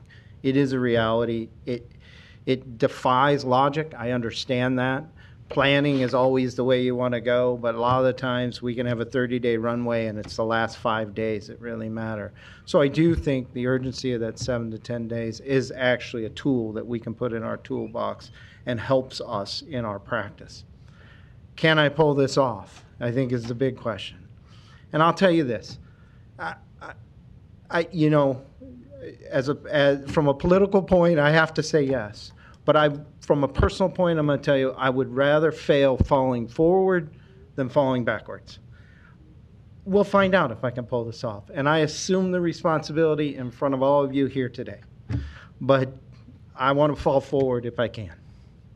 Fair answer? That's a very fair answer. Thank you. I appreciate that. Thank you. Thank you, Mr. President. Mr. Hugg, you're recognized. Change in voice stunned me. Jason? He left. Sorry. Yes. Thanks for sticking this out. Yes. It shows you're kind of committed, which I have no doubt you are. Something you said strikes at what I feel is important in this whole issue, and that is on-call and after hours. How important do you think of a component that is to being successful to address the unhoused issue? You know, it's a great question. And I think we've heard that from constituents. When I've gone out and spoke with neighborhoods, they want better response. So I think it's a twofold piece, right? Like, I think it is the presence of being there is an outcome, right? Being engaged from the very beginning is an outcome, especially when complaints come in and it's decide to close that encampment. We need to show action. I think that's a fair statement. from a practice perspective, I'm hoping, and my intention of that is to give us every meaningful second and minute to find a housing outcome versus just another place to encamp. I'll just be upfront with you. The reality is we're going to work hard to get everybody into housing. We know that you guys have heard enough about the shortages of housing. But if I can start on that first minute from day 7, right, or day 1 to day 7, I can also start to notify many of my shelter directors about possible needs, share. Maybe we can find other individuals in that shelter and get them into other housing that was in the potential of happening over the next 2 weeks. Maybe we can front load that. Some of that is that 30-day planning period we're asking for to really try to work out what those policies really look like. We're fortunate at Threshold to have a philanthropic commitment to what we call housing problem solving. So last year we had 1,000 households that we housed for no minimum of 6 months and even longer than that. 800 of them were literally homeless. But most of those are episodic homeless individuals that are coming to our shelters. If we can hybrid that or, rev that engine up, I'm hoping I can build some of that shelter space that's in those shelters to bring the unsheltered in. But some of this is theoretical. I'll be upfront with you. Some of this is theoretical with the intention to deliver. But if you look around the country, it's not theoretical, because what you're proposing is working in different cities and across the country. It's working. Right. I don't think you're recreating the wheel. Right. And I didn't mean to cut you off. No, please. This is dialogue. But I got one more question for you. Please. In your opinion, do you have a number that you have seen or that you believe the unhoused has increased over the past year? Yes. So our official numbers is we went from 224 in 25 and in 2024 we went from 224 identified, and to 2025 we went down to 194 identified unsheltered. Our home, that is our federally required winter count. Our summer count went from 342 in 2024 to 344 in 2025. What that's telling me is in some ways we're starting to put a cap on it, and our strategies are starting to deliver at the street level. Now, some of those partnerships are general assistance and ways we can leverage the county and other things like that. But I do think we are starting to find our larger and more robust street outreach is showing results. Not fast enough, 100% agree with you on that, but we are getting to some results. Okay, thank you, sir. Yeah. Thank you. Councilmember Harding, you're recognized. Thanks, Mr. President. I'll have some brief comments today and probably more next week, but I want to start with thank you, Don, for what you said, because this is exactly my intention, was to address an issue that was growing, in my estimation, and anecdotally from what I see and from what I'm hearing from constituents all across town. And the time to take to address a problem isn't when it's out of control. It's when it is in control and you can reel it in and solve the issue. And it's interesting. I know a lot of people assume I'm a cold-hearted individual and I'm doing this for political reasons, and both of those couldn't be further from the truth. And I think every person that I serve with on this council would tell you the same. So it's unfortunate that some of those accusations are made today, and I'm taking a bit of it personally, as you probably would expect I might after a couple hours of listening to it. But what you don't know is some of the research that I have done, or some of the people that I've talked to, or the fact that I've had people in my family homeless. You don't know that, do you? I'll bet no one here today thought that before. That's why I wanted to take this situation, which is very serious, and do something about it. So what I proposed was to come up with an issue, or come up with a solution to begin that conversation as well too. And when I first introduced it and was approached by the mayor's office, and they said, "Hey, would you put this on hold so that we can talk about it?" And I said, "Absolutely. I want to make it a better ordinance. I want to make sure that we're addressing the issue." And from day one, the first thing I said was I wanted to make sure that the people who are in these situations get the help that they deserve. And it's a public safety issue. It's a public health issue. Right now, we have encampments that have been there for who knows how long. And I've been told that, we go in and we have scoring systems, and it may be 30 days before they're revisited. Do you know what happens in these encampments? There's rape, there's sex trafficking, there's drug use, there's human squalor. If I had a daughter or a son that was in those conditions, do I want to wait for 30 days before those issues are addressed, or at least revisited? And I appreciate the efforts of what, has been put, the proposal that Threshold has put before us. But I said to the mayor's office then, and I'll continue to say it, because I want to make an ordinance that's successful for all. I want to work with those people to understand how we can make this better. But I didn't have that opportunity. The first thing I saw was on Friday at noon, exactly at noon, when Threshold sent a proposal out that I thought was an unsolicited proposal. Well, I come to find out when I get a media alert yesterday morning that it was something that the mayor's office had worked on you with. So it was news to me. I'm still concerned about a 7-day stretch because for exactly that reason I just said. Do I want my son or my daughter or your relative to be subjected to those conditions for 7 to 10 more days? No, I don't. But what I also wanted to make sure is that, and I've talked to, again, no one's asked me about this, but I've said it. I've talked to the law department about it.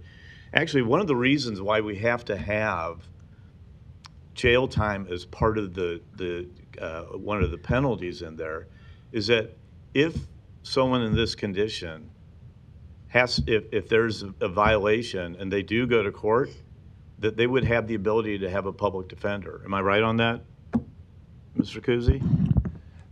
Excuse me, Matt Kuzi Law Department, that's correct. State law will only allow courts to appoint the public defender to represent an indigent person if the offense carries the possibility of a jail sentence. So I bet most people probably didn't know that or why that was included in there. The other ability that we have is there's no minimum, again, Mr. Kuzi, there's no minimum fine that would be required. It's up to this council. We could set our own standard, right? That is correct. The way the ordinance is written as it is right now, it reads up to a $300 fine, which means a person could get anywhere between $1 and $300. Okay, thank you. A couple of other things is that this is a policy, at least what's being proposed, I'm not going to say proposed, what's being discussed, at least at this point, is a policy, and it's not codified. And it's my understanding, or it's my belief that that we need to have this codified. So again, I'm willing to work with whomever on this to make it so that it is a win-win solution. So the people in these conditions or these situations get the help that they so desperately need. And we know not everyone is going to take advantage of that. But it's also to make sure that those people, as Ms. Goodwin just said, those people who have their kids sitting on the porch 100 yards away or 100 feet away from an encampment, and they don't feel like they can go out and play in the yard because there might be drug needles, there might be, human squalor, there might be whatever the conditions are. We want to make sure that we address those issues. But I think we need to make sure that it's codified too, so that we can continue to receive federal funding for homelessness work, which would be a jeopardy if it wasn't codified. So again, the offer still stands. I'm willing to work with whomever to make this a better situation. I'll bet a lot of people are kind of surprised by that. Thank you, And thanks to everybody that's been here today. Jason, Amy, ladies, the best for last. I know. Councilmember Melton. And you know what? I'm going to be real quick because Sorry, you snuck in there. it's almost 6:30. I just want to take up that extra 5 minutes so that I can, so that Lavanya has to donate to my favorite homeless charity. I just want to say I think the attacks against Councilman Harding were uncalled for. Whether you support or don't support this, I really appreciated the people that came down as opponents that recognize that I think there might be good intentions here and recognize the fact that Mr. Harding didn't have any bad intentions by doing this, because we do, all of us have had encampments in our district, and we've had constituents that have called us and have problems with the encampments. And so it's, what do we do? And I think it took quite a bit for Councilman Harding to try and come up with something, number one, to save our federal funding, because, by the way, we heard funding for all of our organizations and agencies that are here. It doesn't work when there's not funding, right? So we want to make sure we save that funding. And we also want to make sure that we get the help that the people need, the people that are in those encampments need. And like Mr. Harding, I've had homelessness in my own family. And my mom doesn't mind that I share this. It was her identical twin who suffered from schizophrenia. And she has 2 kids. One's my age, one's my sister's age. I grew up with her. She looked just like my mother. In fact, you couldn't tell the difference between the two of them, even as a kid. We'd have to, what was my mom wearing this morning? I mean, they looked identical. But because of her schizophrenia, they couldn't find her. I mean, her daughter and her son often didn't know where she was. When she got on her medications, it was great, and she got housing, and she had family that would help pay for that housing. There was no reason why she needed to be homeless other than her mental health condition. And Connie ended up finding herself in a place she went to Phoenix, Arizona, and she was at a bus stop at the wrong time in the wrong place, and she was raped and murdered. And it has always been very difficult. My mother has never been the same since she lost her sister, and it has always been her goal. She wants to see every homeless person get the help that they need. And she prays for not only the homeless people, but their families and their sisters and their children. Because my cousins' lives are never going to be the same. They'll never have their mother back. And so there isn't one cause for homelessness. And you can't always force people to do things that they don't want to do, you know. But we need to have it out there, and we need to try and provide them the help. So again, I see both sides, and I think what Councilman Harding is trying to do is for public health and safety, not just of the people in their houses, but the people who are in the encampments. And his intentions and his heart is in the right place. And we need to do both. We need to figure out how to do both. And I have to tell you, Mr. Feldhaus, when I read your email over the weekend, I thought, you know, could this really work? Because if this could work, that's what I want to do. And I think what you said is I'd rather fail falling forward than not try at all. And I want to say that was probably the best thing I heard this entire day. I really do support that, and I really hope that we can work together with everybody here to make that happen. Mr. Feldman, thank you for moving. Yeah, I know I couldn't see you over there. I'm like, I can see the top of his head. So I think that there's still more.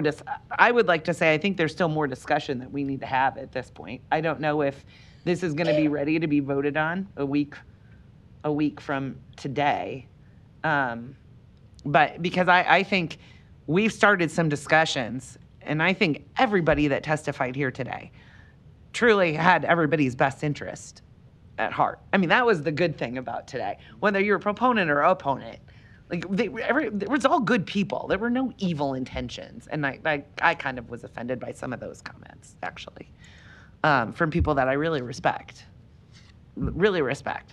So I think that there are a lot more that we can do, and maybe more discussions, and especially with, the detailed plan that you have, that's what I was extremely impressed with. And I wish that we would have had more time to discuss that before today. So my thought would be I would like to have more discussion over the next week and even think about continuing the vote on this for maybe another week or two, so that hopefully the mayor's office will actually meet with Councilman Harding to discuss some of this, like you agreed to do, because we need to have that. We need to collaborate with the mayor's office and not just work in silos, because that's not gonna show the agencies how to collaborate. We first have to collaborate with each other here in City Hall, so that then all the agencies can collaborate with us and us with them. And I think that would be the best thing to do. So that's all I have to say. So thank you very much. Thank you. And I guess I'll close. It's always fun going last because I can listen to my colleagues who have good intentions on whatever is before us, and listening to the comments of my colleagues and to the people that came down here today. You try to problem solve the best you can. And I've been fortunate enough to be sitting in this seat for 4+ years. I went to the Midtown Neighborhood Association meeting a couple weeks ago, and I shared with probably about 25 or so people that were there how hard of an issue this is. And what I mean by that, our city attorney's over my left shoulder. I've spent a lot of time talking to him. I spoke to our great public defender, Tommy Riley. Jason, I met with you. I met with together. I've talked to so many people. I've talked to relatives from San Francisco that have dealt with this. And I always came back to how hard of a problem it is to solve. And in my meeting with the mayor, I had a good candid conversation with a couple of my colleagues as well on what we're doing right now is not working, and we have to do better.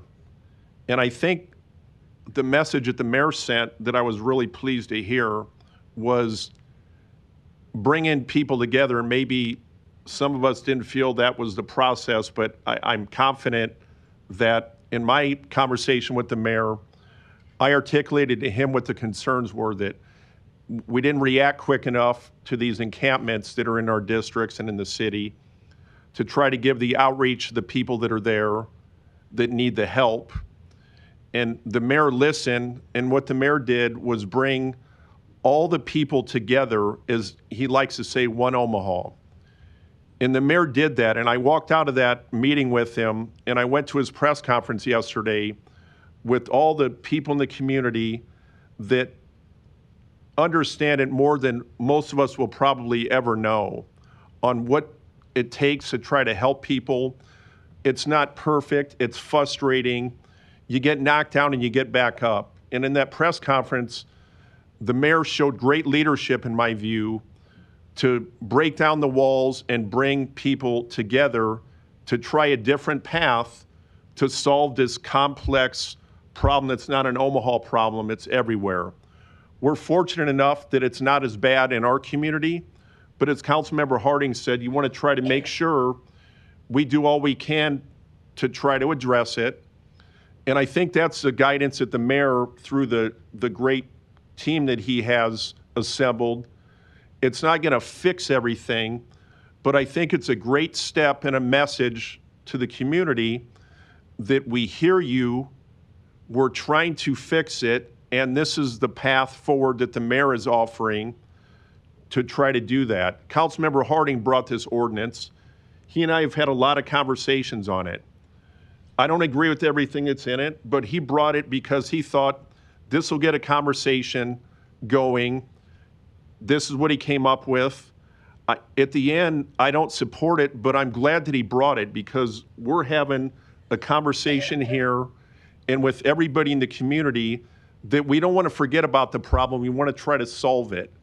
And that's why I'm hopeful going forward that through the guidance of the mayor and the team that he has, working with the council and people in the community, that we can try to do a lot better in helping the people in cleaning these areas up, because that's a big complaint we get, that there's a lot of trash and debris that needs to be picked up. So all of us want to do better. The community wants to do better, and I think that's what this good discussion we had here tonight has showed us. And we're going to continue to build on that and work with everybody together to try to go forward and do better. So I'll look forward to next week, and I appreciate everybody that contacted my office, not only the generic emails, but also the truly from the heart emails that people sent. They're not dismissing people that are down on their luck, and they're not, by the way, there's also businesses, there's a balance here. There's people that are trying to rent new apartments that they're not blaming people for being in a tent nearby, but it scares people, and you try to balance that, respecting the business owners, but also the people in the community that need the help. So that's what we're going to continue to try to do, and I'm looking forward to next week. And thanks again, everybody, for your patience, for being here and offering your voice as well. Thank you. Non-action items, items 51 through 64, do not require public hearing or city council consideration at this meeting, but will be placed on a future agenda for public hearing and/or vote. The reason for non-action is noted after the item on the agenda, as well as the date the item is expected to appear on an agenda for consideration. Motion to adjourn. Roll call. Rowe. Festerson. Goodwin. Harding. Hug. Melton. Mr. President. Aye. Motion passed 7-0. Meeting is adjourned at 6:35.